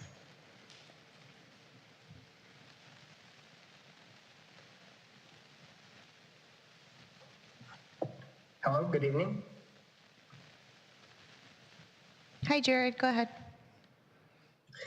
Thank you, Mayor Pro Tem, members of the City Council, for inviting me to speak with you this evening. I also want to thank David Wilson for spending time one evening after his workday talking about this issue with me and with the Public Safety Commissioner. My name is Jared Knowles. I'm the founder and president of Civilytics Consulting, and I'm an independent data science company that, among other things, works nationally on local budgets. I'm a former government budget analyst, and I hold a doctoral degree in political science from the University of Wisconsin-Madison. I've reviewed city and county budgets across the country, dozens of them, including Los Angeles County's budget and the City of Los Angeles. And I was asked to take a look at the contract city process by Public Safety Commissioner Soon Chung and noticed a few things that make it unique nationally that should be raised from the perspective of WeHo as the contracting entity. I did this work free of charge because I think the issue of contracting is really important, and public contracting is critically important. And I want to help our public agencies have the information they need to make the right fiscal choices when they're balancing their competing priorities. I want to acknowledge my focus here and the focus of our report, which is about fiscal risk. I'm not here to discuss how WeHo should do behavioral health or solve the public safety problems of the community, and I agree that that is best left to the community and the experts. So I will say that there are many studies that show, the best social science studies show that programs like behavioral health, like we heard from Commander Ramirez, are proactive and do prevent violent crime, and I want to commend WeHo for its work in this area. I also want to thank Commander Ramirez and Lieutenant Aguilar for their presentation, their comments, the answers to my questions, and I also want to acknowledge that information that was provided by them was often not available in writing in a publicly accessible form, which is what the point of the report that I wrote was to use the best information that was available in writing, publicly available, to understand what we could learn from the contract process. I want to note that this puts a particular burden on the commission, the City Council, the Public Safety Commission, the City Manager. Here we are at 9 p.m. in the evening discussing the finer details of the contract cities process that's been in place for 60 years. And so I want to acknowledge that alone is an issue that the council should have an interest in. But I want to focus on what I started with, fiscal risk, because I have read the contracting documents with LASD, many of the related documents in the LASD budget, some of the audit reports that were discussed by Lieutenant Aguilar, and other documents. And the picture is really clear. West Hollywood does face fiscal risk through the contracting cities process. And I say this as not a representative of the county, which has a financial interest in contracting with West Hollywood, and not as a representative of any specific interest in West Hollywood, but purely from the perspective of the process itself and how it works. The risk stems from 3 sources. One is a lack of transparency. Tonight, you've heard a lot of transparency from Lieutenant Aguilar and Commander Ramirez. But as I mentioned, a lot of that information is not available in publicly accessible documents that you can refer back to or you can use necessarily in negotiating a contract. And some of that information has only come to light in response to the report, the initial report and the follow-up that Civilytics put out. Second, there is an inability to control costs during the contract because of some of the challenges associated with identifying what goes into those costs in the first place and monitoring the costs and auditing the costs as they're continuing through the year. But the third point is the historically escalating costs.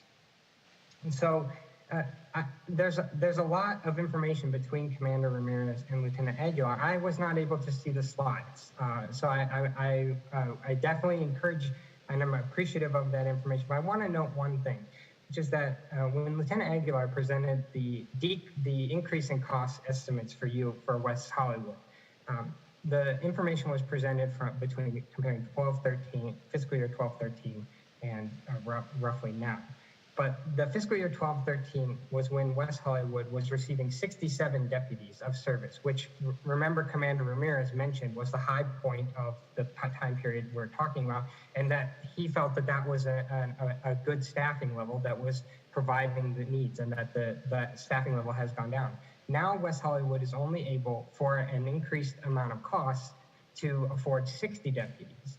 And this is why whenever we do budget work at Civilytics for any organization, we focus on the per FTE cost, because cost has two components. It has the amount of service that you're provided and how much it costs to provide a unit of service.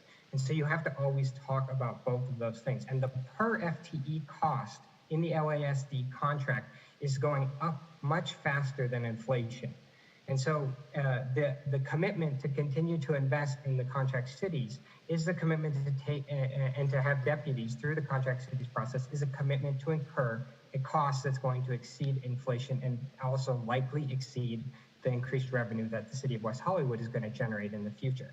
And that specific fact, I think, just needs to be confronted and discussed clearly and plainly. And that is what we tried to do in our report, and I'm happy to answer any questions if we weren't necessarily successful in that report.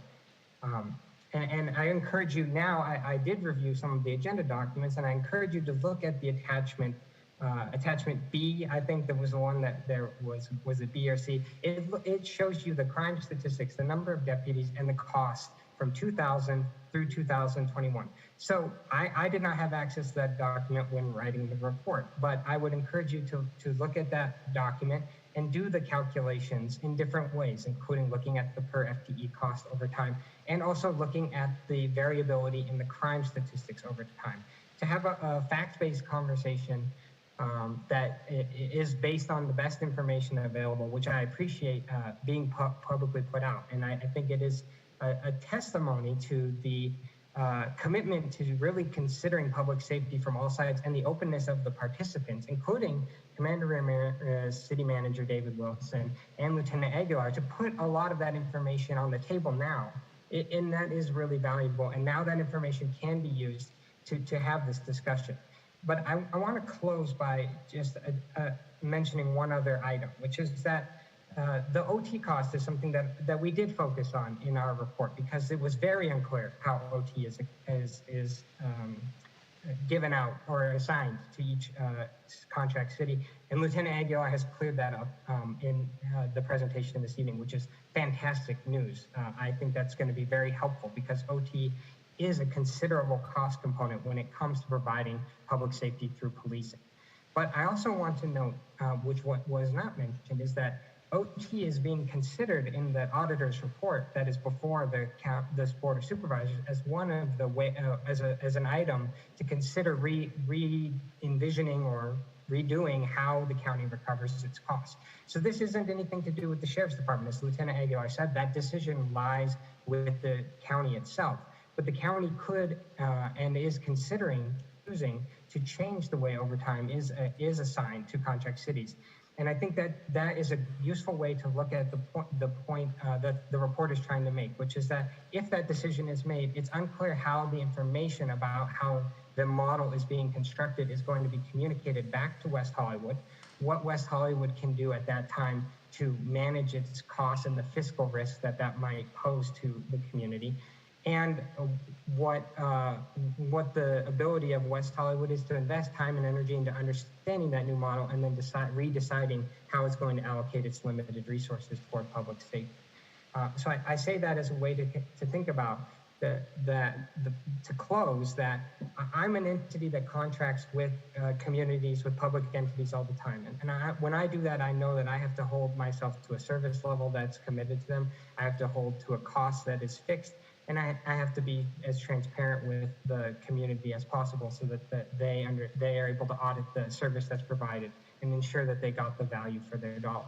And I asked the city council to consider the report presented and the questions I'd asked. And again, note that it is not coming from the county, which has a financial interest in contracting with, but from an independent organization that I don't have a financial interest in securing a contract with the city of West Hollywood. I'm just simply looking at it from the perspective of the folks on the city council and the public finances of the community, and thinking about what is the information available for you to exercise control over this contract.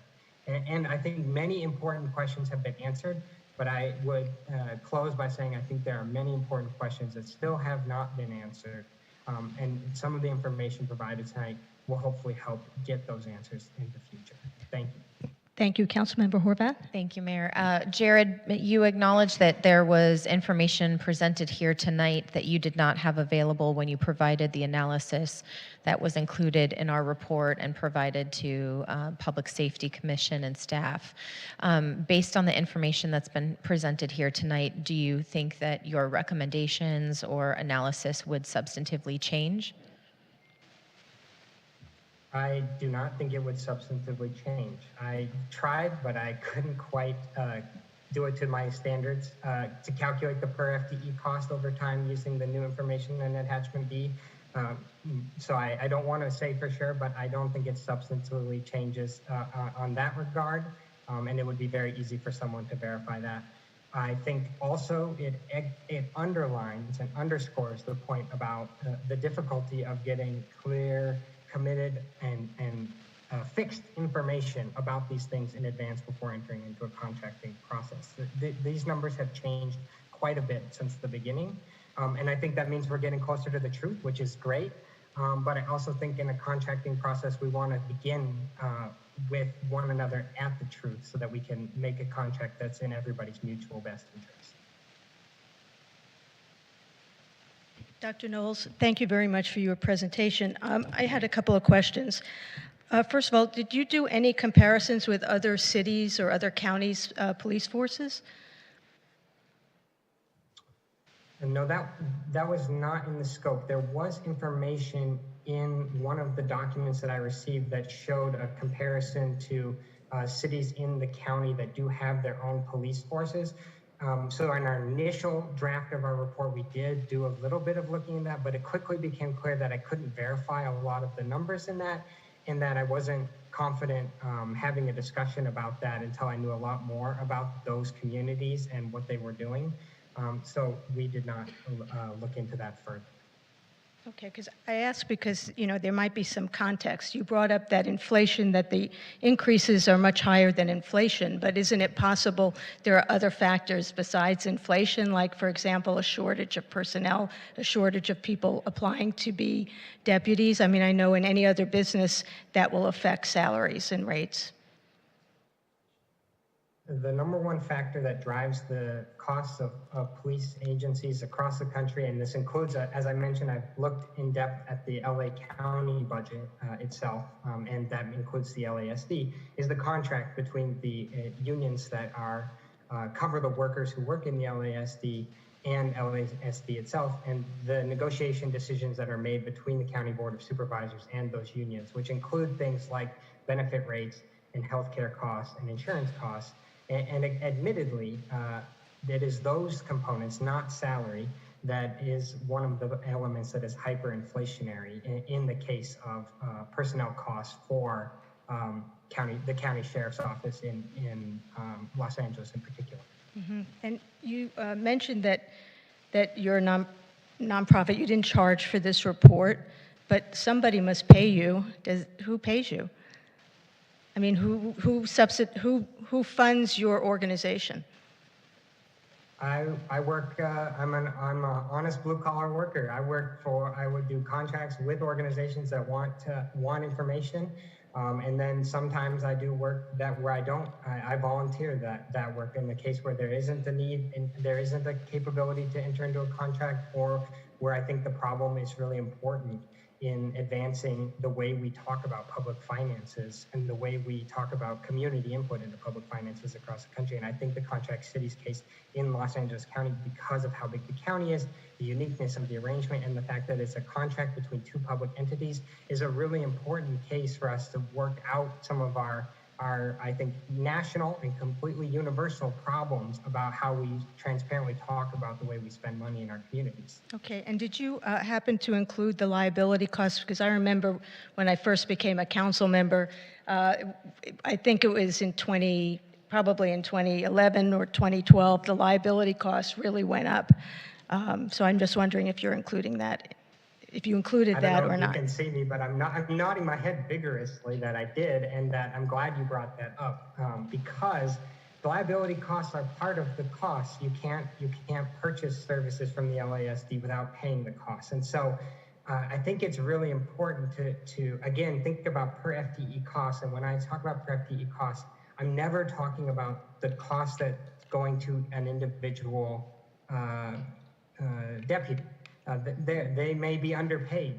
I don't know anything about that. But what I do know is that there are costs that are incurred per FTE, and they need to be accounted for, because if you simply if you change your budget allocations, you still, whether you have 60 deputies or 67 deputies, you still have to pay the liability. So that is part of the per FTE costs. And it is also, like you're alluding to, it is hyperinflationary as well, and not something that's under control of West Hollywood as a contract city. Right.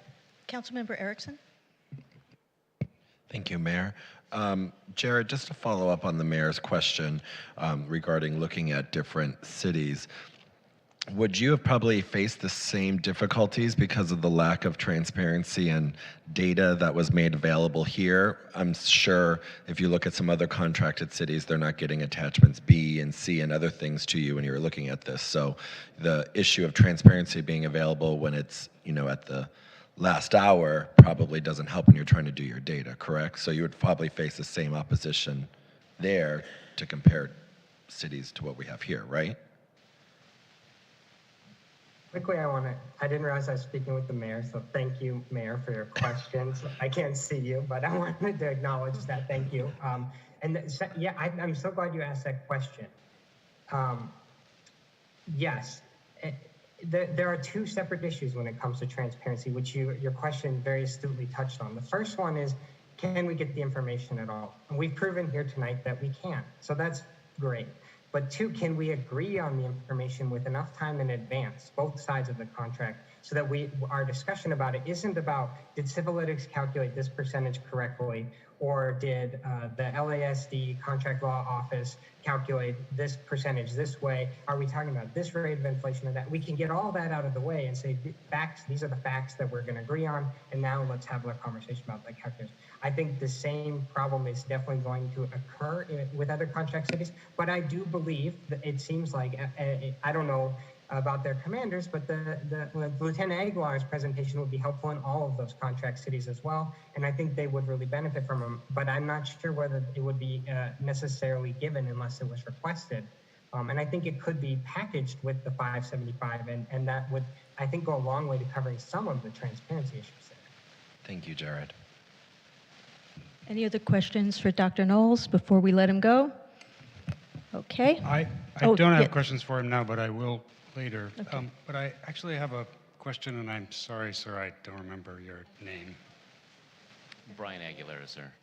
Mr. Aguilar, ERA with a... Yeah. Yes. I had a question about your audit. And you said it was audited by the county. Was it audited by the County Board of Supervisors or by the County LASD? So the County Board of Supervisors, the last audit that Mr. Knowles referenced in his report, was a private firm that the county hired along with the auditor controller to come into our offices and go. We had countless meetings, mostly virtual over the past couple of years. And the scope of their audit was pretty deep. It took them over almost 18 months to complete their audit, and that was just on our cost model, just on the few things we covered today. So it was quite extensive, and we wanted to be clear that the increases that are mentioned as footnote number 1 on the first page of the most recent report from Mr. Knowles. Those are recommendations from the auditing firm to the Board of Supervisors to potentially increase and change some of those, especially communications. Overtime wasn't one of the ones listed, but communications is a big one. And the Sheriff's Department and us at Contract Law Enforcement Bureau, we don't support those increased costs. We don't feel that we're with the contract cities. We don't feel that those costs should be passed on to contract cities. They never have been. And in communications, for instance, the department, the Sheriff's Department, is required to have a countywide footprint of communication infrastructure over the entire county already. So if it had to be already, which means that there's towers, this area has to be covered whether we're here or not, whether this contract exists. So it kind of hit that benchmark for us and told us that, well, we don't agree that those should be passed on. But again, those were the county, that was the Board of Supervisors that hired that firm to come do an audit of our department. But those results were presented to the Board of Supervisors.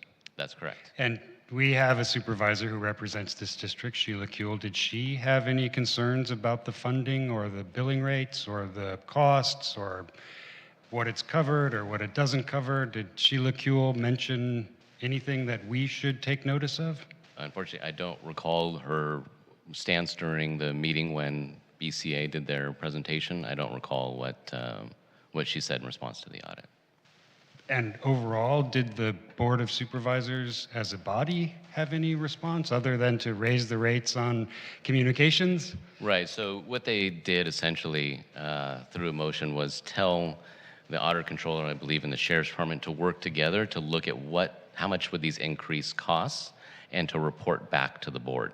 So we're in the process of working with the auditor controller to identify exactly which one of these units would be appropriate to even pass on and what type of cost that would look like. And we have to report back to the board for them to make a decision on how they want us to move forward. Okay. Thank you. Yes, sir. Very much. Yeah, Councilmember Erks. Thank you so much, Mayor. I have a couple of questions about the audit, and thank you very much for your very robust presentation. There was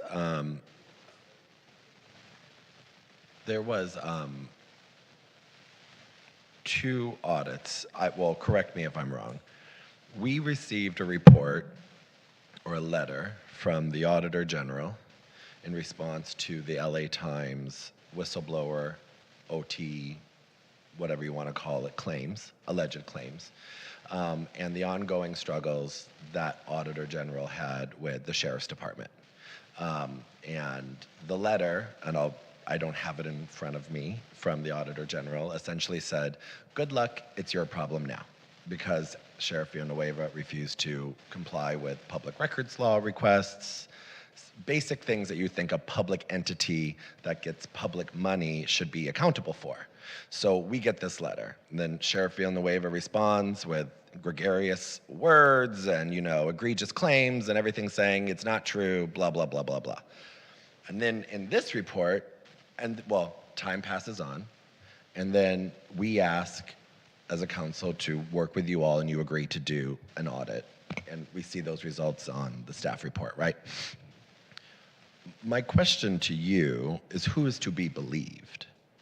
Because I have multiple people, multiple entities with audit results. One says one thing, the county's saying one thing, and then we have you saying one thing, but I think we need a neutral third party to really get us to the end of it. My real question, for the sake of my own clarity, whether dollars are here or dollars are here, is where's our money going, right? So what audit is correct? Is the Auditor General wrong? Is this audit correct? I mean, what do we need to do as a city to make sure we're not being overcharged for our deputies? And if there are serious claims of overtime abuse throughout the years that we've had this contract, what are those remedies? All right, thank you for your question, sir. I think a few comments to hopefully help provide some clarity from the department's perspective when it comes to the auditing and the availability or transparency of the record keeping. specifically to Contract Law Enforcement Bureau, who manages the contracts along with the auditor controller. Everything that we have is a public document. They're auditor controllers, they're not ours, but they're a public document. And it was troubling to read that Mr. Knowles and his firm was having so much difficulty in obtaining documents online. I think our response to that is we as a department are in receipt of thousands, if not tens of thousands, of California PRA, Public Record Act requests a year. And we are pretty diligent on responding to all those, especially ones that touch Contract Law Enforcement Bureau, and I can speak specifically about us. And we never as a bureau received any request or request for information, either officially or unofficially, from Mr. Knowles for any of this stuff. And if we did, we would have provided everything and can if that's something that he'd like to see in the future moving forward. We pride ourselves on ensuring that everything that we produce, along with the auditor controller, in costing to contract cities is as accurate as possible, and that the county, being the sheriff's department, is only recovering the costs that we're required to recover and nothing more. Hence why we don't agree with the additional costs that were recommended by the county's auditor, the auditor or the consultant that they had come in to do ours, and we don't agree with that because we don't want to cost cities out of our service. We want to be fair.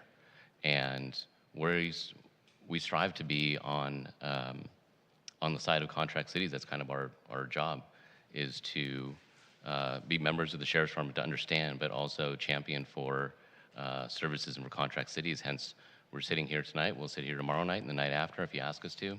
That's part of what we do. So I hope that the information I was able to provide, and any information that we as a whole are able to provide in the future, documentation, anything that you want or be subject to an audit, if that's chosen, is absolutely fine. Our books are open. Unfortunately, we just have to, we have so many requests for information, we have to be asked. We can't assume what people want and just give things out. And at any point, we're willing to provide any of that information to anybody that you see fit that we provide it to.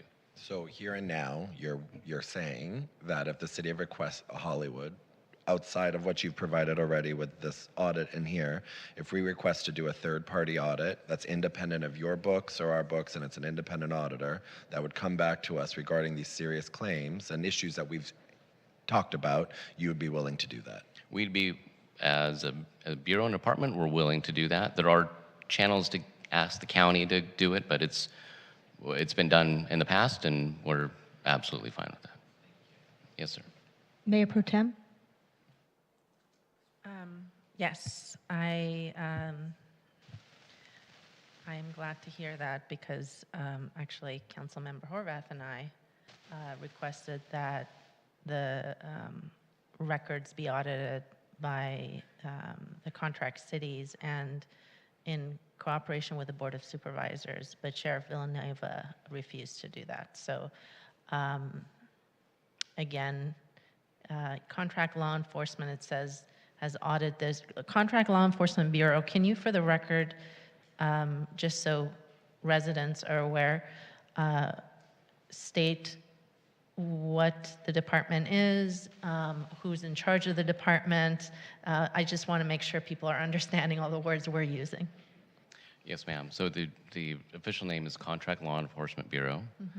It's a bureau within the Sheriff's Department, and its job is to manage all revenue-generating contracts that the Sheriff's Department enters into for law enforcement services. The head or the unit commander of the bureau is Captain Sergio Escobedo, who's seated just over to my left to the... Push the button, but... and he's the unit commander, the leader of that bureau. Great, thank you. So essentially, our staff report is referencing the contract law enforcement audit of the record. So it's really an internal audit, and there has not been an independent audit yet in response to the West Hollywood deputy whistleblower. No, if I may, Council, good evening. Captain Sergio Escobedo. And I'm in charge of doing that audit for your city manager. And I did relay to Mr. Wilson that I do have all electronic queries in regards to the audit. and I am conducting currently that audit. So once that audit is complete, I will present that to Mr. Wilson, and he will have record of all electronic data that we are in possession of. And we welcome any outside audit to confirm the data that we're presenting. So an independent auditor would only be able to review the data you're presenting, but you're doing an internal audit. So it's not an actual, wouldn't actually be a thorough independent audit of all of the records. All the records are electronic records, so there's no way to erase data. All data is exposed, so any third party will have access to that data. And if a third party needs further data, would you work with them to give further data that are needed? Of course. My bureau is a resource not only to our station management or station command, but it's also a resource to all contract cities. And I've relayed that to Marcel Rodarte, the executive director of our Contract Cities Association, that we are a resource to all 42 cities. So we will do that for you. Right, well, that is fantastic, and I would say we're not there yet, but I think we need to take a vote tonight on requesting an independent audit of all of the records. So that's one thing. I will make that motion based on this information. You did it? Oh, good, thank you. I didn't hear the words loud enough. Or maybe all the Advil I've taken. I have some questions regarding the overhead costs. Well, first of all, this, what a thorough report you gave, Mr. Aguilar, and I really appreciate that. It was not included in the attachments to the staff report, so none of us have had the opportunity to prep for this information. Can I ask why that wasn't provided to the staff to put into the public record and for us to review?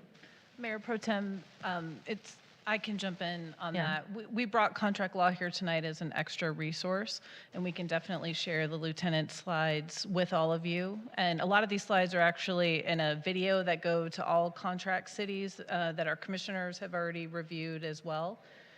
So definitely we could have made our 60-page report 80 pages and included all these slides. We just didn't do that.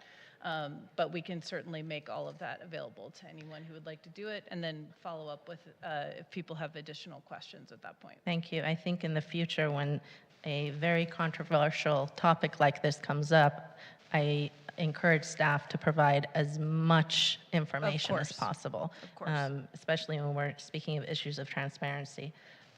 So the overhead component, you mentioned that I have a lot of notes over here. You had, I believe, $60,000 in overhead, $69,600 in overhead for each full-time FTE deputy, is that correct? Correct. For all 40-hour non-relief, $69,600 for, and we're sticking to fiscal year 21-22. Yes, ma'am. I didn't catch all of the areas, but one of the areas you spoke about was vehicle and oil changes. Is gas covered in that? Yes, ma'am. So $69,600, and does that mean that 60 deputies would fall under that? So 60 times 69,600? So if the city purchased non-relief items, then the total for it was $69,600 for that non-relief item. You actually purchase items that are more expensive because they're covering 70 hours a week, not 40 with relief. So the vehicle allocation is more because we're saying that we're going to this is putting a car into the field that's driving around for 40 hours a week without relief. So if a person's sick for the day, then that car's going to sit there. Okay. For this 70-hour, it's going to be more expensive because that car is going to be driving around for 70 hours during that week. So that the auto allocation is higher for that 70-hour unit. Got it. I guess, I'm sorry I wasn't clear. I'm trying to figure out Is it 69,600 for each deputy? Because it was a cost of the deputy cost of 297,000 that you mentioned, right?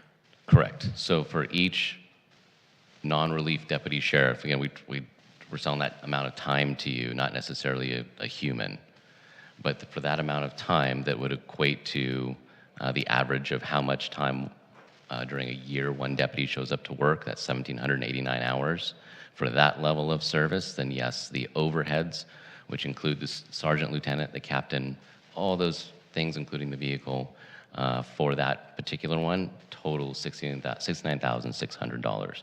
And then it goes up by the number of hours. So it's just, the rate increases proportionate to the annual hour increase for those costs. Okay. Do you have a total number?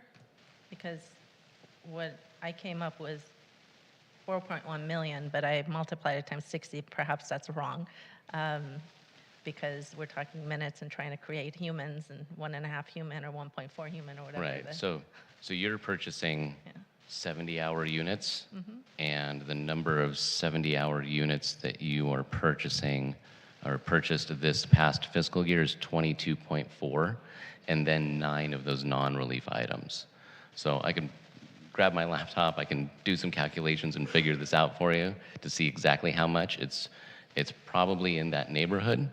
So we look at, it's not the number of humans, but the amount of time that you're buying. So you're probably in the neighborhood, but I'd have to do some calculations to figure out the exact I would love for you to do some calculations and also give us some more concrete numbers in all those different categories, maybe estimates, because I think it's important for the public to really understand more clearly. It's been great to get this report, but there's still some vagueness there, and you don't have to do that now. I'd like a further report from you, or maybe it can be reported back from the city manager to us, whatever it takes. I don't think this conversation is going to necessarily be over tonight, but that's the area that I see it's still not detailed enough, because this is all taxpayer money, and so it would be good to know. Also, here's another question.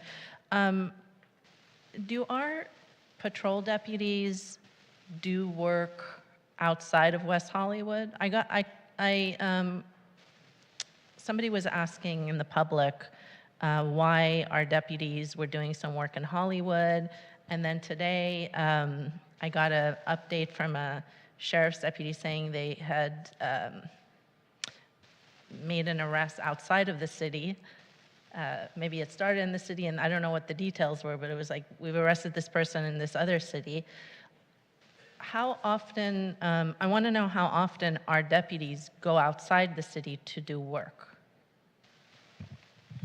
Yeah, I can answer that. The one you're referring to is a deputy who was assigned to Universal City Substation. So we do have deputies at Universal City Substation who regularly come down here to the city of West Hollywood and traverse back and forth to Universal. So that particular one was made. We also have deputies who patrol our unincorporated area of the Veterans Administration Building, the Franklin Canyon area, and the Veterans Building there on Wilshire and Veteran. So, but they are not the contracted items. We do not send contracted items for the city of West Hollywood out there. Those are county-funded items. county funded. So this 69,600, the vehicle costs and gas would not be charged to us then for those deputies that have the West Hollywood sign on their patrol cars? For unincorporated area deputies that are assigned, no, those are taken out of the model. The county pays their way, just as the contract city does.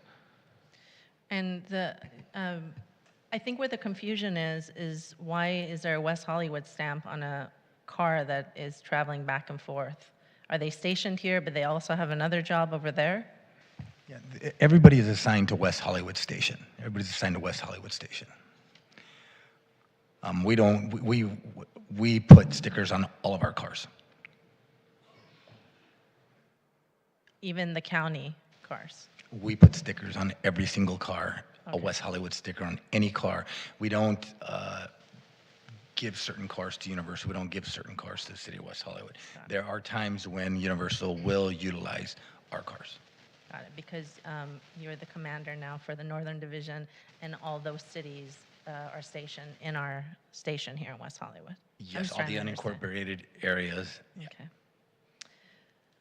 I think those are all my questions I have for Mr. Aguilar, but I do have some more questions for Commander Ramirez and maybe for Kristen Cook. Maybe I should get right into those. Great. I bring up these charts over here.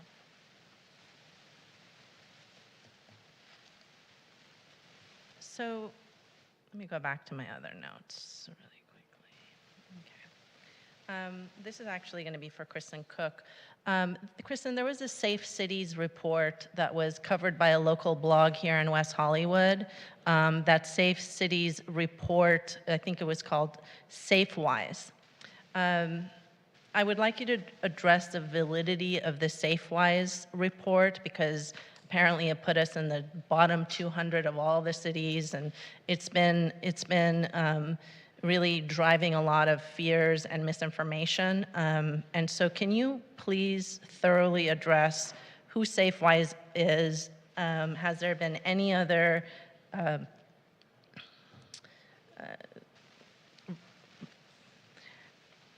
editorials? I know the New York Times covered it, which is a very respected outlet covering SafeWise's report. Can you please let the public know about that? So Mayor Pro Tem, as you mentioned, this website has published before. So this is the second report regarding West Hollywood that we're aware of. So the SafeWise ranking is from a website of the same name called SafeWise. The SafeWise website is oriented around sales and marketing for home security systems and security cameras. It is not an official news source. The SafeWise data is not from the city directly or from the sheriff's station, and according to their website, the company compiles FBI data. This is presented in the context of selling alarm systems to customers.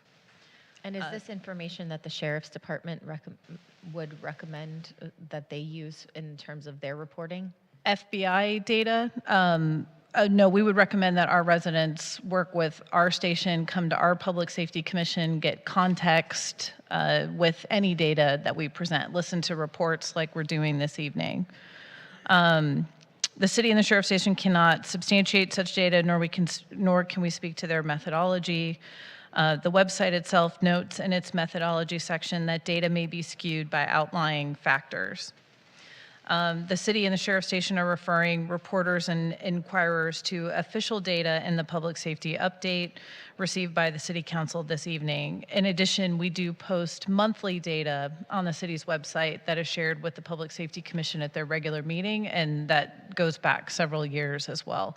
In addition, the 6-month reports are also posted on the city's website. So the publishing of that report in any way, shape, and form should be seen as something that individuals in the city shouldn't take seriously, because it's meant to sell cameras and security alarms versus actually educating the public on accurately available data. Correct, Kristen? In my opinion, just using the FBI data is too simplistic. You need more context, you need more information, you need to hear from your local experts like Commander Ramirez when we're talking about crime statistics and what cities are doing about them. Probably why you don't see it in the Beverly Press, but that's a redundant question. Thank you so much, Kristen.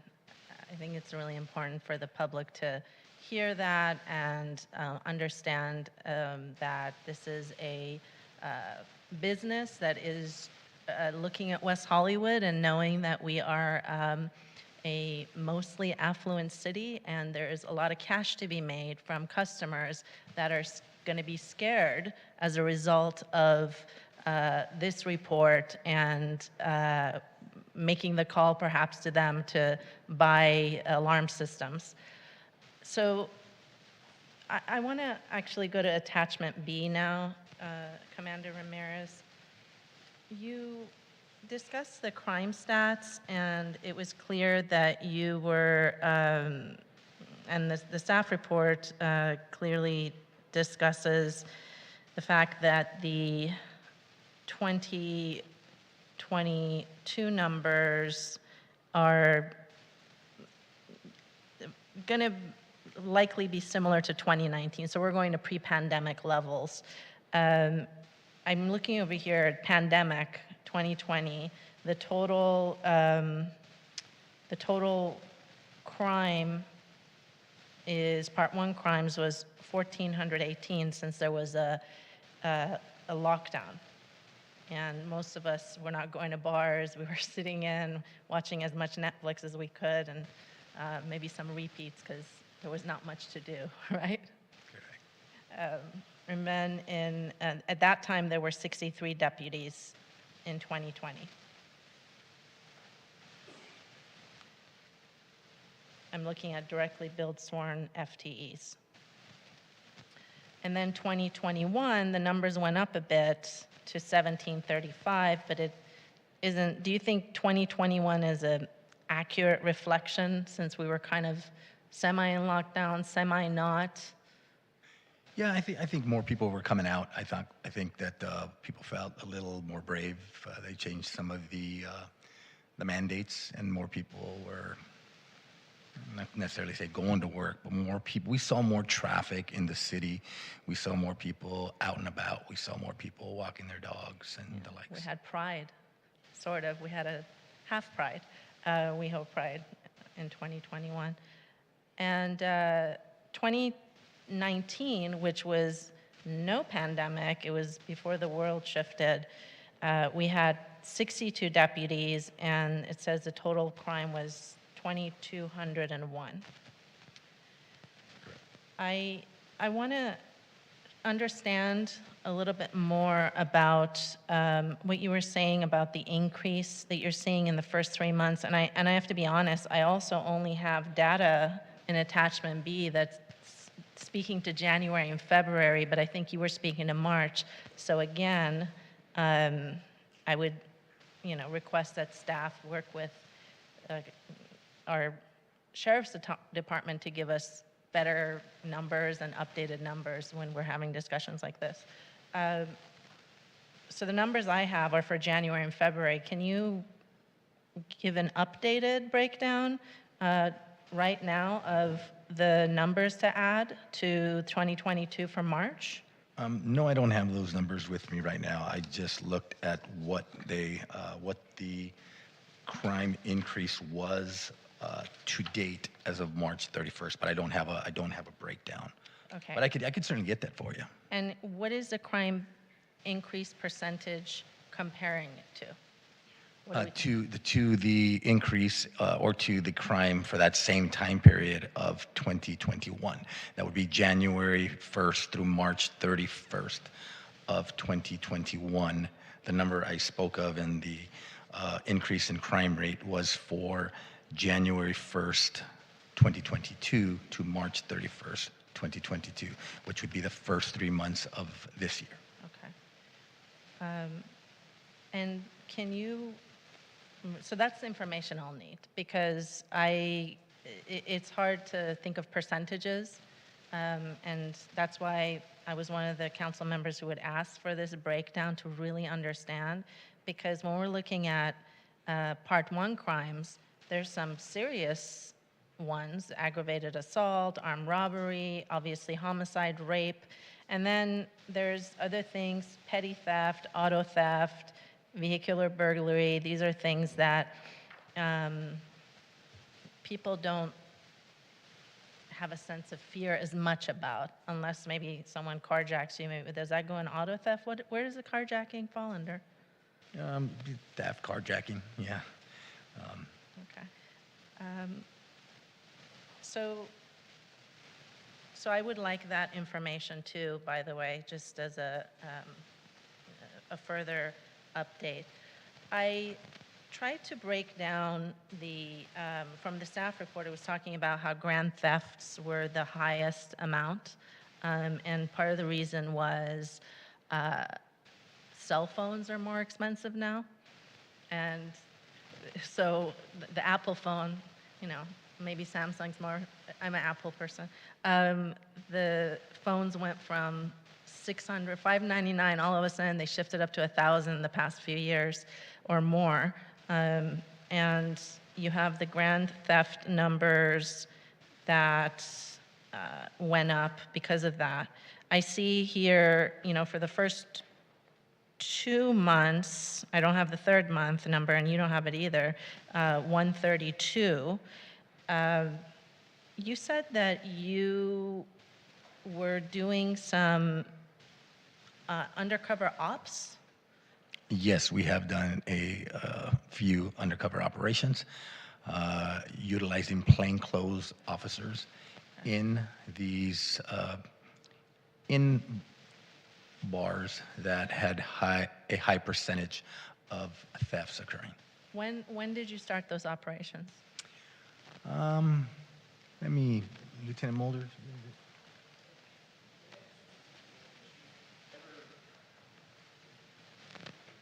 Yeah, ever since it became an issue, we were with the entertainment policing team and a cops team. We run weekly operations, and we look at, you know, what crimes are trending, what issues the city is having, and address those. And so when the cell phone thefts, holding one in my hand close, when they were having this issue, we began with both our teams doing different saturation patrol. We did plainclothes operations as well. There's a training issue that doesn't necessarily allow us to get into clubs or go into places, but we're going to take care of that soon to give them the training they need to do that. But then we would bring in members of our Major Crimes Bureau who can go in undercover. So we did operations again with our cops and entertainment policing teams, and then Major Crimes has come in a couple times and did operations side, as well as our Narcotics Bureau. They came in and did a dual operation looking at cell phone thefts and the drink spiking issue as well. When did you start those operations? Yeah, date-wise, I don't know off the top of my head when we started, but when we saw the rise in cell phone thefts occurring, certainly when our clubs reopened, so it would be early last year, I would suppose, when clubs started reopening, we started seeing this issue, then we started addressing it with different types of operations. Okay, so early last year, and how many arrests have been made? So with regard to the pickpocketing issue, I know there's been a couple arrests made with regard to those. And then, but for us, it was monitoring. We were working together with the clubs and security at the clubs to try to identify people. There are particular rings of individuals that come in and do it. So it's very hard to intercept, but we're trying different things to make that happen. Right. Well, certainly appreciate it. I'm trying to understand the operations that you're conducting and the results that we're getting. And what I'm seeing is you started early last year, and according to our staff report and according to the highest number, at least for 2022 so far, of an increase that I'm seeing is the grand theft. So what can you do differently to have a better outcome? Because if the grand theft is increasing and it's a lot of pickpocketing from what you're telling me at these clubs, it doesn't seem like these operations are working. Well, the operations do have some value. They have value because it gives us a lot of information on intelligence, on how these people are operating, their mode of operation, and perhaps if there's people letting them know that there are individuals who are intoxicated, or there are individuals who are drunk, or there are certain cell phones at a certain area. You know, this is really a sleight of hand situation. Our clubs are very, very crowded. These individuals take them from their back pockets while they're dancing. Unfortunately, our people are people who come and visit here. They are drinking alcoholic beverages. They put their phones down on the bar. They get a shoulder tap. They turn around. Both their phones are gone. They bump into somebody. They take it from their purse or their pocket. Unfortunately, people leave their purses open, and these people are really well versed in taking things. So it's really a sleight of hand thing. And we obviously cannot put a deputy sheriff in every club, but we are working very closely with security to have them pay more attention to these things, to have them hire more security, and to take a more personal approach to it. To inform them that, hey, if you have enough cell phone thefts or you have enough Yelp bad reviews, it's going to negatively affect your club. So you need to do more. So we're working very closely with the business owners, with the security, especially the ones where this is happening on a regular occasion. Then I want to talk about the things that really, I've gotten emails about grand theft, pickpocketing, but like I said, the things that concern me and what I'm looking at for facts and data is really armed robbery, aggravated assaults, obviously rape and homicide. We've already discussed roofies and drugs at bars, so I'm not going to belabor that tonight. But those are the things I'm really looking at because it seems like the really dangerous crimes that we hear about are the armed robbery. What is the difference between armed robbery and other robbery, by the way? So there's different categories of robbery. So there's armed robbery, which could be with a gun or a knife, some sort of weapon, and then other would fall under the not to get in the weeds, but the robbery sections defined as taking the property by means of force or fear. So if somebody's threatening somebody, give me your property or I'll do whatever. Or if some of these, what they call Estes robberies, which are when somebody enters like any particular store and they steal something and then security goes to detain them or stop them and they fight security, then they're using force to affect the taking of the property. So we kind of break robbery down. Obviously armed would be more serious, and then other would fall under generally force or a fighting situation. Thank you. And difference again, one more difference. Obviously residential burglary is very clear. What is other burglary? Is that businesses? Yeah, other burglary would then you'd fall under, you have commercial burglary, which would be, again, like entering a supermarket or store, stealing something and then leaving. And then we've seen the mail theft, that issue, entering an apartment building to go to the mail room or mail area, stealing. Also, sub-garage, sometimes different outbuildings can qualify as burglary. So that's what we put under other for that particular category. Okay. I'm looking at just the numbers here. Either of you can answer this for me. What are you most concerned about as far as the rise in the categories other than grand theft? What do you see? The kind of not that you're concerned. I'm sure about everything, but the steepest. Yeah, I'm concerned with any crime in the city of West Hollywood, and any crime is not okay in my book. As we all are. But I would say the violent crime is very, very concerning to me. The follow homes or the follow to robberies, the fact that alley-based gangs would come into the city of West Hollywood and point guns at people, demanding their watches, their jewelry, is not okay with me.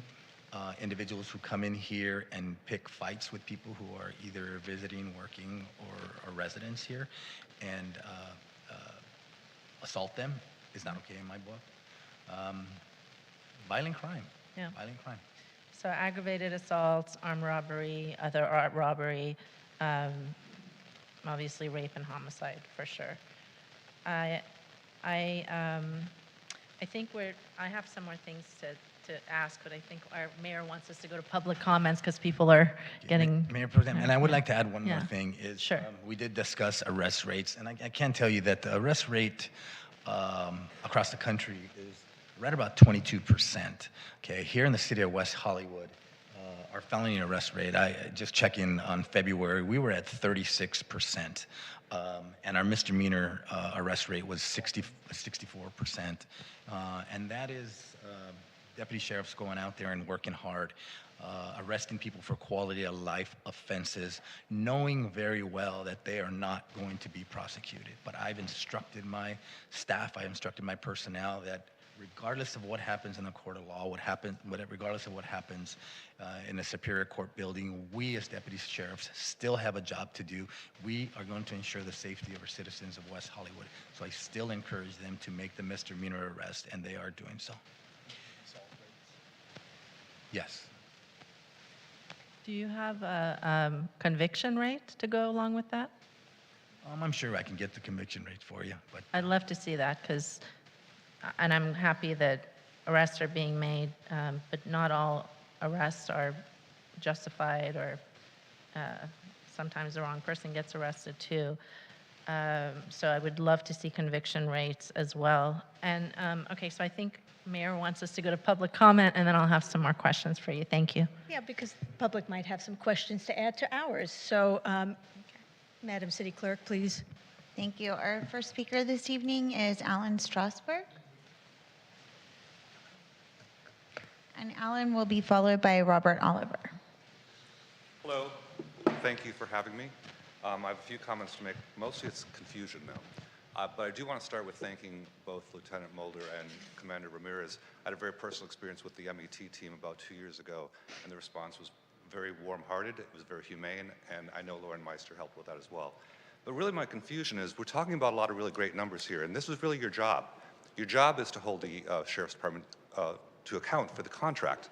That's great, and I think that the Commission is doing that, you're doing that, I think Kristen Cook's job is to do that, but we're missing the outrage in the community. The community is outraged because someone on the Public Safety Commission has decided that she has an agenda to reduce the budget to fund other things. We can do it both. We can do both, but don't reduce the budget.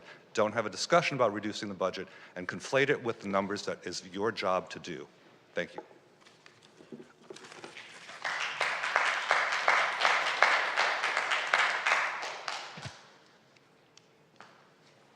Good evening, council members. Well, and happy Ramadan to those who observe. My name is Robert Oliver. I'm a public safety commissioner, but tonight I'm speaking only as a resident. I'd first like to acknowledge the 11 victims of terror in Israel, including a heroic police officer, and I'd ask the council to adjourn in their memories tonight. I know that some in the community have voiced concern about a recent vote by the Public Safety Commission. I'd like to say tonight that I understand and I respect the role of first responders, including law enforcement, in this community. First responders are professionals with specialized training who are on call 24/7 to respond to emergencies, including crime, accidents, fires, and other threats to public safety. We've always had a robust team of first responders in West Hollywood, and that includes fire, EMTs, and of course, sheriff's deputies.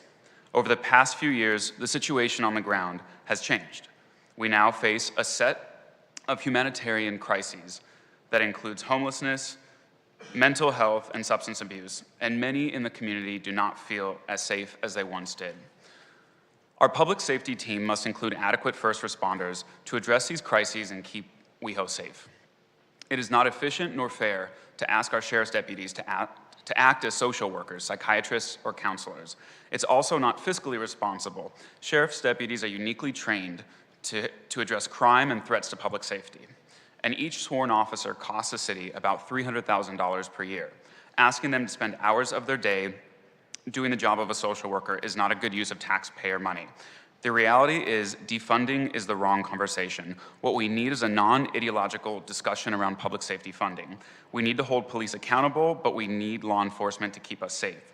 We also need more than just law enforcement if we're serious about keeping the community safe. And we should all want whatever resources are necessary to accomplish that. We don't need a vote based on rhetoric when it comes to public safety. We need an open, thoughtful, transparent, and solutions-oriented discussion. Thank you. Thank you. Our next speaker this evening is Steve Martin, to be followed by Jordan David. Good evening. Glad to see everyone. I want to thank you all for your staff and Sheriff for the report, which was really excellent. You know, this is not an issue of this whole conversation about defunding. And let's make it very, very clear. Despite what Mr. Oliver said, this is about defunding. Everybody who's watched the meeting of February 14th, which was started off with this ideological rant, everybody knows this is about defunding the police. So to come here tonight and say it isn't is disingenuous and insulting to our intelligence. This is not an issue of care versus harm. That's a false choice. Those are false equivalencies. We do need the mental health outreach teams. They're not, by any standard, going to take up, they're not going to relieve the sheriff, rather, of 18% of their time that's spent on homeless issues. It just isn't going to happen. The staff report from the Human Services Commission never said that was going to happen. It's not commonsensical to think that that can happen.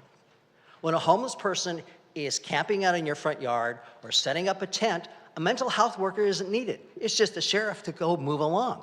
But they're not going to be moved along by a mental health worker. Also, mental health workers need protection. They don't need to be assaulted by a person who's having a mental breakdown. And they do. And we do need to help people that have that. But what we need is a commitment from you tonight that you are not going to defund the sheriff. You're going to maintain the amount of the budget we have today, and then you're going to increase it to the 2018 and 2019 levels. We also want you to work with the sheriff and work with the community to develop more programs to both help the homeless and to provide us with foot patrols and bike patrols. So thank you for your consideration.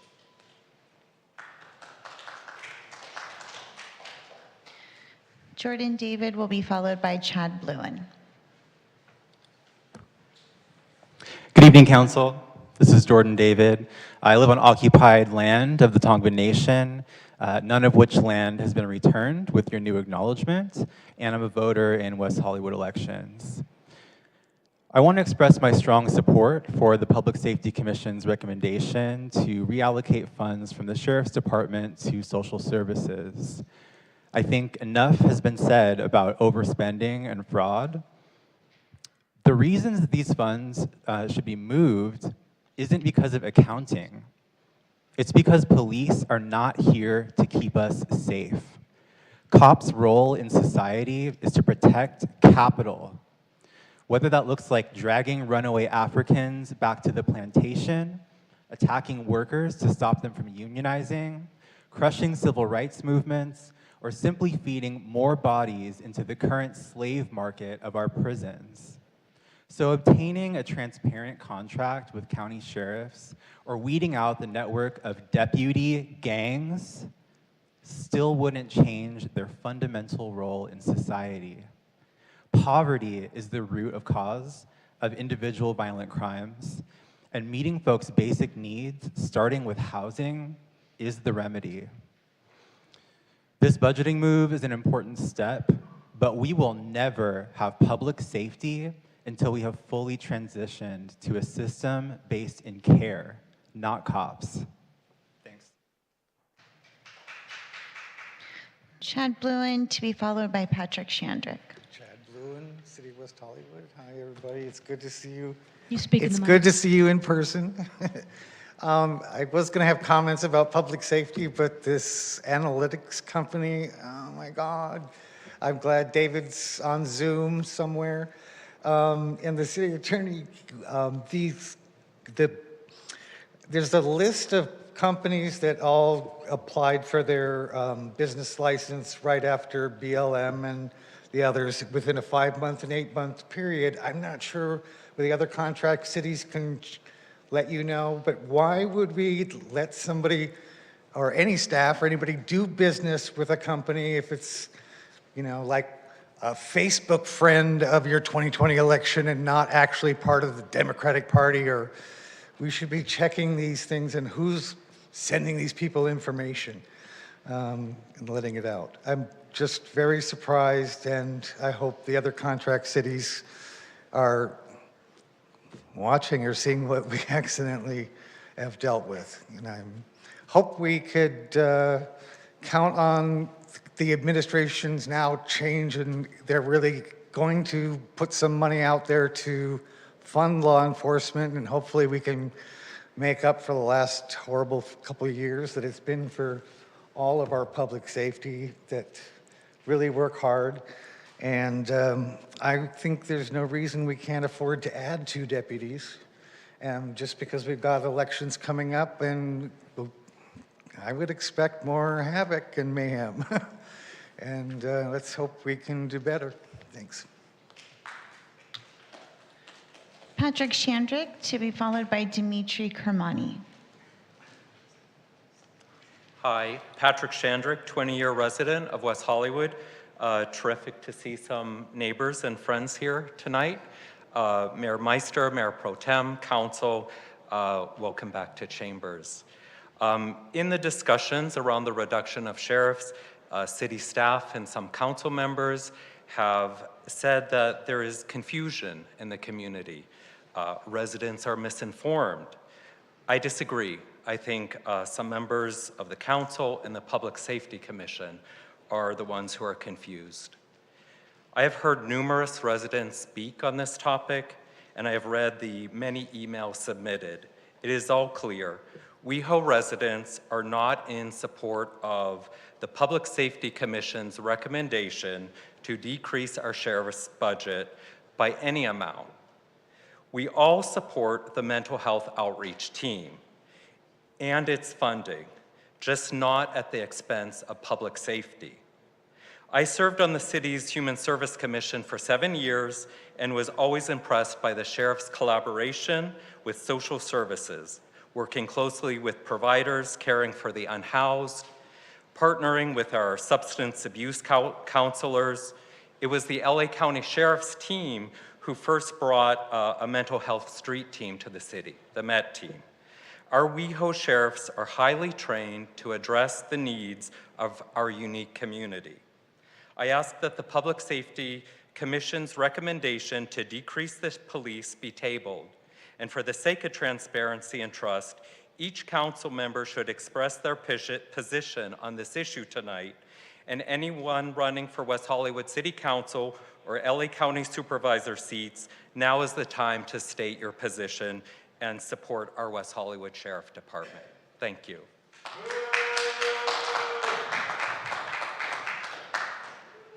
Our next speaker is Dimitri Kermani, to be followed by Carrie Belbone.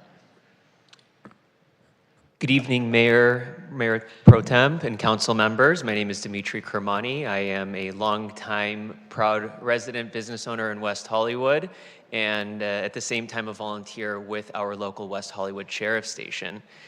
I was actively on duty last week on Sunday when one of our council members, Councilmember Horvath's unfortunate apartment building caught fire, and happened to be around the corner when the call came out.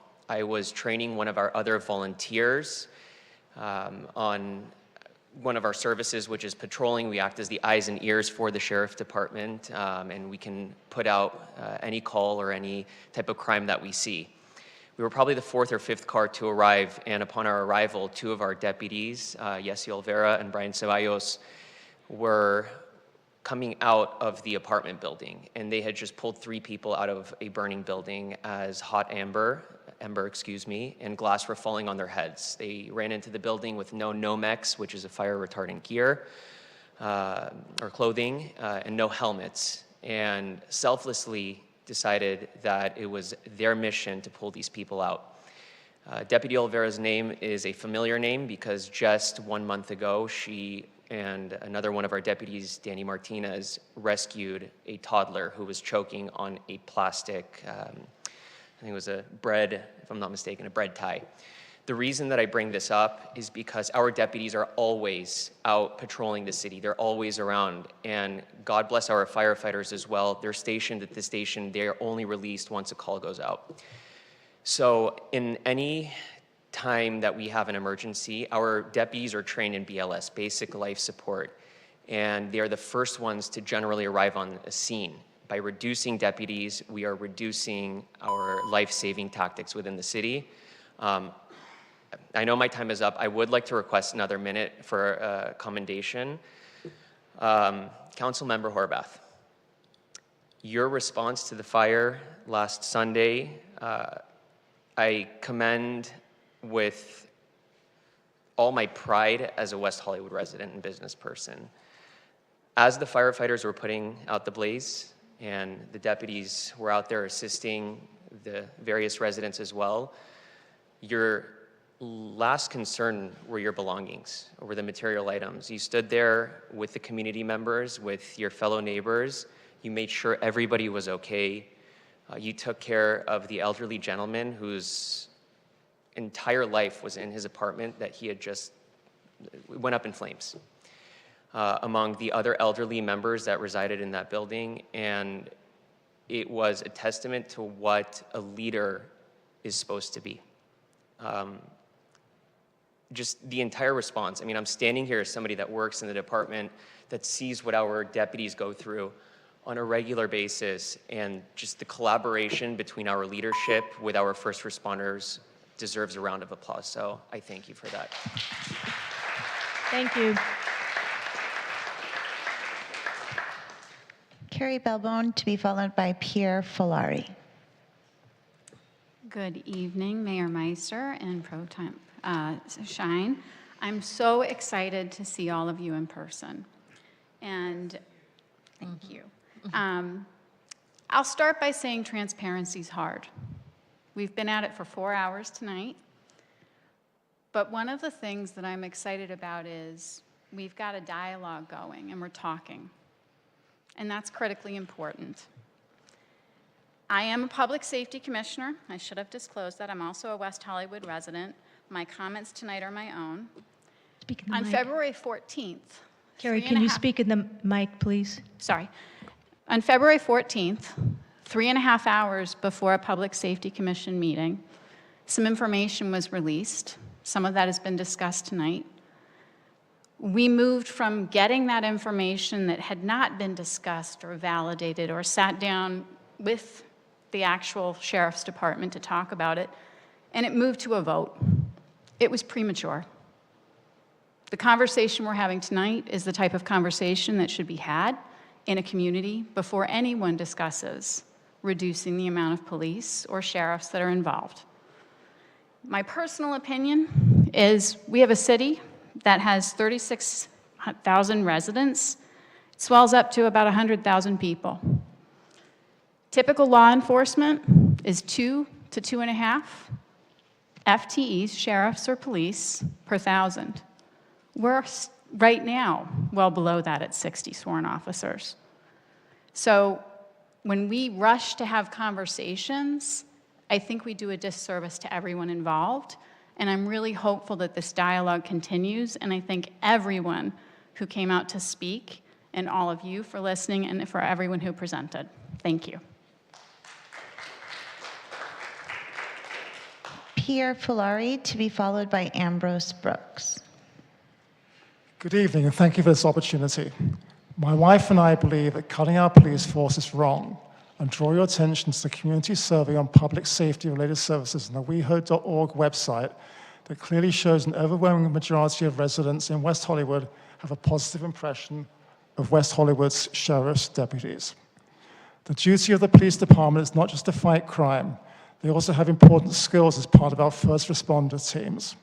These teams are trained to respond to an emergency. I was in New York during 9/11. I can tell you the police work really hard with public safety. This could be a domestic violence prevention, helping people who have collapsed on the sidewalk, attending to fires and floods and other disasters such as acts of terrorism, and acting swiftly to save lives in a car accident or other emergencies. Your sister was hurt. You were in a fire. My daughter was in a car accident, really bad car accident last week. victim, the driver in the other car, ended up upside down, trapped in an SUV. The police were there, according to my daughter, within 3 minutes with other paramedics and the fire department. Fantastic. We believe that the Public Safety Commission is derelict in its duty to view their overall mission, to evaluate all public safety issues and strengthen our community. Instead, it has become a highly divisive office. Lastly, I would like to correct Jared Knowles, who doesn't seem to have his information correct, and I'm surprised he made a presentation tonight. Inflation is running at 7.4%. If you guys can create a budget for next year at 3%, you're doing very, very well. Congratulations, and thank you very much.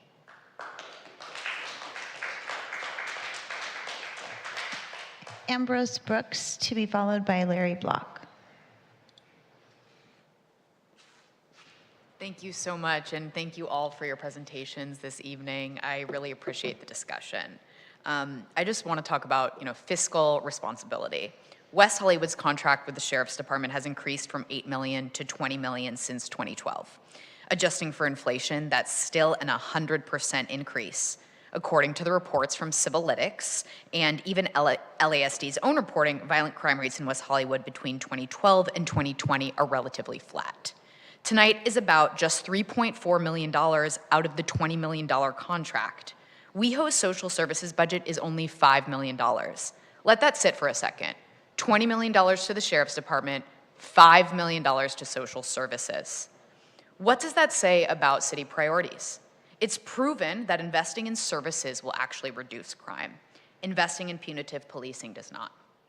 Reallocating $3.4 million would increase the social services budget in a very meaningful way. It is critical for community-based organizations to be sufficiently equipped to provide services. Ask an unhoused person today if they'd rather receive services from the Sheriff's Department or outreach from a community-based organization.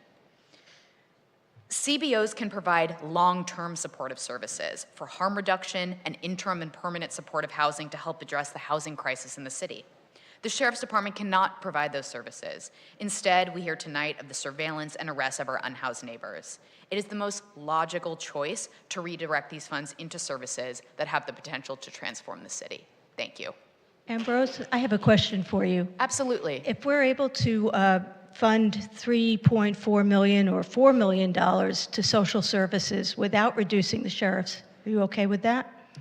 No, because I believe that, as we've seen today, actually from the Civilytics presentation and the explanations around the contract cities, there's a lot of vagueness left. I think that I would be able to answer that question and say, yes, I would be comfortable with that if there was actually more transparency and we had what is a serious accounting for how deputies are spending their time. Thank you. Yeah, thank you.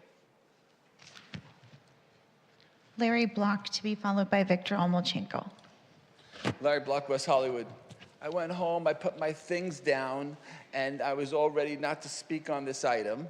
And then I listened to Ed Ramirez refute the report, tear it to shreds, and you guys who all just praised him for his work aren't focused on what he's saying.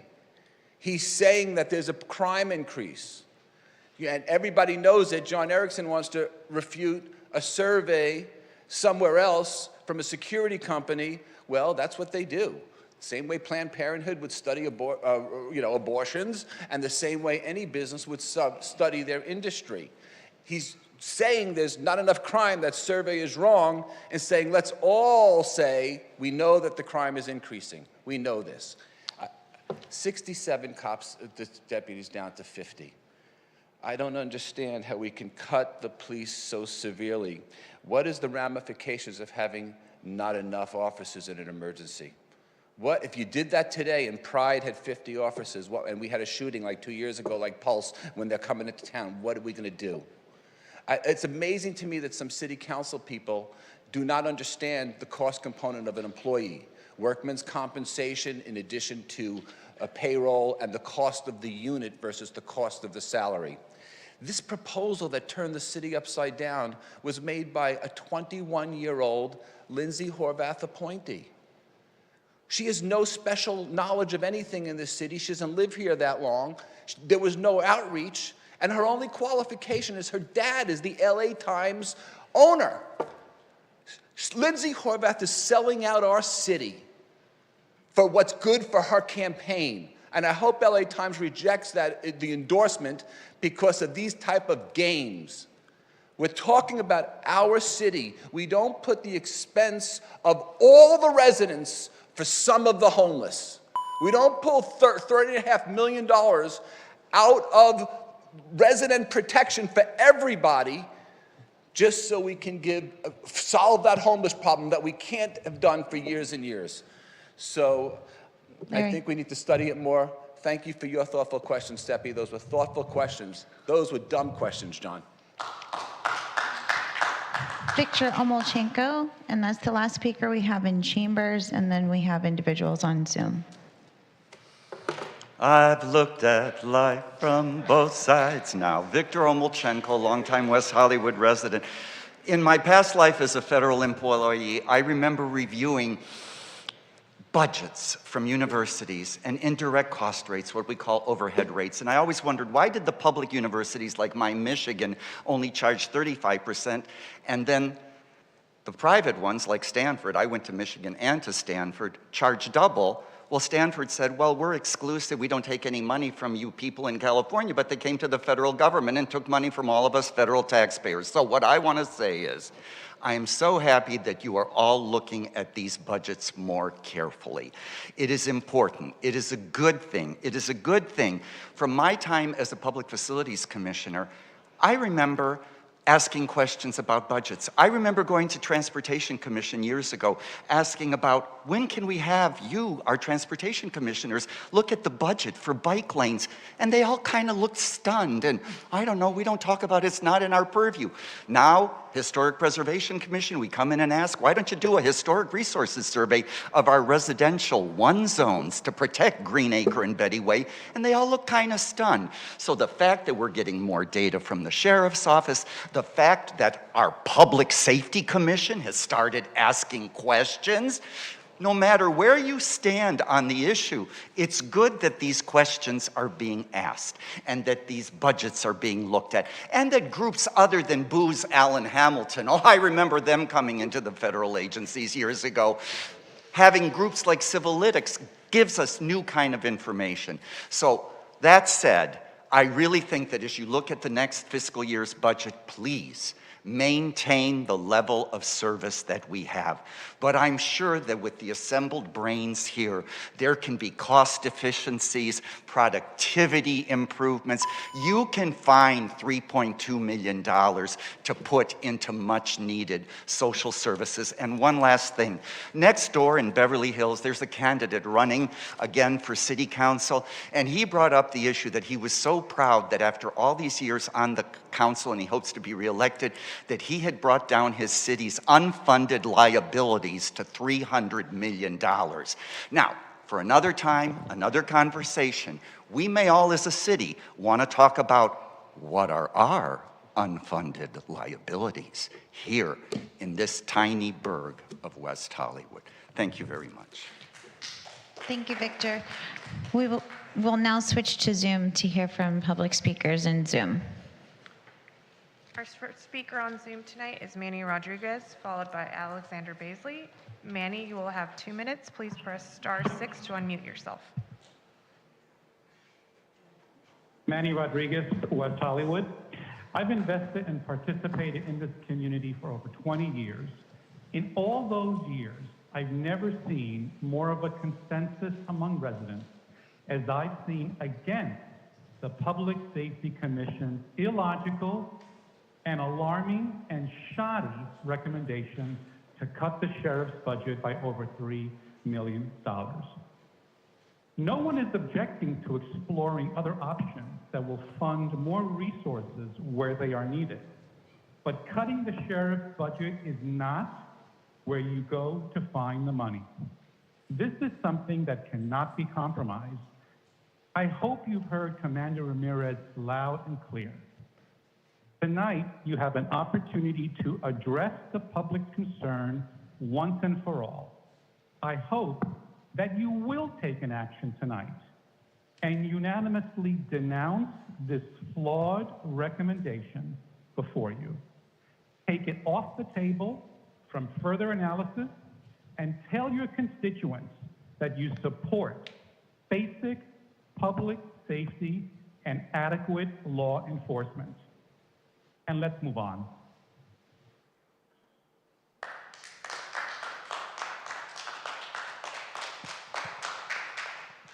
Thank you, Manny. Our next speaker is Alexander Basley, followed by Leslie Carlis. Alexander, you'll have 2 minutes. Please press *6 to unmute yourself.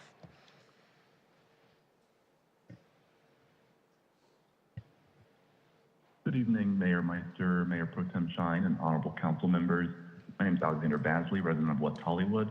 I want to call in to express my alarm with the Public Safety Commission's recent action to recommend that the City Council reduce the Sheriff's Department contract and subsequently patrol officers from our community. In all the many hundreds of conversations I've had with residents and small business owners over the years through my volunteer work around the city, such as former Public Safety Commissioner and as the previous manager for the city's largest shopping mall, I've never heard anyone proclaim the issue with West Hollywood's public safety is that there is too many sheriffs. Actually, the opposite is true. The overwhelming feedback I've received is that the community needs more sheriffs to protect residents and businesses, especially our small businesses. I want to thank the city and sheriffs for all your hard work you've put into making our community safe while also respecting civil rights. In 2014, the same year I was sworn in as Public Safety Commissioner, the nation was rocked by the killing of Mike Brown. I was personally devastated as a young black man at the time. Ultimately, President Obama responded with the Task Force for 21st Century Policing, and I'm thankful that the recommendations from that task force remain within the city's agenda to increase our best practices for community policing. Nevertheless, as we rightfully fight for social equity, we cannot ignore the alarming public safety crisis we find ourselves in the middle of. We need more block by block, more behavioral health crisis units, and more sheriffs. I know the Public Safety Commission is well-meaning, and expecting transparency and fiscal integrity is important, but we cannot ignore the surging of sidewalk tenements nearby our community, which have real spillover effects. Please do not defund, rather focus on recommendations already in motion while expanding alternatives. Thank you for allowing me the chance to speak. Have a great evening. Thank you, Alexander. Our next speaker is Leslie Carlis, followed by Ross. Leslie, please press *6 to unmute, and you'll have 2 minutes. Good evening, Leslie Carlis, President of the West Hollywood West Residents Association. We urge Council to denounce the Public Safety Commission's irresponsible recommendation to reduce the Sheriff's Department contract by 10 deputies when armed robbery, aggravated assaults, grand theft, and burglaries have increased significantly in the city. These are serious crimes that make West Hollywood less livable and less desirable to visitors. Pre-pandemic, we had 3 more deputies than we have now. The current crime numbers simply don't support the recommended action. We are not over-policed at all. Block by block, code compliance, and the various social services agencies have their place in the city, but they don't have the authority or the ability to respond to crimes, emergencies, or to otherwise deter criminal activity by their mere presence. We need more deputies. We need them on the streets, in cars, on bikes, and on foot to deter and respond to crime. Addressing the increase in crime and public safety is completely separate from the issues arising from Sheriff Villanueva's leadership and policies or the need for more deputy sensitivity training. Addressing the increase in crime also doesn't mean that the city cannot address homelessness issues. These are all important issues, and the city should speak to them all, but not at the expense of public safety. The Public Safety Commission is charged with addressing and strengthening public safety. The recommendation to defund the sheriff ignores the seriousness of crime in West Hollywood.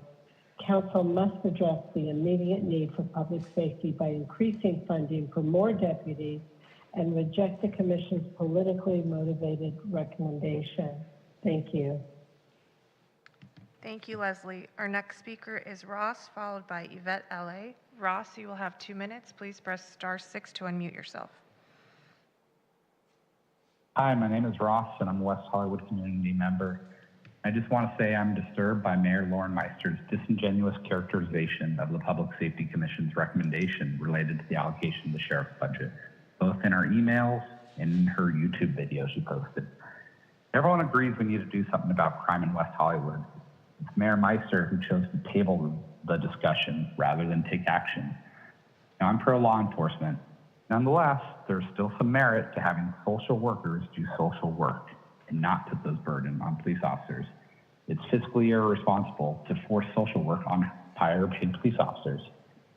Either consider the Public Safety Commission's recommendation or propose an alternate solution. Maybe the best solution is just increasing the overall public safety budget and allocating an increased portion to social workers. Either way, something must be done.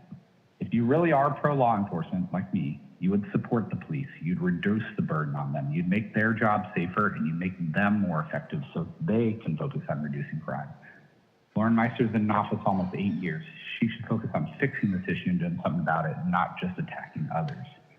Mayor Meister, please stop attacking others. Please stop tabling discussions. Start taking action now.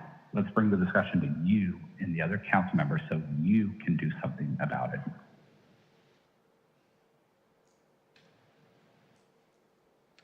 Thank you, Ross. Our next speaker is Yvette LA, followed by Richie Serjanko. Yvette, you will have 2 minutes. Go ahead and press *6 to unmute yourself. Good evening, Yvette LA, Director of Policy at Dignity and Power Now, and a commissioner on several county commissions, including the Public Safety Realignment Team. As the county commissioner who has spent countless hours analyzing the LASC budget, I can tell you with confidence that the overtime abuse by LASC is not unique to contract cities, but is a rampant problem across the department. And while I appreciate all of the detailed information we received tonight, I will put it simply. Every dollar that is spent on reacting to harm is a dollar that can be better spent preventing harm. The proposal before you today is by no means radical. It is pragmatic. It is common sense policymaking that broadens the scope of public safety responses. Law enforcement does not prevent harm. That is indisputable. Fewer than half of serious crimes are reported to police. About 11% result in arrest and only 2% end in conviction. As a queer Latinx woman, an immigrant and a survivor, I want to take a moment to speak from that experience. The experience of survivors like me are often leveraged, including tonight, to increase law enforcement budgets in our names without our input or consent. So I'm here to tell you tonight that queer survivors, trans survivors, immigrant survivors, survivors of color are not protected by law enforcement. We are more vulnerable because of law enforcement, not only because they target us, but because the cities and counties have siphoned money for law enforcement that should be going to social services. The truth remains that we cannot arrest and incarcerate our way out of public health issues. In fact, the crime data that the Sheriff's Department presented to you tonight affirms just that. More police have not kept us safe. It also confirms that crime is driven by poverty. Robbery, burglary, trespassing are more often than not acts of survival. When people are unemployed, unhoused, and unable to access mental health and drug treatment, we are all less safe. West Hollywood has an opportunity to address the root causes of these public health issues by making a sound investment in care. West Hollywood has historically led the nation on public health responses. From the community response to the AIDS epidemic to the epidemic of problematic substance use, this city has demonstrated the effectiveness of government-community partnerships. A yes vote today builds on that legacy and is a vote that transforms the conditions that lead to harm in the first place. Thank you. Thank you, Yvette. Our next speaker is Richie Serjanko, followed by Megan. Richie, please press *6 to unmute yourself, and you'll have 2 minutes. Hi, yes, this is Richie Serjanko from the People's City Council. I'd like to request an additional minute for public comment because the people that called in earlier were not able to give general public comment. I'm just calling in support of the item. I support the Public Safety Commission's proposal to reallocate $3.2 million of the city's $20 million LASC contract and social services. I just want to bring up 2 very important items that the deputies in the room talked about today. First, not Rodriguez, but the other bozo. He brought up this thing about, oh no, there's going to be gangs in West Hollywood with guns. You do understand, Deputy, that your department has 18 deputy gangs within its ranks, that you have literal white supremacist gangs in the Sheriff's Department. Have you all Googled LASD gangs yet? Have you read Cerise Castle's reporting on LASD gangs? You can go to lasdgangs.com. You can read it all. Someone called in asking the council to adjourn in certain names of people. I ask that you adjourn in the names of Anthony Vargas and Paul Reyes. They are both two young Latinx males killed by the East LA Banditos deputy gang.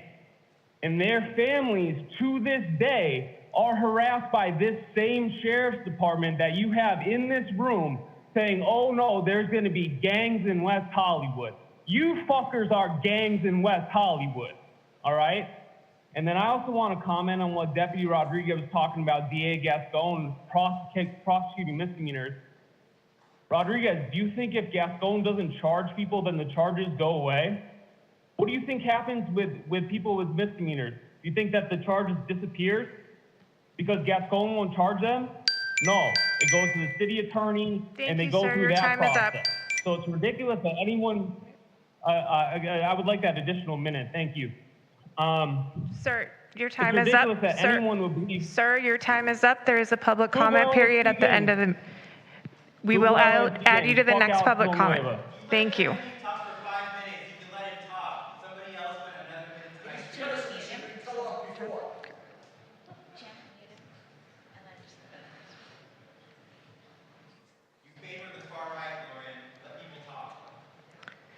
Our next speaker is Megan. Megan, you'll have 2 minutes to speak. You can press *6 to unmute yourself. Thank you. Hi, my name is Megan, and I am the Reimagine LA Coalition Coordinator. Reimagine LA is a coalition of advocates and community organizers who voted yes for Care First community investment. I want to note that I appreciate the City Council for creating a space for Zoom or for others to call in, but I also want to uplift that this meeting has been completely inaccessible, and so I just want to implore you all to do better in making sure that folks can actually call in and participate and actively participate in this call. I also want to name that LASD is the largest sheriff department in the world with a budget of $5.5 billion per year. Sheriffs are perhaps the most unaccountable part of the criminal legal system. Myself and other residents would like to see serious investment into our communities through dismantling the carceral system and instead supporting systems of care.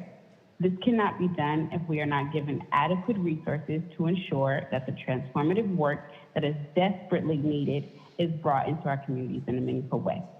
Reimagining public safety means transforming the conditions that lead to harm in the first place. It means rejecting the inevitability of our county continuing to top world records in terms of incarcerated population of people with mental health needs and the number of killings at the hands of law enforcement. LASD does not provide services to unhoused individuals or those experiencing mental health crises. Justifying an expensive contract on the false assumption that LASD is providing services takes funding away from service providers who are actually doing the work. Right? I want to be very clear. What's irresponsible is throwing money towards efforts that are ineffective. We need prevention. Law enforcement does not and has not prevented harm. They merely inadequately respond to it and oftentimes exacerbate it. Public safety equals access to housing, jobs, access to mental health services, and drug treatment. That is what we need. Tonight is a pivotal moment. West Hollywood has the opportunity to choose care over preventing harm. If the city chooses the right path, you will set this tone for other contract cities to interrogate their Megan. Your time is up. Thank you. Thank you. Thank you. Mayor, that was our last speaker. Okay, thank you very much. Do we have additional questions from our council? Hello, more questions? Yes. Yeah, Councilmember D'Amico. Thank you. Corey, are you there? I should put my glasses on. Yes, can you come? I have a couple of questions, and David too, although David, I never called you this week, so I'm sorry. But here's my question. So Corey, we had a long series of conversations, two actually, over an hour each, about the mental health team that's getting renamed, and you can say the right name. But my main interest in that discussion was how long it would take to be in place And was it really about serving homeless people? And what I learned was that it's about serving people who are in mental health crises, and the vast majority of which are not homeless. They are people who live in housing in our community. So can you just restate, maybe better, more clearly, what I just asked you? Yes. Thank you, Councilmember, and good evening, Mayor and Mayor Pro Tem and council members. You're exactly right. The behavioral health team, which we've now called the West Hollywood Care Team, as proposed and as is being developed, would serve both our unhoused and our housed community members who are experiencing mental health crisis. That's exactly right. And the majority of which are housed. The majority of which are housed. And will take, if I remember correctly, the sort of 2024, 2025 would be when it would be up and running, in which we could potentially decamp some of the public safety, police, and those guys on bikes whose names I forget now, from doing that work, block by block, could begin to overlap and then decamp some of that. We're still looking at timing. We're planning to come back to council in August, and our hope is to begin to develop an RFP. There are external components to this team that aren't controlled by the city, like the 988 dispatch and other components that aren't online yet. So we're waiting to see. Our hope is that we'll start to have things in place in 2023, but that might be the initial. You can call 988 and get some service. We might not have 24/7. We'll be ramping and building up into that, and that will take a little bit of time as well. So those are the kind of the build out that we'll be looking at. But I will say that the staff recommendation doesn't call for funding from the public safety budget. So we are currently, and as we shared with you in the briefings, we are exploring external funding options. We have had conversations with our federal representatives. We're looking at opportunities to obtain funding, both startup funding and ongoing operational funding, as much as we can from external sources, as well as making sure that some of the services, not all, of the services that our team would provide would potentially be Medi-Cal or CalAIM reimbursable. The county ACR teams or alternate crisis response teams are looking at strictly Medi-Cal reimbursable teams. Our team is looking at a broader scope of services than that. So then I have a question for David. Thanks, David. And again, I apologize I didn't call you, but so my question for you is, and this is what prompted 2 hours of discussion with Corey and her team regarding the West Hollywood Cares team. So if there is somebody who is homeless and not in crisis, but is having a complicated moment, they have all of their things and they're at the bus stop and it's, 10 p.m., we have some capacity to assist, but, our homeless services work during the days from 9 to 5, they do outreach. So at 10 p.m., there really is a very limited number of resources, approaching zero, to help somebody who's in a particular kind of predicament. And I guess this is the question that's unfair, but let's just throw it out there. So if $3 million landed on the human services budget, I mean,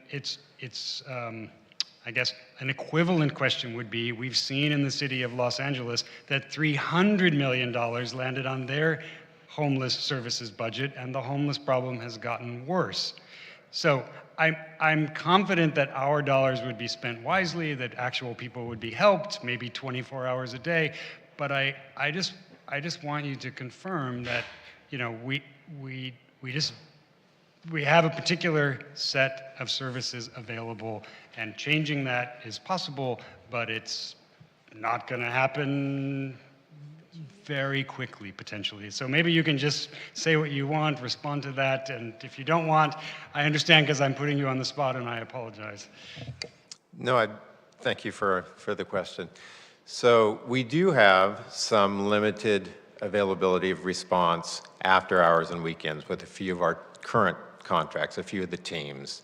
We have, I've mentioned this a few times, we are looking at the RFP document as we meet, and we have called that out, that the city would like to have more availability of the street teams, after hours, weekends. So we're looking at that, and we're hoping that you can't really control the proposals you get, but we are calling that out. And in the past, as in the last contract cycle, as you are very well aware, we called out for additional services. At that time, we wanted additional services to address our trans community. We were able to get 2 additional new contracts to provide more services. So we're hopeful, and we are working at calling that out. Currently, we have limited availability of teams after hours and weekends. And David, and I did not call you about this question, but one thing that we've been talking about is ways to reallocate funding that I've been mentioning for items for our seniors, for those individuals that need more access and care to their homes, right? Spoiler alert, many people need that care.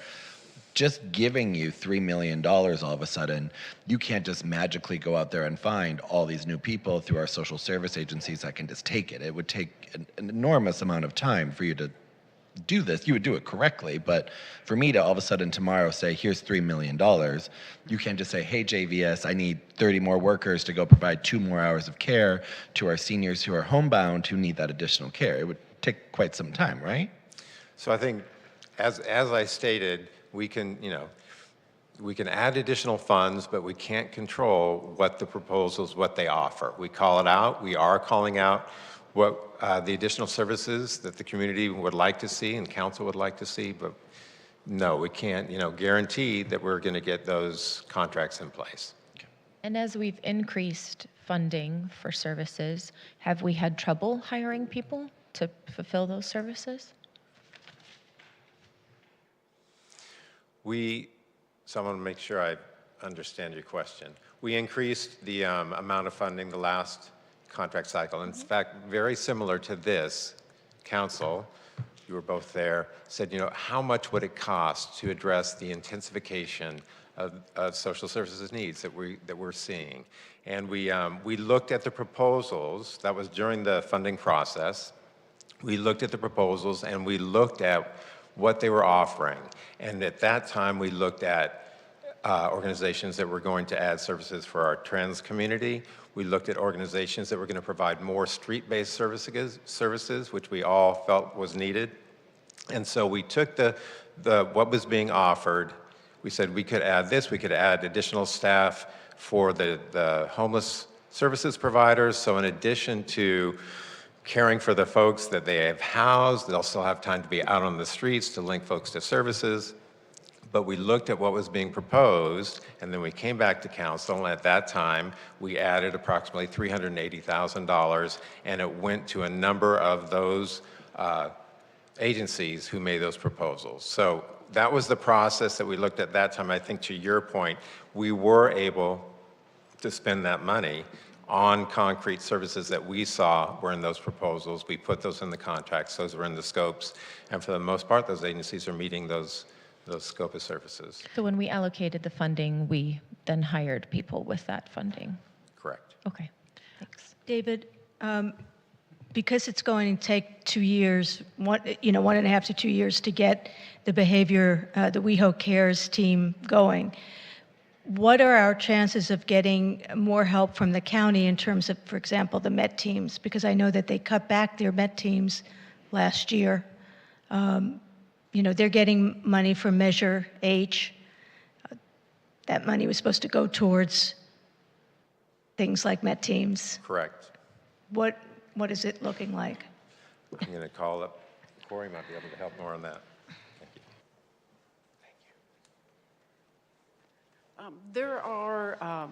There are a few things that the county's looking at from the Department of Mental Health and also from the CEO's office, the Alternatives to Incarceration office. We're in conversation with them frequently now in the development of our team, but they are looking at expanding MET. They're looking at expanding the ACR teams.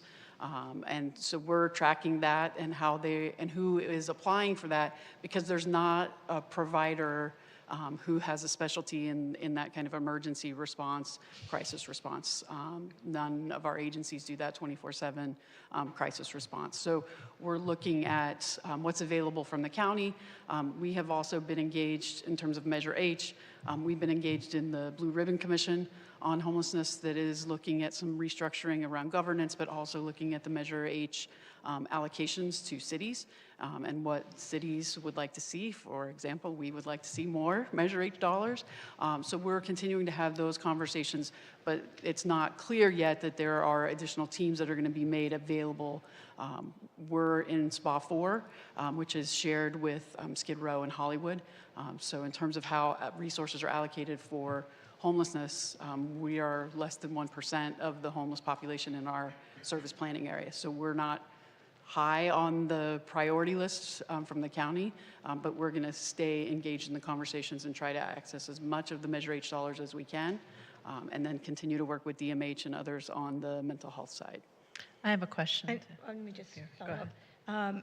Are they also working on long-term care? Because one of the problems is that we may do the outreach, someone may come and get some help, but it's temporary, and then they're either back on the street or they're at home and still having a mental health issue. So there is a need for long-term care, and as we've talked about case management, is the county getting anywhere with that? I think that everyone is looking to advocate for more specifically for our area, crisis stabilization units, and more of those, they're seats, not necessarily beds, so they call them seats. So they're looking at more crisis stabilization seats. Hollywood has a program called Hollywood 2.0 that is designed to bring more care and treatments into the Hollywood area, and so we're advocating with DMH that if whatever resources are made available for that we would have access to those programs as well. Kristen has been in contact with Sanjay Shah from Department of Mental Health, and we stay in communication about what those resources would be. But we certainly need both the emergent care for psychiatric and mental health emergencies and the ongoing, in some cases people do require some inpatient care. We need more of all of that.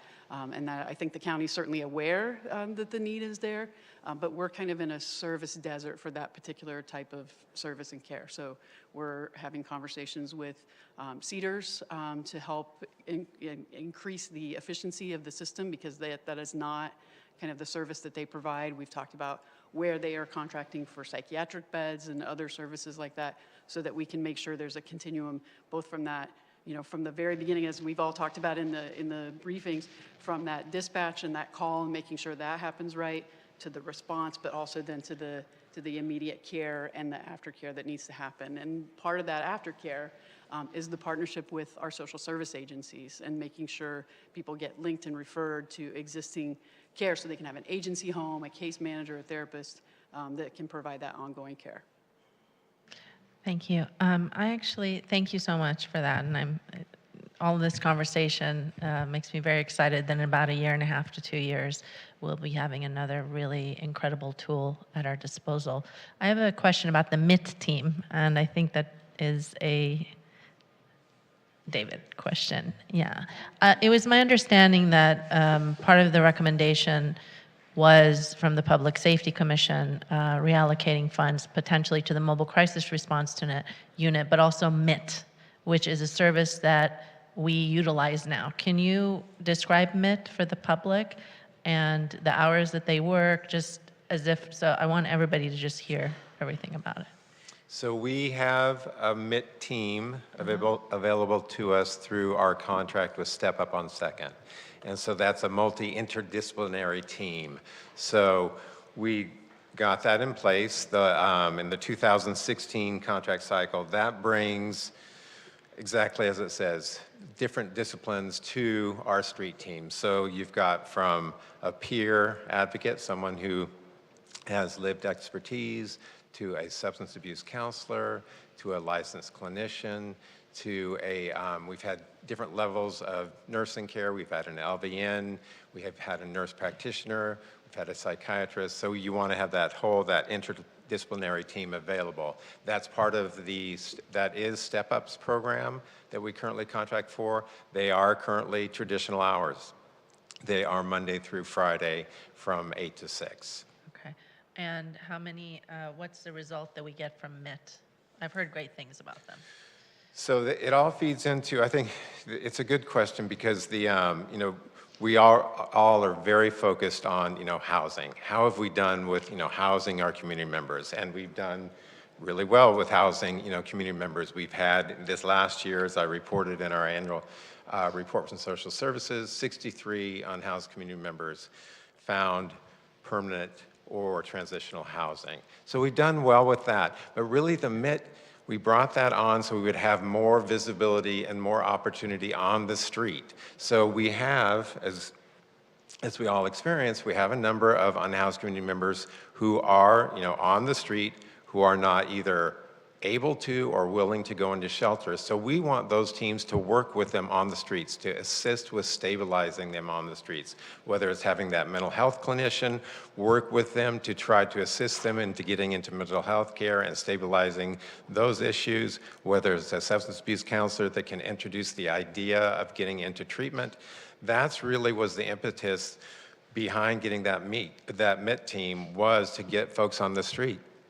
And as we know, there is a limited number of housing opportunities. We have a limited number of shelter opportunities. I'm happy to say, and yet, the flip side of it is all of our shelter beds are full. And we know that that was a challenge through COVID, and here we are, they are all full, which is great, and yet we still have folks on the street. So that's why we want a team like the MIT that can kind of address the many issues that our unhoused community members need support with. Is there a need for a second team? I think that we can always use more visibility and more resources and support on the street. How much does MIT cost? That contract with Step Up, off the top of my head, is about $348,000. I actually have it in front of me, sorry. I anticipated some of these. So the contract with Step Up, I was off a little bit, is $376,834 annually. Okay, that's similar to one deputy for that team. A little bit more. We compare costs, Right. sort of.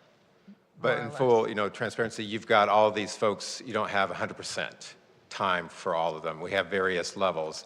The position that we have the most time on that team is the LCSW, the licensed clinical social worker. And they can So I think the highest, excuse me, Mayor Pro Tem, is we go up to about 70% of one of the staff's time. Can they do 5150 holds? Pardon? Can they do 5150 holds, the They MIT can. team? They can. They have, the clinician has an LPS license. Okay.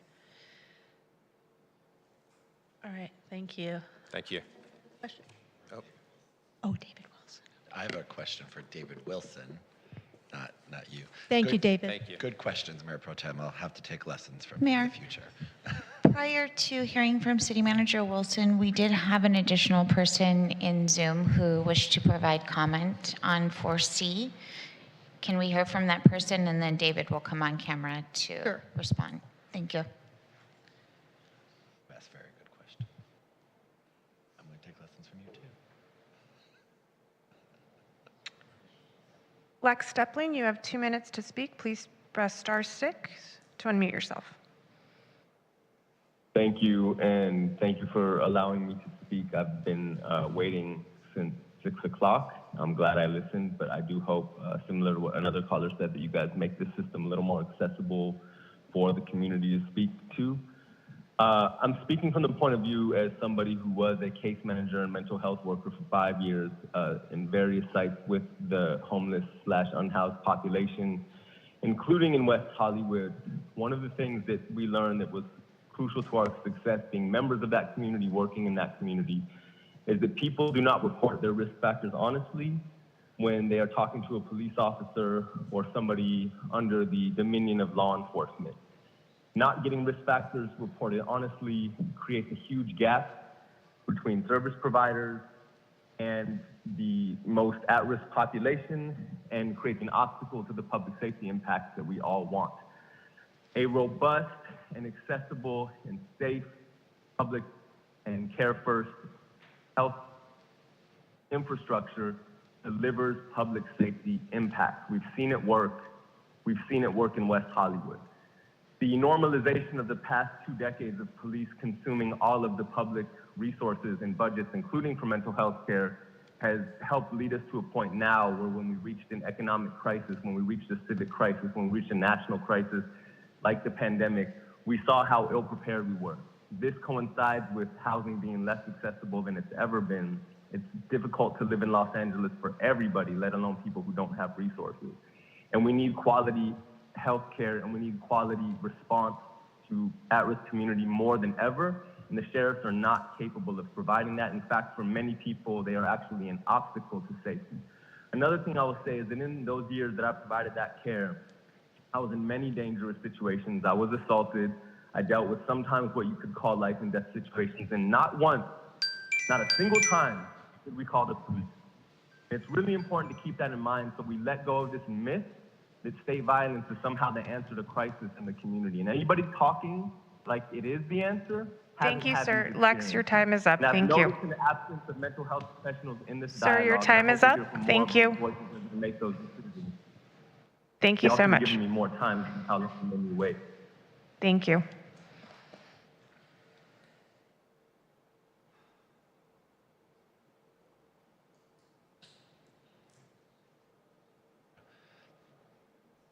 There you go, Mayor.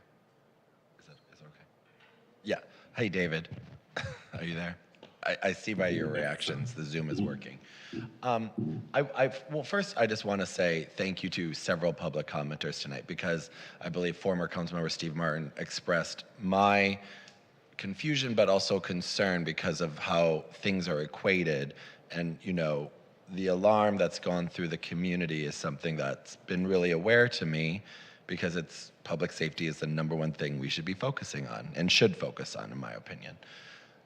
But on page 1, so we are being told one thing by the community, that there's this item on our agenda that wants to defund the sheriffs and being really reductionist. But then on page 1 of the staff report, it says there will be an opportunity for discussion and action regarding public safety alternatives and funding during upcoming budget and priority setting discussions. So, David, is this item asking us as a council to defund the sheriffs, or is this item a receive and file? Because I've been around the council for a while, and I've seen this item on the report, on the agendas, and they're normally receive and files. And the commentary in the community is one thing, and that's really serious because of what we've all expressed here. But then what the report is saying is another, and I just would love final clarity on what this report really is asking, or the intention.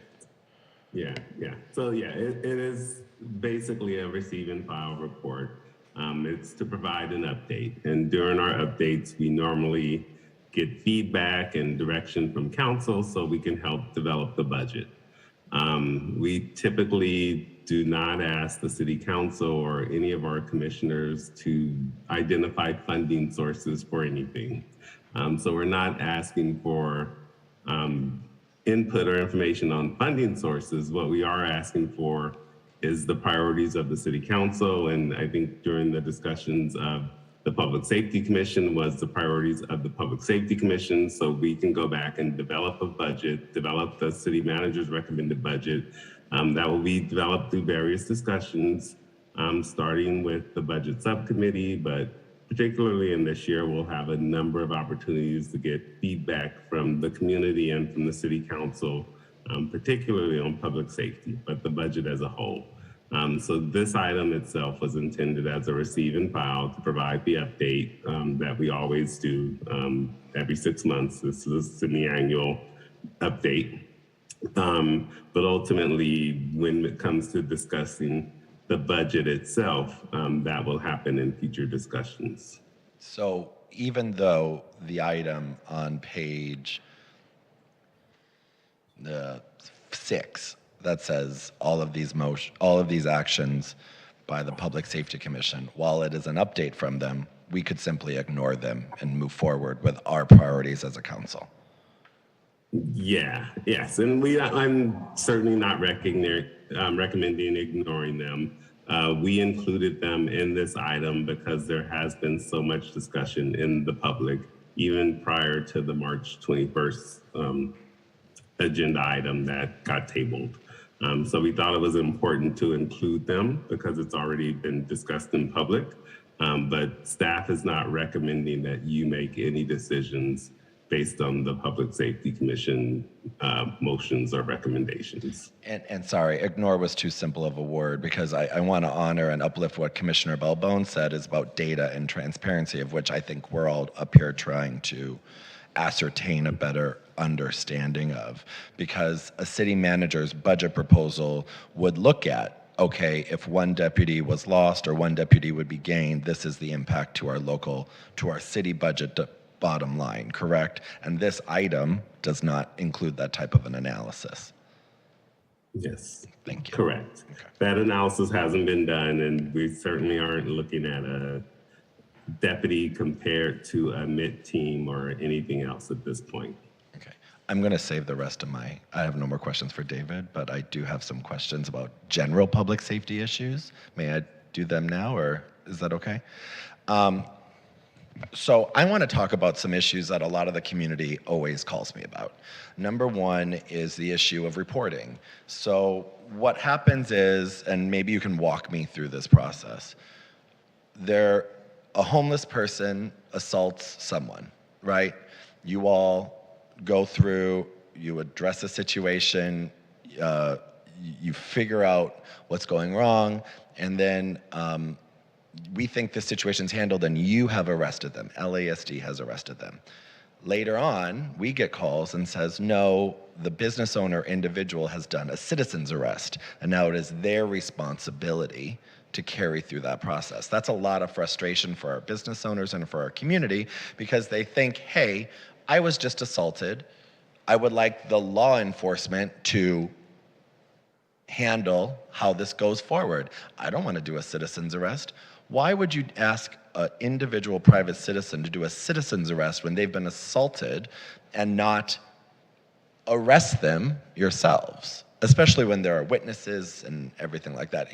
And this is for more general public commentary, but this is something I've heard multiple times from multiple people. And however you want to respond to it would be great. Yeah, Councilmember Erickson. So that's a really good question, but we are following state law. So if an assault is a misdemeanor, like a misdemeanor battery, and we are not witness to it, then the law requires the person who's the victim of a misdemeanor battery to place the person who committed it under private person's arrest. It's essentially signing a sheet saying this person did this to me.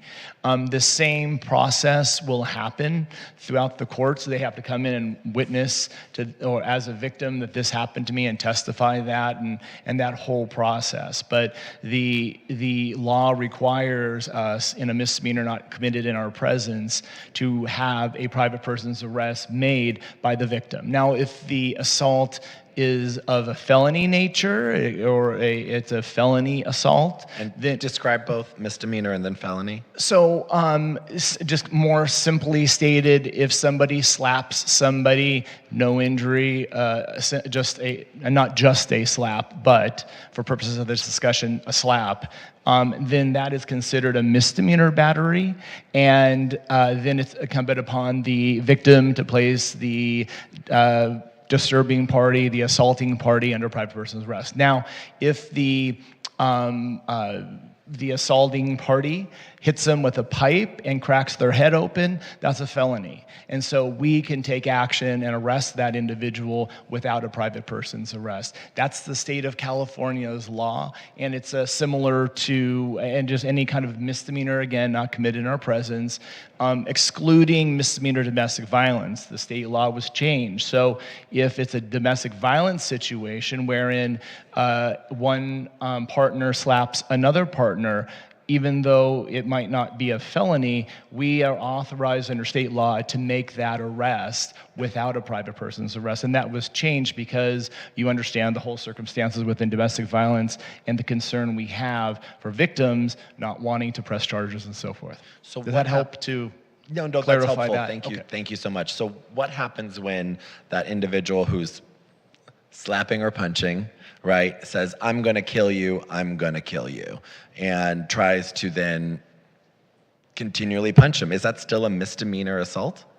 So, yeah, so now when you add that part to it, there might be a criminal threats involved, and so we look at, does the threat, do they have the ability to carry out the threat? Does the person believe they're going to kill them? So those are the elements of criminal threats, which would be a felony, that we would have to ensure we have to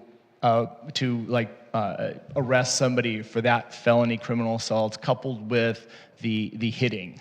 And that was an issue that came up when you worked very diligently and then did arrest that individual. I won't speak to the privacy of the individual involved, right? But I will say that I don't believe if I wouldn't have intervened that you would have done anything, because the deputy told the member of the public, oh, well, we're just gonna let him go. And this individual assaulted, more than slapped or punched, neither here nor there, I guess, said, I'm going to kill you. And then we all know the hate crime language and all the stuff that he said on. And we, as a council, had to call and push you, and then they were arrested. But that's the type of disconnect that is happening with our residents, because I feel personally that, you know, if someone doesn't call us and then we call you and say, no, go handle this, I think there's a majority of silence that goes left unsaid. This is an issue I faced on Saturday when Kristen very diligently, because she always answers her phone way too much, even when she's on time off, and thank you, Kristen, for doing that. I really do appreciate that. I live on Fountain Avenue. It is a death trap. I mean, I probably shouldn't say that because of whatever, and Lauren's probably looking at me for whatever reason, but whatever. But what I'm trying to say is there was a horrible car accident. There was a car flipped upside down, and LAPD responded. I don't know all the lingo because it was an LAPD call, and I called Kristen, who very diligently was trying to calm me down, because there was residents in the middle of the street directing traffic when LAPD just left. They left the car in the middle of the street. They left, nothing was being done, and I essentially begged Kristen to get someone out there. They sent one of you, your sheriffs, they parked, and they sat in their car and watched it all happen. And so these are the things then when members of the community on Fountain come up to me and they're like, aren't you our city council member? And I said, allegedly, right? If you have a problem, call the mayor. But ultimately, what I'm trying to say is that they see us doing nothing, because I say, I'm a council member, I'm on the phone with our public safety director, and I can't get anyone out here to make sure members of the public who are actively in the street directing traffic don't get killed by cars on Fountain. And that's just one of the many issues that I hear every day about reporting, and how people don't feel like they're taken seriously, and how I understand the law is the law, and we want you to follow the law. But what we're trying to say is, when the community calls and asks to be protected, the answer shouldn't be no. And I feel like we're getting a lot of no's, and I don't know the fix for it personally. Now, the other question I asked when we talked last week, Ed, is I said, our members of the public, rightfully so, are scared, and there's an increase in crime, and however you want to parse the statistics, we can, right?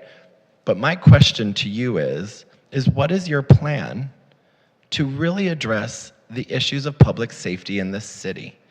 And before you say more money, I want you to talk about where we're at right now in the budgetary amounts, and saying, what is your plan to make sure our members of the public know that you're in their neighborhoods, you're communicating with the public, you're on with the neighborhood watch groups, you're on with their businesses. I know you do that stuff, but they still feel scared. And so what is your plan right here and now to address these issues? What I can tell you is a lot of things that we have been doing. Before I go into that, I want to say that our community is not shy about calling the sheriff's department and complaining. They never have been. So they may be calling you, but they're not calling me. And people call me on a regular basis if there's an issue, if there's a problem. So I am not hearing this directly from the public themselves. And again, they will call and complain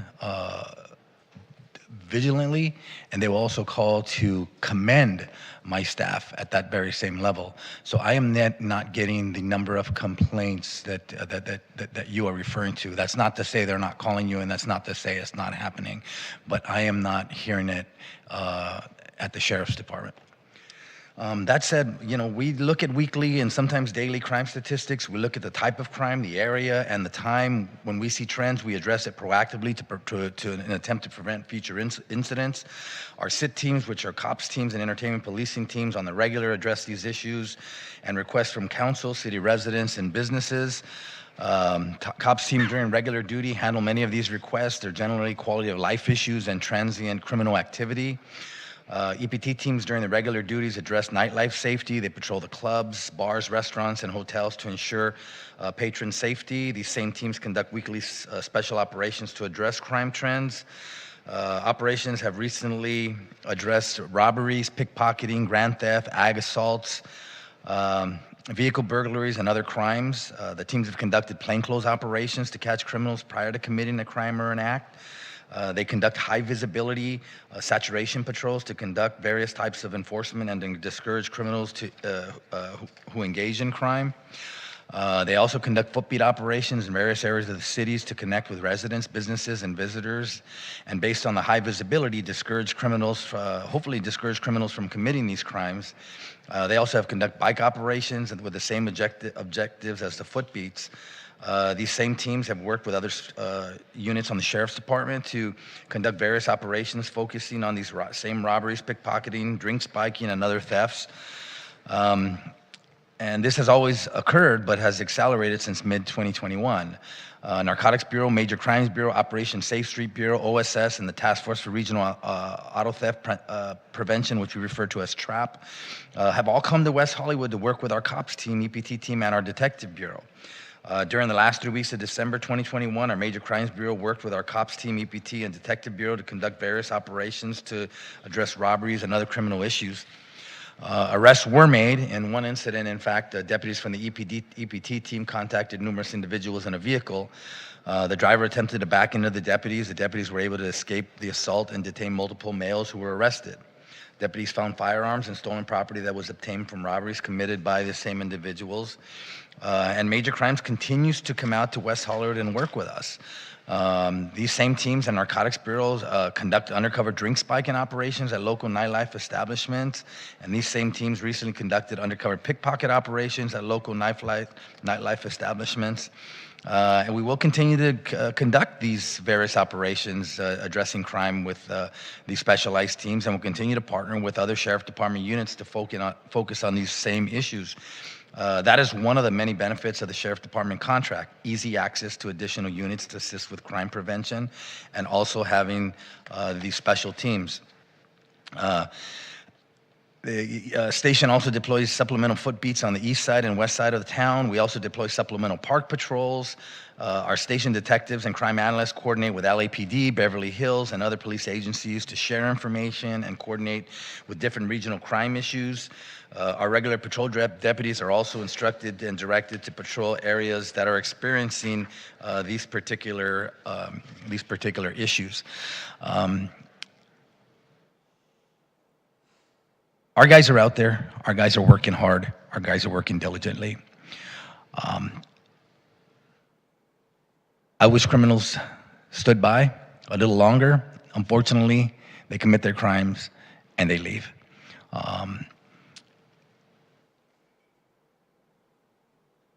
Our teams are doing the best job that they can with the resources that we have. Violent crime is on the rise, and we will continue to work hard, continue to work diligently to ensure the safety and security of the citizens of West Hollywood, whether we have 50 deputies or whether we have 60 deputies. That's just what the Sheriff Department does.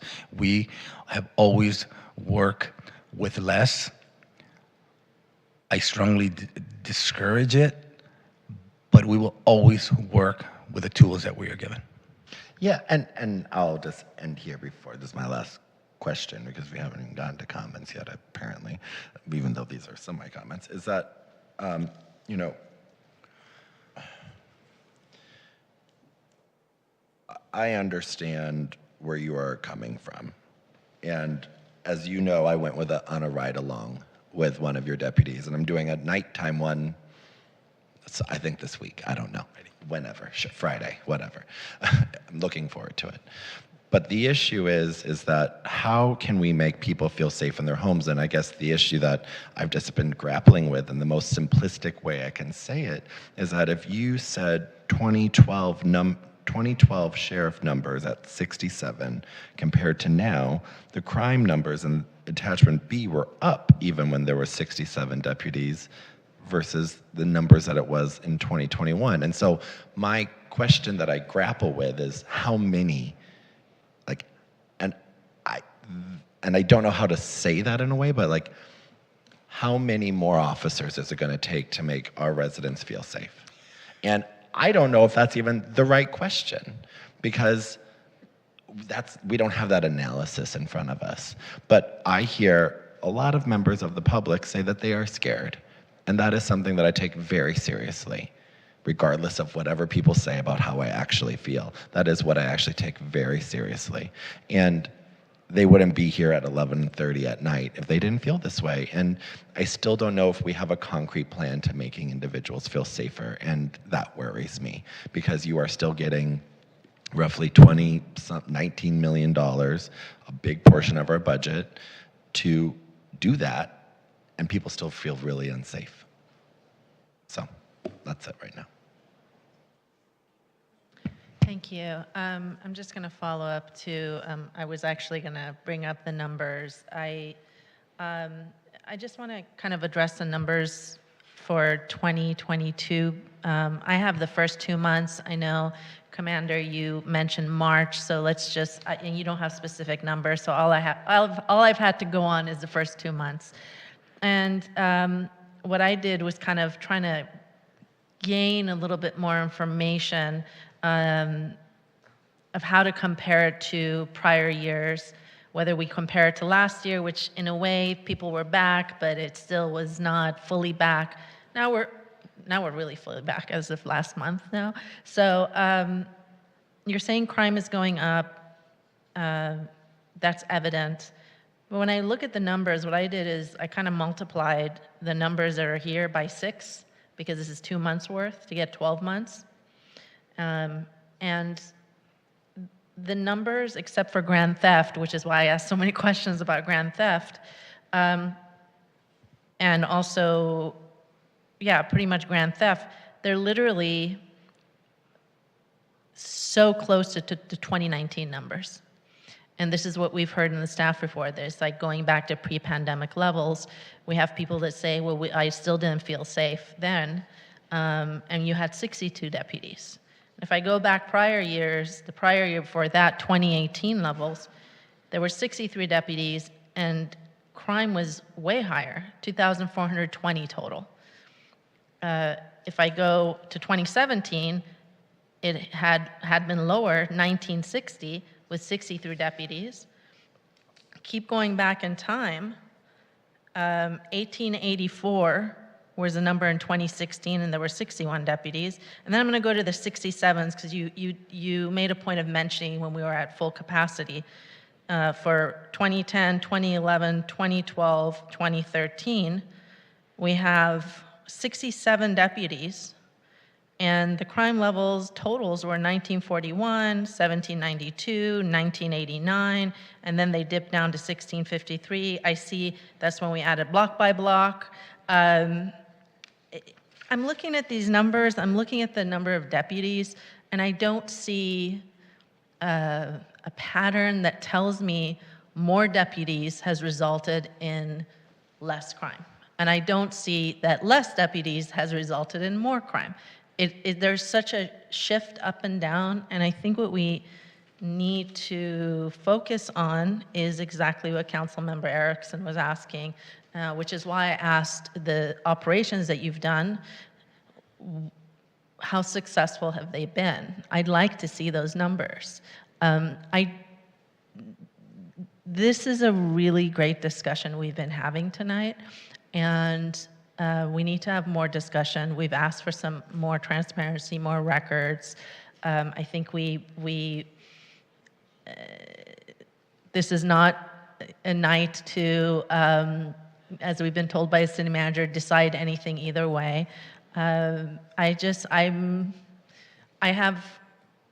have concerns. I have a lot of concerns. I'll speak more to them, but just from this chart, I don't see how the number of deputies has, in the history of West Hollywood, resulted in, when it's higher, crime has gone down. When it's lower, crime has gone up. So I want to really point that out, and I think that's important. It's also important, too, for the public that, I'm hearing people saying they've never been more, a few people saying, I've lived here for 30 years.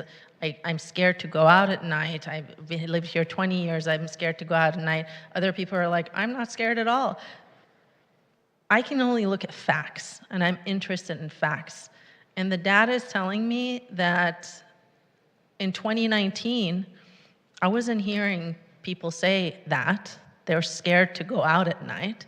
And now I'm hearing it, and if we look holistically at everything we've talked about, with the media, misinformation, and in fact, there has been misinformation in the community, which has caused a great amount of fear. So those are actually my questions. I don't know if Councilmember Horvath, sorry, Mayor, you're in charge, but I'm not sure if she has more questions. But I think those are all my questions for tonight, and I look forward to continuing the conversations. Councilmember Horvath. Thank you, Mayor. We've asked a lot of questions. We've stated a lot of data points we've read from a report. But I think what people came here tonight for is action. And we have had a very thorough discussion, which was necessary because of the confusion, the misinformation, and the great concern that exists in our community. And I am glad that it has been thorough. Not thrilled that it's taken this long. I don't think anybody is thrilled to be here at this hour. But I am grateful that our contract law department is here to support our local station. I'm glad that our staff is here. And for the members of the community who have stayed and participated this long, I'm grateful for your participation as well. We have a report that references things like follow home crimes, which suggests people are being followed to their homes. But in speaking with the Sheriff's Department before this meeting, they indicated it's not that people are being followed home, they're being followed when they leave an establishment in our community.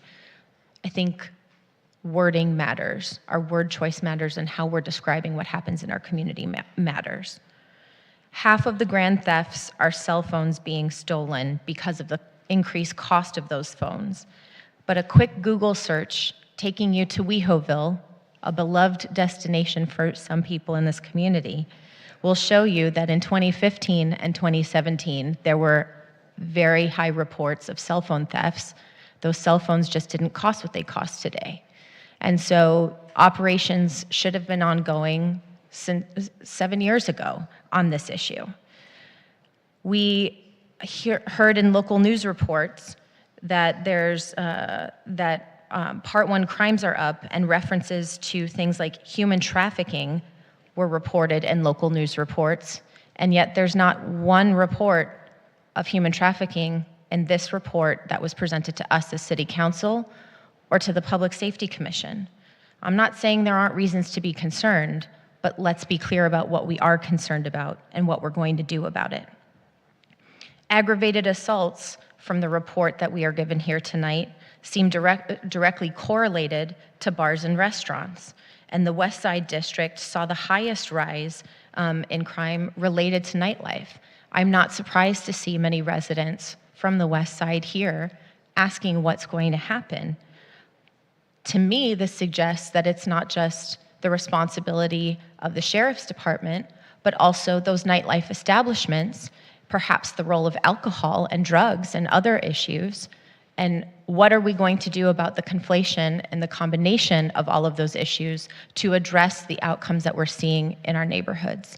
Not to mention the fact that we just have lived through 2 years of a pandemic where we've all been told that if we get within 6 feet of each other, we could actually kill each other. We have to overcome the trauma that we all have lived through for these past 2 years, and that's playing out in a lot of different ways in our community. That has also caused us to feel unsafe. But I also see in our report tonight that 122 unhoused people were arrested without explanation for why. I think what we need is accountability, both in terms of action, what we're going to do to make our community safe, and what we're going to do to ensure that the ways that we're spending our community resources actually keep people safe. And I think that's where this discussion has gone to tonight. I did a ride along with the fire department yesterday, and we had a response to a sexual assault call where I was told that they were still referring people to Cedars after we've had a discussion here at City Council that Cedars doesn't respond to sexual assault in the same way that the Rape Treatment Center would. So we need to make sure that all of our public safety agencies have the information and are making proper referrals. We need to make sure that there are fire community safety plans, and I'm grateful, thank you, Dimitri, for your kind words tonight. That was very sweet. But what's most important is that our public safety professionals have the investment and resources they need to respond to these kinds of issues. The Sheriff's Department, well, let me say also that our security ambassadors, we've increased investment in our security ambassadors throughout the city, and I've heard consistently tonight that people want more people on the ground, foot patrols, and we can have more security ambassadors at a higher value in terms of the dollars that we spend. We can get a lot more people from our security ambassadors. And from the report that we have here tonight, they make a lot of contacts with businesses. They provide a lot of pedestrian assistance. I've heard reference to how many years people live in this community. I know a lot of people who've lived here for decades who have no idea what the security ambassadors are or that their service is available to them. So we need to do a better job of promoting making people in the community aware of the service that they provide and holding accountable their reporting to make sure that it's not just about bike miles traveled, but what they're actually doing in the community while they're on patrol and the eyes and ears that they have in community to report what it is that they're seeing or what interactions they have to help keep people safe. As unarmed security ambassadors in our community, that's a patrol that could provide a service that doesn't require more guns on our streets, but can increase safety. From our code enforcement report, it's notable to me that we've seen an 87% increase in new business licenses. Well, we're opening more businesses, but I go back to the role that they have to play and also helping to keep us safe. It takes everyone, and I'm glad to hear how many people have already benefited from our bystander training. We also need to make sure that we have proper funding for the pretrial programs that we've asked for. When people are looking for accountability, the lack of presence of probation is something I heard about when I went on a ride along with one of our deputies. He said that probation has been non-existent in West Hollywood in terms of their response. So if we're truly concerned about people and community investing in the ATI plan and the CASA model where there's direct accountability and support for people in pretrial service would make a great difference. Investing in that actually creates real accountability. Investing in our behavioral response teams is something I've consistently heard support for here tonight. I haven't heard anyone say they don't want it.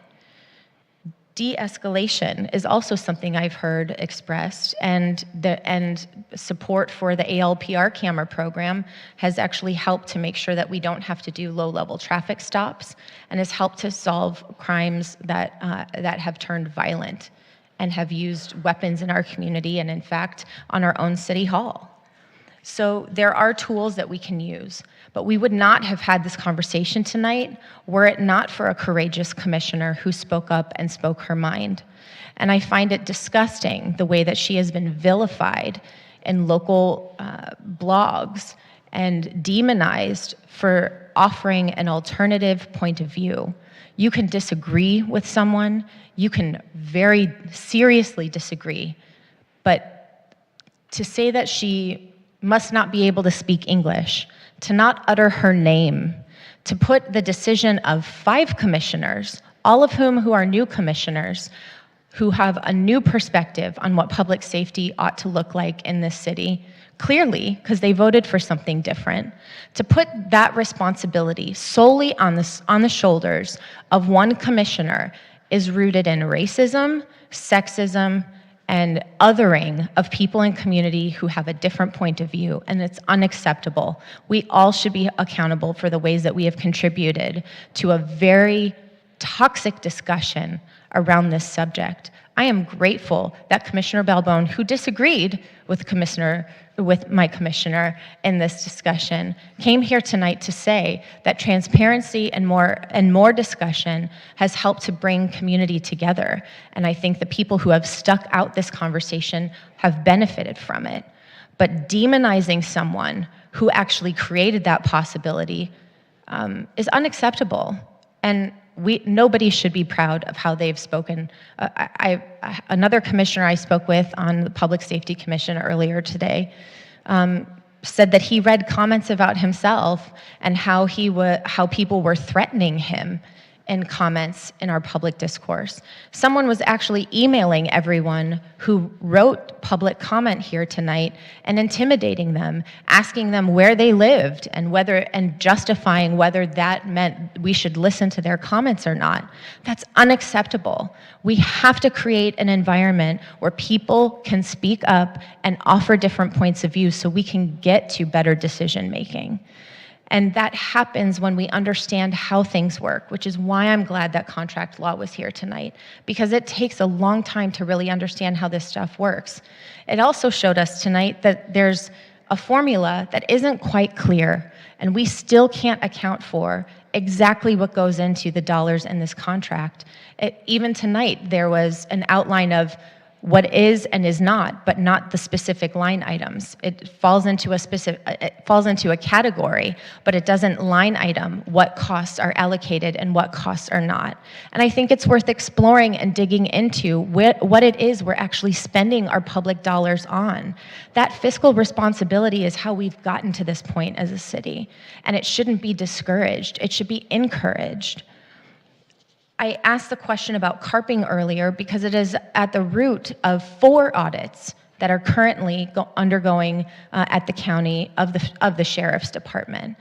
And that system, while it seems to make sense to the Sheriff's Department, sounds to many people like double counting. And it sounds also like, from the report that we were given tonight, that the audit is being conducted by the people who provided the information. No responsible audit is conducted that way. And I'm not saying that we can't get information from the Sheriff's Department, but I don't think it's unreasonable to ask for an audit of that information. In the 1990s, this community had a very difficult conversation around whether to continue with a sheriff's contract or not. And there are lots of questions from residents who are newer to this community who did not benefit from that discussion, which is why in 2018 I asked our city staff for a full accounting of what it would take to have our own sheriff's department, what it would take, what the value, so we could understand the value of the contract that we have. And that way we can make an informed decision. I think there's a lot that we get from the Sheriff's Department for what we pay, but I also think there's a lot of trouble that comes with the Sheriff's Department that we potentially welcome in while we have the Sheriff's Department in our community. And if we aren't able to protect our community and hold the Sheriff's Department accountable when things are wrong, and instead we'll be accused of being the defund crowd because we ask questions and want to have some accountability, then we're never going to get to the root issues that are causing problems more systemically. So I am concerned greatly about how this conversation manifested in our community. I am concerned about the fact that this council was silenced because there was a YouTube video circulated that put us at risk of violating the Brown Act. And I am concerned that we are having a conversation that is the most important thing we can do. How can we keep each other safe in a way that is actually tearing us apart instead of bringing us together? And so I really want us to take all to take responsibility, and I own it myself too.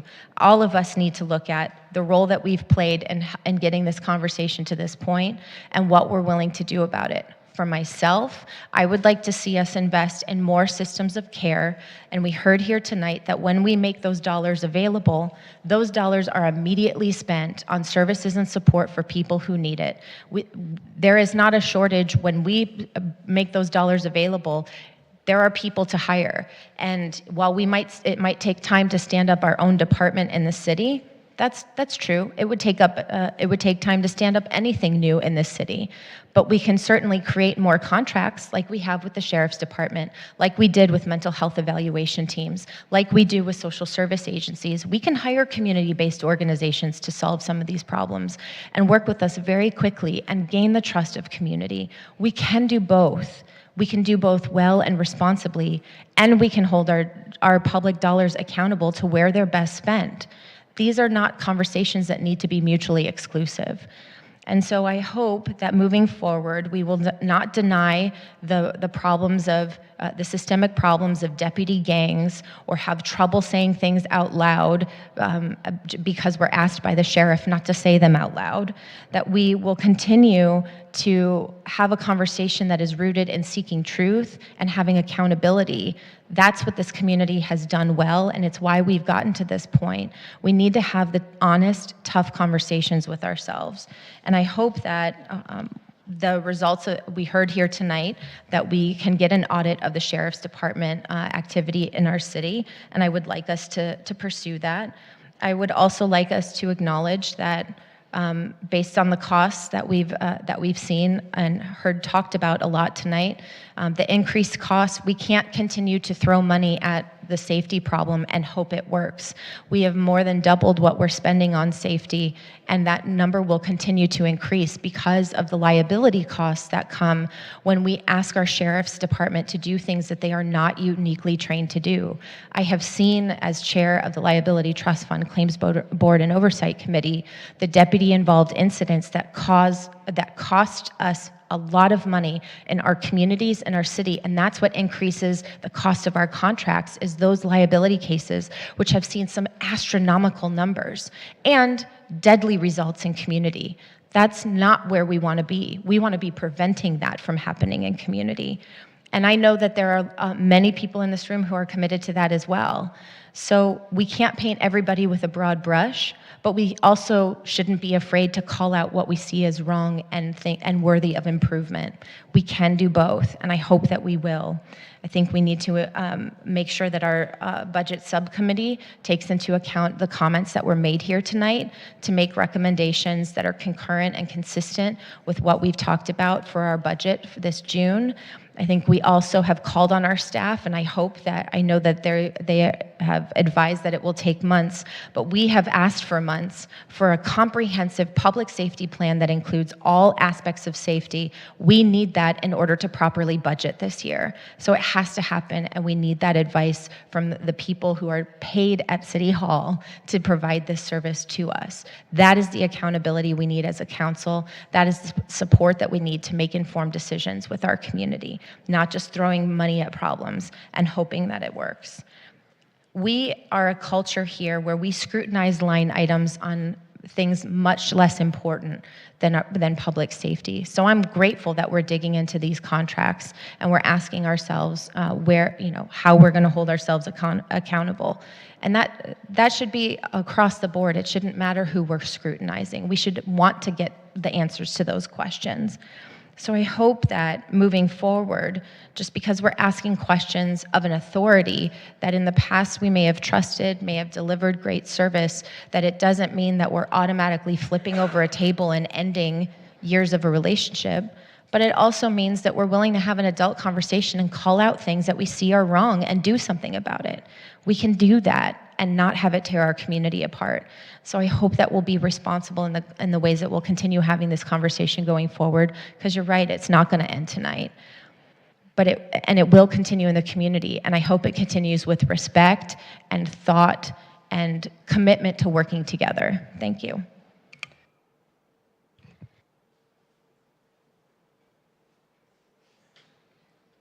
I've been silenced. Okay, thank you, Councilmember Horvath.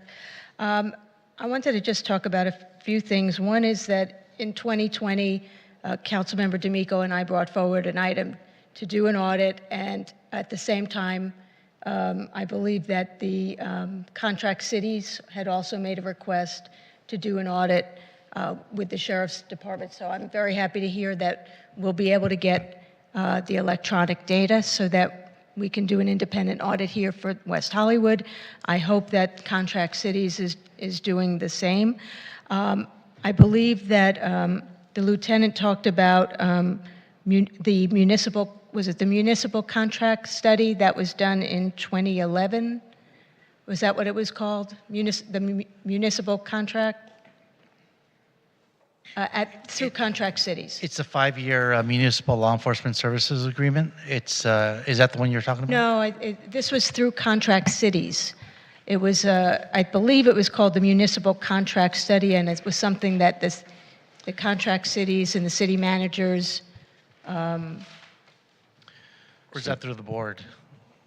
Yeah, ma'am, during the presentation, I brought up a municipal contracting study by Nelligan from 2011. Right, that and was that's the the one, study I think. that showed that back in 2011, that California contract cities on average pay 39% less per capita for law enforcement service versus city with its own police department. And that was the data from that particular study. Right, and I think that, that was over 10 years ago, and I think that we should make a suggestion to Contract Cities that there should be another municipal contract study. It's 10 years, it's Right. time. And by board policy, the contract, the cost model is audited about once every 5 years, and that's through board policy. Okay, so, I mean, I would like to see the study, so I don't think that we have seen that study, at least some of us here on council. I think that we should definitely consider an increase of the ALPR cameras because they do seem to be effective in finding people who have had criminal activity, and they. I think right now we only have it at La Brea, is that right? And I'd like to see those type of cameras at Santa Monica and Crescent Heights, Santa Monica and La Cienega, and then maybe even like Sunset somewhere on Sunset. So I think that would be one good tool for us to use, as Councilmember Horvath mentioned as well. I also think that as we do move forward with the pilot, with the Behavioral Health Crisis Mobile Unit, that it's important for us to keep other things we're doing stable because it's a pilot, and that will be the best way for us to know how effective it is and how it affects other tools that we have, for example, the sheriffs. For example, block by block, the Met team. If you start changing things, what happens is it's not easy to look at it in a scientific way. You can't compare apples to oranges. So I also think that there are things that the sheriffs are doing that you're dealing with that the crisis unit will be working, to take care of. Mental health issues, it's true, you're not trained to do that. But then perhaps you can have more people on the streets walking the beat or patrolling neighborhoods and being proactive in deterring crime. So, I mean, that would be my hope, is that the mental health crisis unit will free the sheriffs up to do what they're supposed to be doing, which is helping to deter crime. And so I would prefer that, that we don't cut the number of officers, but I definitely do want to look at, have the audit and just make sure that the sheriffs are accountable, and that we understand, because obviously by all the questions that we've had tonight, I mean, we've learned a lot.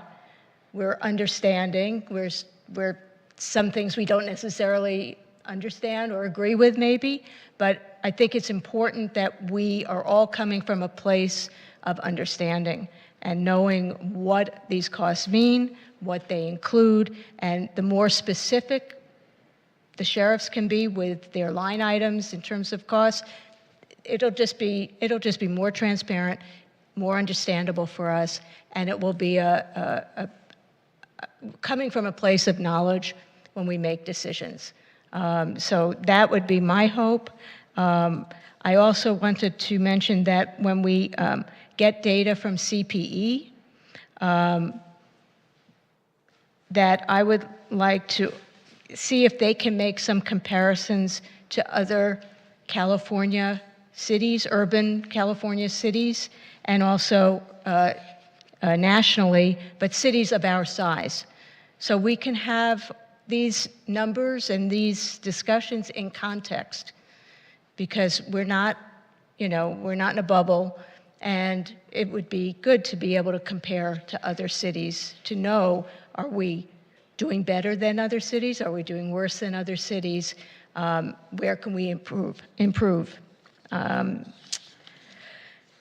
I think that's pretty much what I had. I would also like to say that I always try to thank the 24 sheriffs volunteers who worked 1,232 hours in this 6-month period with a value of $33,104. We thank the volunteers for their service. And I really do appreciate all of you being here and being here so late to answer our questions, to address some of the concerns that was brought up by Civilytics. Would also love to find out if there's a way to lower that liability insurance costs. And maybe that's something that you all can work with the JPIA on. So I'm going to just hand this over to Councilmember D'Amico. Thank you, Mayor. So I guess what I want to say quickly is, every bureaucracy can use a haircut, right? Get their nails done, but the thing you want to be sure you don't do is cut off their hands or cut off their head. And I think, it's just important for us to remember that there is undoubtedly some savings in our contract with the sheriffs. Whoever you are, whatever you do, there's ways to save money. The city cut its budget 25%. Services were still delivered. We spent some debt money, we did some things, but there is always a way for a bureaucracy to tighten its belt and show up and do its job. And so I think as a sort of step one, we should definitely look at how we're billed, where that money goes, what are the overhead and profit questions, profit being obviously nobody goes home with profit, but there's a lot of money being spent, and it doesn't hurt to know.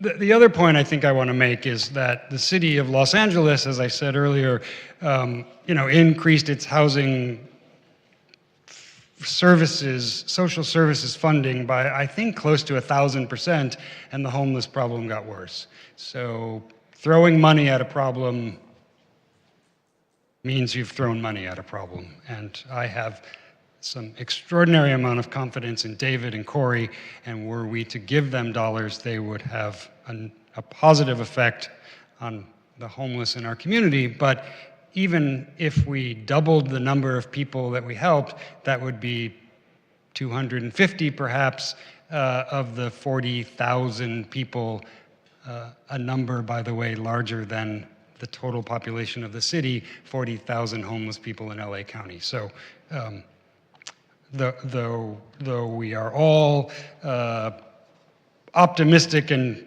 positive thinkers, I'm not sure there's any amount of money that could be pumped out of this city into that problem that would change the overall outcome beyond a couple of hundred folks.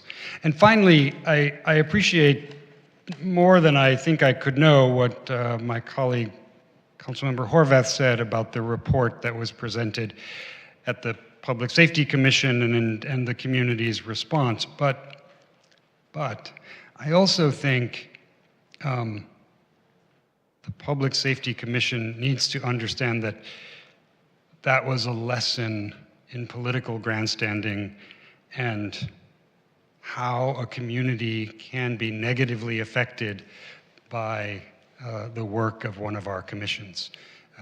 To sort of send a shiver of fear through the community at this moment, maybe accidentally, maybe not, but I think all of us should never forget that as appointed and elected officials, we have a responsibility to carefully choose what we do and the order we do it, to carefully choose how we do it and why we're doing it, and if possible, consider the outcomes of those actions, because I agree, it was not fair the way our commission was negatively characterized.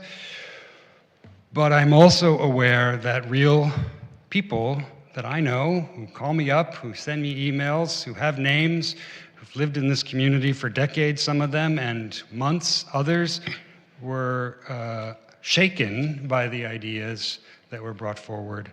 And I just think that's the lesson of this experience, that we have a process, that process is faulty, but it works most of the time. And hopefully, our Public Safety Commission will have other big discussions, and those will happen in different contexts, and will have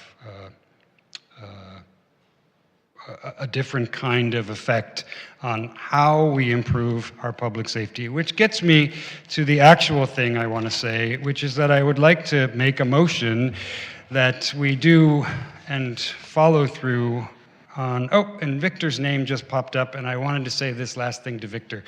So you said about the $300 million that the city of Beverly Hills is happy to be living under. Well, the reason it's finally under $300 million is that their retirement costs for their public facilities and public employees is finally going down. We don't have those costs. Our unfunded liability approaches zero year after year. So I just wanted to get to that. So I'd like to make a motion that we audit the costs and services, including overhead costs by line item, and we try to get that information to us. I think for those of us, I do work in a bureaucracy, we know what those are made of. That's why the building is heated. That's why people have retirement. That's why people have sick leave. That's why people have health care. That's why people have child care. That's why all kinds of things that come with strong union-backed employees come with lots of overhead. And incidentally and parenthetically, another part of that study that was worrying is that it seemed very anti-worker and anti-union, in fact, anti-first responder. My concern is that we are clear that the cost of doing business with the county, even by the county's own study, is the cost of doing business with the county. As I said, every bureaucracy can take a haircut. We need to figure out which hairs to cut and not cut off the head. The second part of my motion beyond the audit is to get a copy of the study that is done every 5 years. The one we saw was dated 2012 or 2011. If there was one done in the interim, I think we should see that, and that should be brought to our Public Safety Commission, and they should discuss it. I think there was an idea of increasing the ALPR cameras. I think that's an important discussion for our Public Safety Commission. And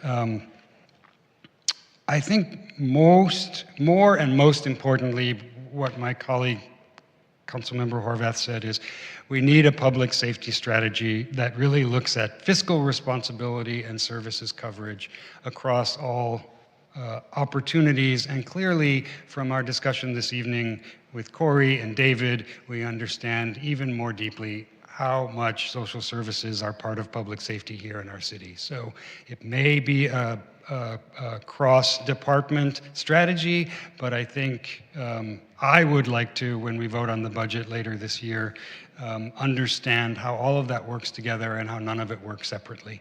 So I'm also willing to hear a second and take additional items that people want to. I'll second your motion. There we go. People would like to add. Could we give direction on the ALDR? PR. Sorry, Kristen always corrects me when I say it. But I know maybe, because I know that, Kristen, how much are they? Thank you. Sorry, I'm tangled. Thank you, Captain. The price has gotten a little better, but roughly between 150 and 200 per intersection. What's nice about ALPR is the county deals with the data. Yeah. And so we benefit from an economy of scale with regard to that. So we just support the infrastructure itself. And I know you said one was going to go at La Cienega and Santa So Monica. staff, and we're going to go back to Acting Captain Mulder's staff to verify their priority based on how they solve crimes. But La Cienega was kind of the next up after La Brea, but we'll reconfirm that. And staff is planning on putting in those as options to the city manager's recommended budget. So we'll drop in those set costs for you all to consider, to go to David first and then come to you all. Could we please add San Vicente and Santa Monica? San Vicente's on the list as Great. well. And then So I believe the mayor said Sunset. I've- I would I've even taken that venture as down. far down to Melrose because of all the action that's been happening on Melrose. And I don't know how far they go, so I'm looking forward to reading whatever report to figure out how they all work. But Right. I know with our residents in West Hollywood West, their frequent Melrose is so close to their homes, and so whatever Right. better tools we could have would be of great. Definitely. The value. statistician does a really good job to see, as the commander mentioned, the suspects are in and out really fast. So the statistician takes a look at the location of crime and how the suspects are traveling into the city and out of the city. Right, so you might even look at Doheny. I believe that Mayor Pro Tem had a few more. Yeah, I do. I'm gonna hit the wrong thing here. I do have a proposal to add to your motion, but I'd like to speak first, and then it'll make some more sense. The public safety of our residents, businesses, and visitors is of utmost importance. Given the public comments that have been submitted, as well as conversations with the residents, the conversations we've had tonight, the public safety report, our public safety survey, which we thoroughly went over, which was done by a professional survey organization, and the work and recommendation of the Public Safety Commission, a few things have become very clear. Everyone wants safety. This council does, our commissioners do, our residents do, our businesses do, our visitors do. And I believe there may be different opinions about how we can all feel and be safe, but we must agree that those passionate enough to serve our city, live in our city, do business in our city, visit our city, and voice their opinions actually want the same thing, and that is to be and feel safe. We all went through 2 years of hell in a pandemic, which turned our worlds upside down. We're coming out of it, and now we're facing the trauma of a war in Ukraine. I want to first also acknowledge that everyone has been and is going through a lot right now. Next, I want to address the disunity that is happening in our city with my thoughts about it. Sadly, what has been written in the local media, discussed in emails, in neighborhood associations, sending around pictures of one commissioner, and online targeting the vote of the 5 public safety subcommissioners, and especially targeting Public Safety Commissioner Nika Soon Xiong, This is not who we are in West Hollywood, and it's not who we should be. The vote of the commission was 5-2 to reduce the LASD budget and to put that money into homelessness services and social services. The commissioners who voted on that in a 5-2 vote are all residents. I want to make that clear. They're all residents to serve on the Public Safety Commission. You need to be a resident. One is a business owner, there are renters, there's a property owner, there's 2 women. There was not a conspiracy or a political agenda. There's been so much rhetoric of a slogan being attached to this conversation. This commission worked hard together diligently for more than a year, sifting through what was available to them, the data that was available that we found out tonight that wasn't even transparent to the 5 of us up here. We got a report that isn't even included in the staff report tonight, and I'm really thankful for the conversations and the additional data we have gotten. But they worked really hard, and yes, there was a vote. I'm thankful to all of the commissioners for their hard work, the ones who voted yes and the ones who voted no. That is democracy. And in our city, we as a council need to take their recommendation eventually with more conversations, and we will need to make a budget decision and make a recommendation and move on those. We already moved on one of their commission recommendations last council when we voted to increase block by block. That was actually one of their recommendations. And now we're talking about the ALPR cameras. That's also one of their recommendations. I've also, like Councilmember Horvath spoke, seen some members of the public attacking other members of the public who have written in. Can you imagine? You submit a public comment and another person starts attacking you. It's just so ugly and unnecessary. I really want everyone, no matter what side you're on, to just step back, take a breath, and remember who we are as a city. We are the city of love. We are the city of love. Just reach out and speak to one another instead of getting into your corners in this city and trying to be right, even if it means destroying this community. We need to build each other up. And it doesn't matter if you don't live here or have lived here for 1 day, 10 months, 10 years, or 10 decades. Everyone deserves to speak up, and everyone needs to be respected. The beauty of West Hollywood is that everyone is part of our community, whether you work here, play here, or live here. Let's remember that in our public discourse and our personal discourse. Now, we've heard from many residents on both sides about the way they feel about the Sheriff's Department.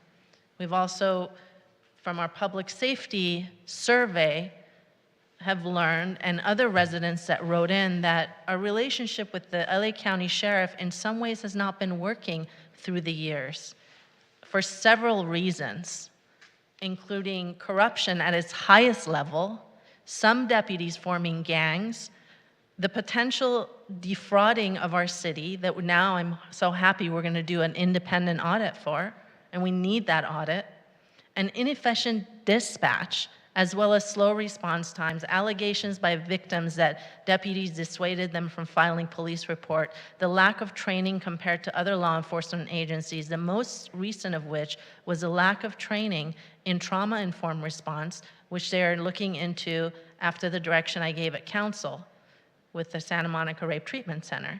And this really archaic contractual arrangement that is so difficult to understand, that has taken us hours and hours, and we still need more information. I'm happy that the Board of Supervisors is looking at changing at some of the contracts and the way things are done to perhaps make it more transparent.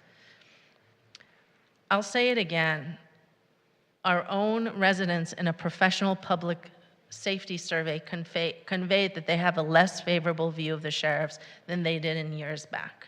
And we need to really take a look and see what happened and what can we change. Residents have been asking for years for more foot patrols, better community policing. However, the stories I keep hearing from residents is that they are not happy with our sheriffs, whether it's dispatched, unsolved crimes, not taking police reports, not giving out tickets for laws being broken right in front of them, not taking action, being non-responsive, driving by patrolling but not bothering to get out of their cars. These are things I hear from community members. And then when something does happen, it's like an army shows up and it is overkill. I've heard residents complaining about the helicopters overhead. What's going on? All I hear is helicopters all the time. I hear residents telling me, I was told to file a police report, but the system's been down for a few days. With regard to crime, the facts and evidence that is on the record from the Sheriff's Department themselves and that we've talked about looks to me like proves that we're basically back to the same levels in 2019 with a spike in some of the areas. The media has caused unnecessary fear-mongering that would make us all feel and think we're living in the wild, wild west. We aren't living in the wild, wild west, and we do not need cowboys in hats or sheriffs or law enforcement on horses on our streets. What we do need is to invest in a system that actually works, solutions that work. We do need to work with our current law enforcement to make sure they have better and different training, and we're doing that. We're having these difficult conversations to make sure their hands are not tied up doing things that take away from their ability to prevent crimes, take reports, solve crimes.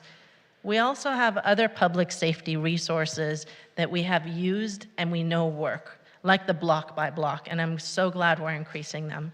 We installed a kiosk on the east side and more block by block, and now the east side is reporting less disturbances. That works, and they're unarmed. In our last meeting, we asked staff to come back with a recommendation that increases block by blocks. And a few meetings ago, we took a vote for a feasibility study for us to really determine if we want to have our own West Hollywood Police Department.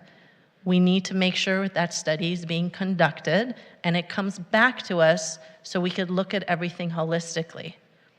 I would also like us to look at adding security cars, unarmed. We have Pac West that I've been told patrols our park. I want us to look at the contract with them and see if they can perhaps ride in some streets and provide security. Beverly Hills has some. I'm not sure if they're armed or unarmed. I don't necessarily think we need armed patrols, but this would be a second set of eyes. We have now gone from, let's be real, the old West Hollywood Village, we're a valuable city. We are a high-end city, and we may need to look at having security patrols in the neighborhoods to bring more safety. So I'm interested in learning more how to utilize them. The city manager was talking about what are our priorities. I think our priorities are what money can we put in social services that we know work. That's a priority of mine. And we need to also really prioritize looking at what exactly a reduction, if any, that happens to this contract, what it would mean. What would that exactly mean as far as patrol deputies? Commander Ramirez said, if we reduce, we can't solve crimes, we can't do this is gonna happen. All this general things that cause a lot of fear, but I wanna see data. I wanna know if we took the Public Safety Commission's recommendation, what would that mean? You then said you will do whatever you can to keep this community safe, even with 50. It might not be 50, it might not be 60, it might not be, I don't know. But I need to know what impact a reduction, keeping the same, what would that mean in a very clear way, and where we can put this money. The MIT team was part of the Public Safety Commission's recommendation as well. That needs to be a priority for us because we're not going to have the mobile health crisis response unit for another year and a half to 2 years, and we have a homelessness crisis that we need to send social services to help. I'm also interested in the ALPR cameras, just giving my support for that. And this is the information that we still need as a council and the public we need to know in order to make an informed decision. We can't go into a budget meeting, a budget discussion without all of this information coming back to us to really look at everything. And I really do hope that the community safety meeting we had and those results come back to us before this budget. Obviously, we've also heard we don't have to make the decision for this budget because at any time we can make a decision. So that's where I am. So if you want me to state So exactly what it sounds to like include in here? what you added was additional security cars patrolling our streets, private security, as well as the other items that were mentioned. Yes, and the MIT team, and also prioritizing social services, and a report back before we make any decision on what any type of reduction would mean. So if it's 10, if it's 5, if it's 2, if it's 3, if it's 4, just something straightforward and a plan of what that would look like. So shall I repeat my motion? I was gonna Okay, say, I make a speaking motion of to straightforward.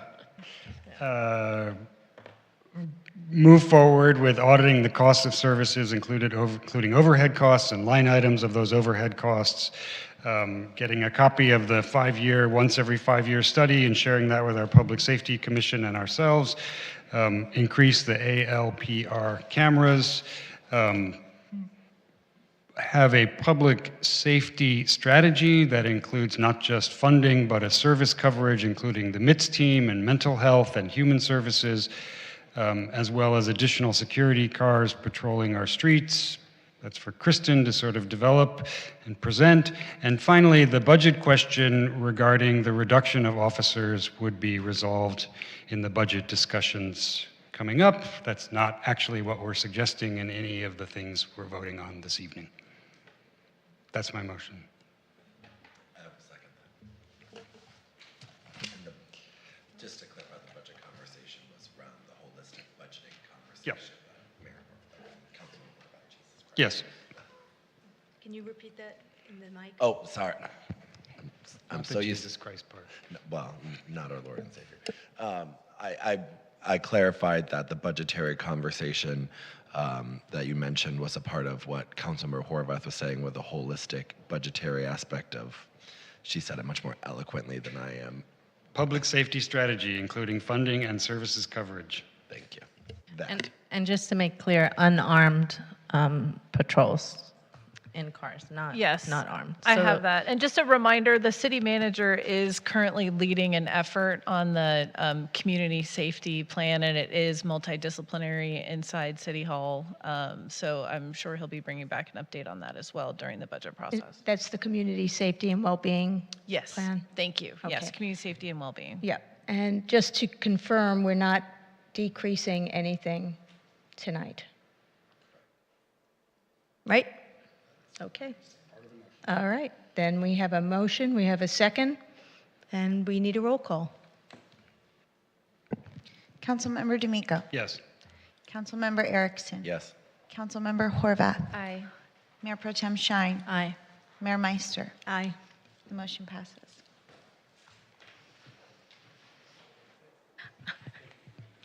Thank you, Commander. Thank you, Commander. Good luck in your new position, and Acting Captain Mulder, do we have to say acting in front of it every time we see you? Can we just say Captain Mulder, or do we have to say acting? Whatever. As long as we don't call you late for dinner, right? Yeah, exactly. Okay. Congratulations to you as well. And thank you, everyone. And Danny, I'm sorry we didn't get to you, but if we have any questions, we'll call you. All right. We do not have any new business because it all got moved to consent. And we don't have legislative because it got moved to consent. And we have public comment. Do we have any public comment? We do not have anyone signed up to speak in chambers or on Zoom under the second public comment period. Okay, and do we have council member comments this evening? Yeah, I just wanted to say, to torment my colleague to my left, 1 second, but I do just want to say that tonight's conversation was really constructive and it was really productive in my opinion, but it was something that the five of us, I think, took on in a holistic way. And I appreciate what we've all said. And I know that moving forward, how we do this here in this body is important. And I just wanted to say that I hope the community heard what we did unanimously tonight. So thank you. Okay, and if there are no other comments, we are adjourned until our next regular meeting, which will be on Monday, April 18th at 6 p.m. right here at West Hollywood Park, Public Meeting Room, Council Chambers. And hopefully we'll have the call-in stuff, we'll have it all set. Yes, we worked out the kinks. Thank you.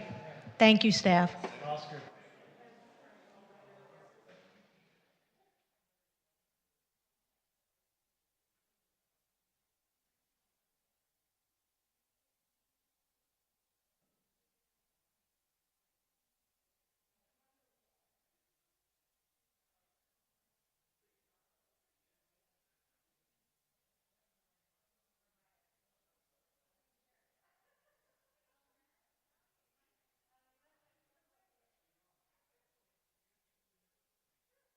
Over again.